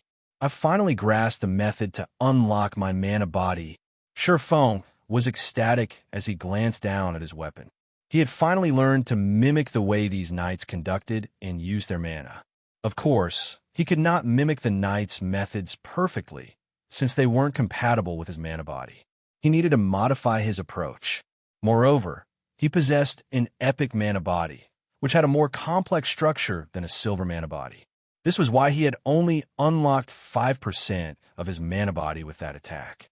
It's no wonder why so many experts fought to enter gold gates in the past. I made more than a fortnight's progress in less than half an hour. Seeing the 3 NPCs eye him hostilely, Feng realized how astoundingly effective it was to train within a Gold Gates legacy trial. If an expert with a silver mana body stood in his place, they would have likely unlocked all of their mana body with one trip. These knights had offered a perfect example of how to do so. After all, and this environment was the perfect place to observe others' mana bodies. This simply wasn't possible in the outside world. Following which, Feng challenged the next group of NPC knights. He wanted to familiarize himself and adapt to the new sensation as quickly as possible. The second group consisted of 6 NPC knights, and they used a completely different method to employ their mana bodies. Individually, they were about as strong as the first 3 knights, but in the end, they were nothing more than lab rats for Feng as he further optimized his epic mana body. Read latest chapters at Wuxia World. You not only did Feng encounter more knights as he climbed the mountain, but the knights also had higher ranked mana bodies. The first knights only had basic silver mana bodies, but eventually, Feng faced NPCs with intermediate silver and advanced silver mana bodies. As a result, Feng was able to continue refining his epic mana body. 10%, 15%, 20%. After more than 7 hours of combat and completing his challenge against 6 Tier 3 knights with peak silver mana bodies, Feng finally reached the Sacred Mountain's first shrine. After Feng entered the first shrine, Iliadi, the goddess in dark blue armor, appeared before him again. Iliadi radiated an aura that was even beyond that of Tier 5 beings. Trial Taker, you have proven to be quite skilled. You have reached the first shrine within 9 hours. As a reward for your effort, I will present you with 2 options. The first option consists of surviving 3 moves against me. Not only will you clear this trial and enter the mountain's second level by succeeding, but you'll also receive 1 legacy guidance. If you choose the second option, you'll have to face this shrine's guardian. If you win, you'll gain access to the second level, but you will not receive additional rewards. Iliadi offered Feng. You have 3 minutes to consider. Decide carefully. Chapter 2464. 3 Divine Swords. Once Iliadi finished speaking, she closed her eyes and waited for Feng's reply in silence. She showed no intention of speaking further. Players actually have a chance to earn a legacy guidance in a gold gate. The goddess's explanation had stunned Feng. Based on what he knew from the past, the legacy gate's creators were lofty beings. They'd only appear before players at the beginning of the legacy trial to explain the rules. Players shouldn't encounter them again after that. Feng had never expected that not only would Iliadi appear before him near the Sacred Mountain's first shrine, but she'd also offer him 2 choices. Moreover, one of the 2 options would afford him the chance to obtain a legacy guidance. If the experts from his previous life found out about this, they'd try to kill him out of jealousy. Players didn't receive any guidance after reaching Tier 3 in God's domain. They'd have to rely on their own abilities to grow stronger, especially when trying to unlock their mana bodies. Even within the legacy trials, players could only rely on their observations to learn and improve. They wouldn't be given anything on a silver platter. Thus, receiving a legacy guidance was every expert player's dream. Unlocking a mana body's full potential was only a basic condition to activating a Tier 3 mana body. If players could unlock more of their mana body's potential, it could offer even greater benefits. However, unlocking more of a mana body's full potential was insanely difficult. If players had taken the wrong path during their early days, they'd have almost no chance of surpassing 100% potential. Players would have to settle for the most basic level of mana body. If all players were offered a chance to receive guidance from an ancient legacies, far more of the past peak experts would have been able to reach Tier 5. The stronger a player's mana body was, the easier it'd be to complete their future promotion quests. This was why some experts with silver mana bodies had reached Tier 5, while some experts with gold mana bodies had been stuck at Tier 4. When Iliadi had presented Feng with 2 options, he had felt as if he were dreaming. Lady Iliadi, I choose your challenge. Feng instantly decided. Challenging Iliadi was undoubtedly reckless, but if he missed this opportunity, he'd regret it for the rest of his life. Even if he couldn't take control of the Starlight Fortress's Fortress Lord Mansion now, he could try again after the tokens cool down. However, if he passed up this opportunity to challenge Iliadi, he might not get another chance to earn a legacy guidance. He had an epic mana body, and unlocking its potential would be far more difficult than with a gold mana body. Just try to unlock 100% of its potential was an immensely difficult challenge, not to mention unlocking more than that. Excellent. You have made a wise decision. You will not receive another chance to challenge me, let alone obtain a legacy guidance, no matter how many times you come here, Iliadi said as she opened her eyes. When she looked at Feng, a hint of recognition flashed in her eyes. However, don't think that you can withstand 3 of my attacks. Even if I limit my strength to tier 3, you have less than a 10% chance of completing my challenge with your sealed epic mana body. Iliadi then pulled a blue greatsword, whose tip had been buried in the ground before her, and raised it above her head. A frightening amount of mana suddenly surrounded her, and a mana storm manifested around Iliadi's greatsword. The storm was so powerful that it could even tear apart space. Feng could sense that the phenomena weren't due to a skill or spell. Iliadi was merely executing a normal attack. Now face me. First sword, Light Shadow. As she spoke those words, Iliadi swung her greatsword down at Feng, who stood over 40 yards away. A gigantic blade of mana appeared in the goddess's hands and descended on Feng, splitting apart space as it passed. So, this is the true method of utilizing a mana body? Feng was dumbfounded as the blade grew near. He had met many tier 5 NPCs, but he had never met one that had such mastery over their mana body. Although Iliadi had suppressed her strength to tier 3, her normal attacks still had the power of a tier 4 skill. Without hesitation, Feng activated Heavenly Dragon's power. The legacy trial was located in a different realm. Although players were prohibited from using invulnerability skills, they could use any other skills or spells they possessed. This was why Feng dared to accept Iliadi's challenge. Divine runes immediately appeared around Feng's body, substantially increasing his strength. He then brandished his swords at the descending mana weapon. Secret technique, Lightning Flash. Boom! When the weapons collided, the impact created a powerful shockwave that shook the surrounding area. Even the ground trembled at its might. The boom of the collision echoed across the entire sacred mountain. A figure then shot out of the dust cloud that encompassed the battlefield. It was none other than Feng. Not only had he lost 1/5 of his HP, but he also failed to stabilize his footing after he landed, tumbling to the ground. Before Feng could return to his feet, however, the goddess was already poised to attack again. This time, however, she positioned her sword beside her, prepared to execute a horizontal slash. Second sword, Holy Devour.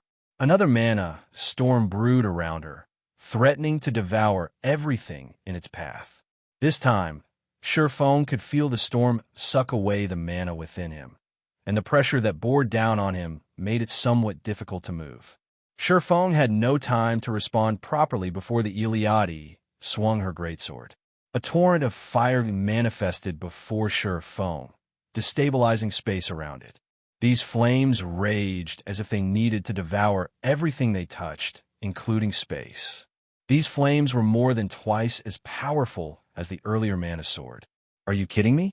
Feng's shock reached unprecedented levels as he watched the torrent of fire blast toward him. Normally, not even heroes could exhibit basic tier 4 power with normal tier 3 attacks. But not only did the goddess's horizontal swing contain tier 4 power, but it was also at the intermediate rank. No one would believe him if he retold this tale. Despite his surprise, however, Feng didn't hesitate. Realizing that he couldn't afford to hold back, Feng activated Blade Liberation and executed Lightning Flash once more. Boom! Space exploded the moment the two fighters' weapons met. Read latest chapters at Wuxia World.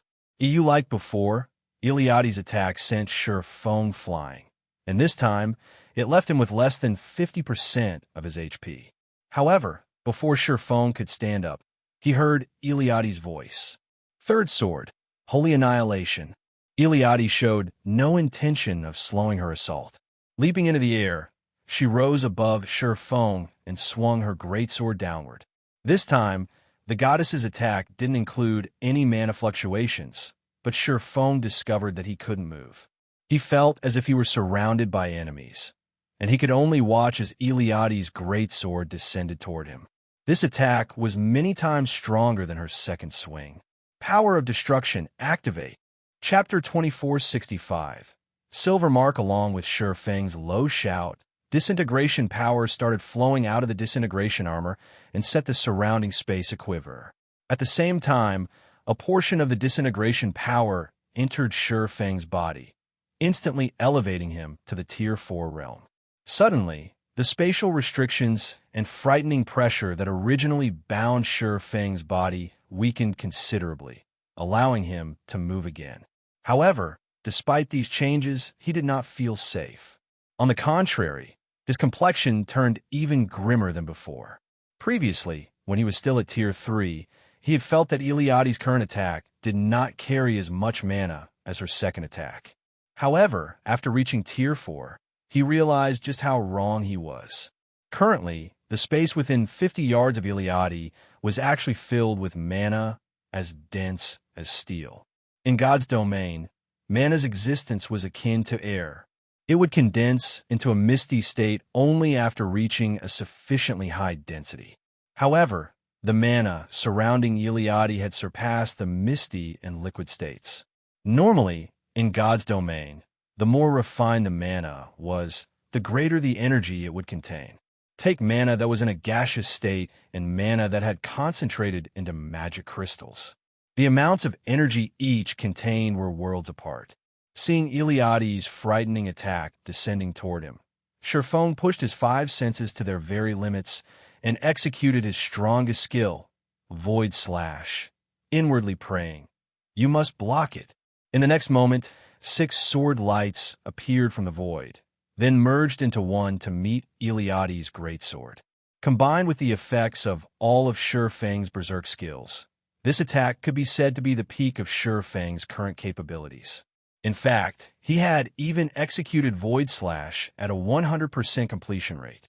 The power of this attack could undoubtedly send mythic monsters of the same level flying. Most likely, even Tier 4 NPCs would be no exception. Boom! A deafening boom echoed throughout the surroundings after the attacks of both sides collided. The entire sacred mountain had even started trembling slightly.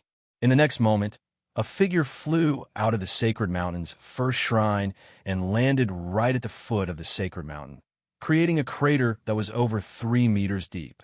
What a pity! I have waited a long time for a challenger with an epic mana body to show up. If only he had unlocked his mana body before coming here.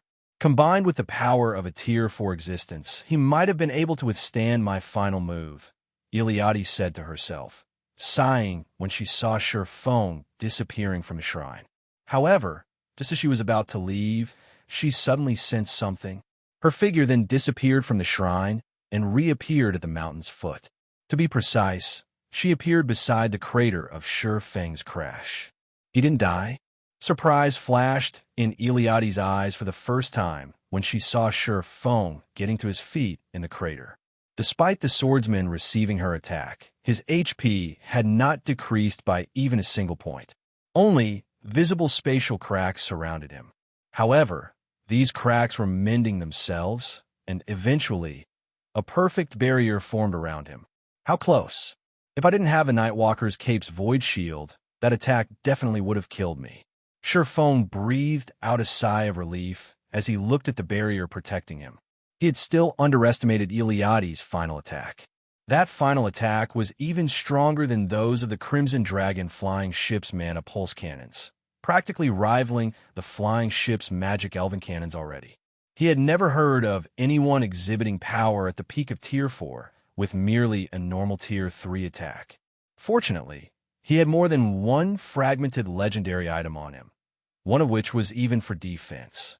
Otherwise, only death awaited him in this trial. After inwardly celebrating for a moment, Feng climbed out of the crater quickly and walked up to Iliadi. "Lady Iliadi, may I know if I passed your trial?"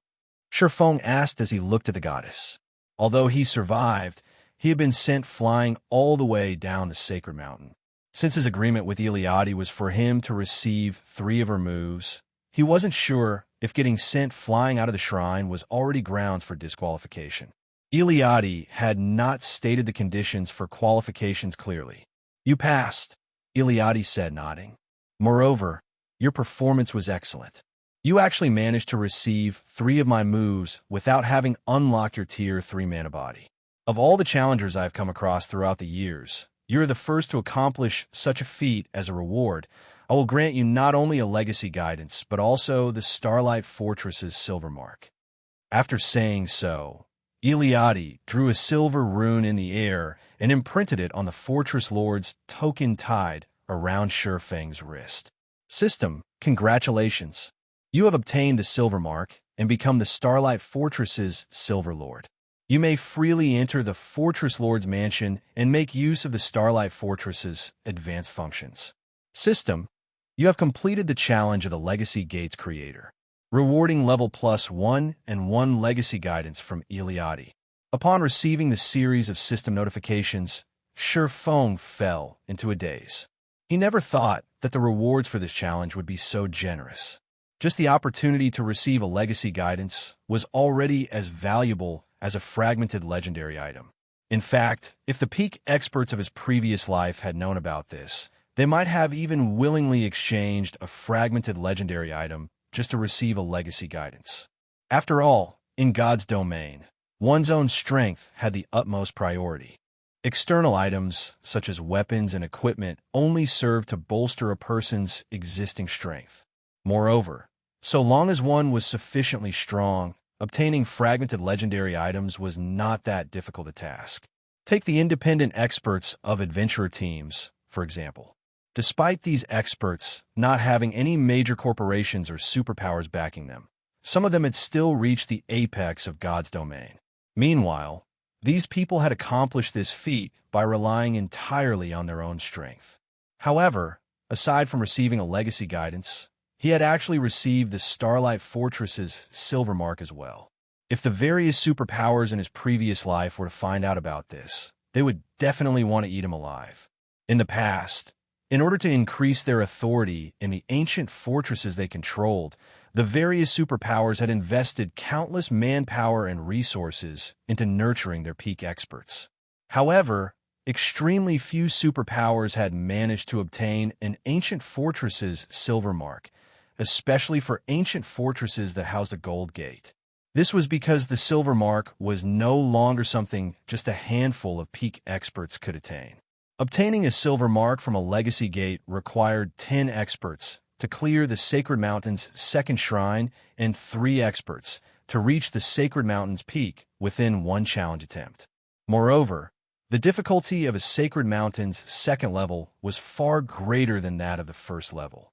The Sacred Mountain's first level served as a foundational level for the legacy trial. It functioned more as an educational tool than a challenge.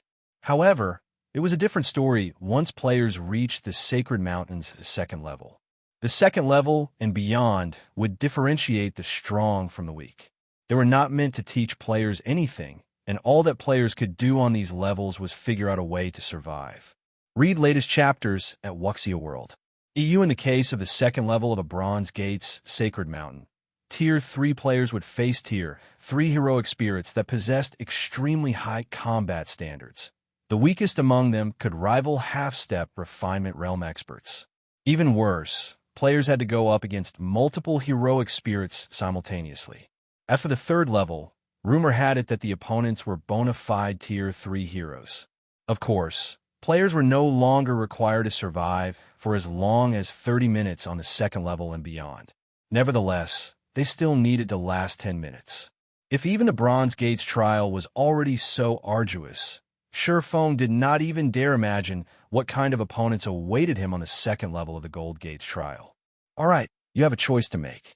Do you wish to receive guidance on how to unlock your epic mana body, or do you wish to receive guidance on mana techniques? Iliadi asked as she looked at Feng's stunned expression. Chapter 2466.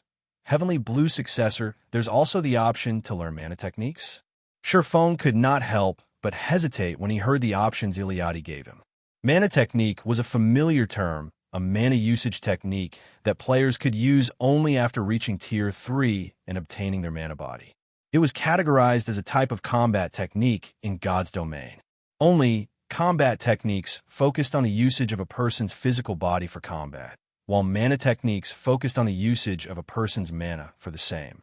However, only an extremely small number of players had the opportunity to learn mana techniques in God's domain, because the knowledge had long been lost. Normally, players had to rely on their own inspiration to create mana techniques. As for Feng, even after playing God's domain for a decade during his previous life, he never managed to learn a single mana technique. If it were before he had witnessed Iliadi's 3 attacks, he would have most likely chosen to receive guidance on how to unlock his epic mana body without any hesitation. This was because the mana techniques he had seen experts use in his previous life hadn't been particularly powerful. Those mana techniques only bolstered the strength of existing skills and spells slightly, not even as useful as combat techniques. However, from the goddess's attacks, it would seem that he had been under a misconception. After all, Iliadi's mana techniques allowed her to exhibit strength at the peak of Tier 4 despite having suppressed herself to Tier 3. The strength of her mana techniques was many times superior to bronze combat techniques.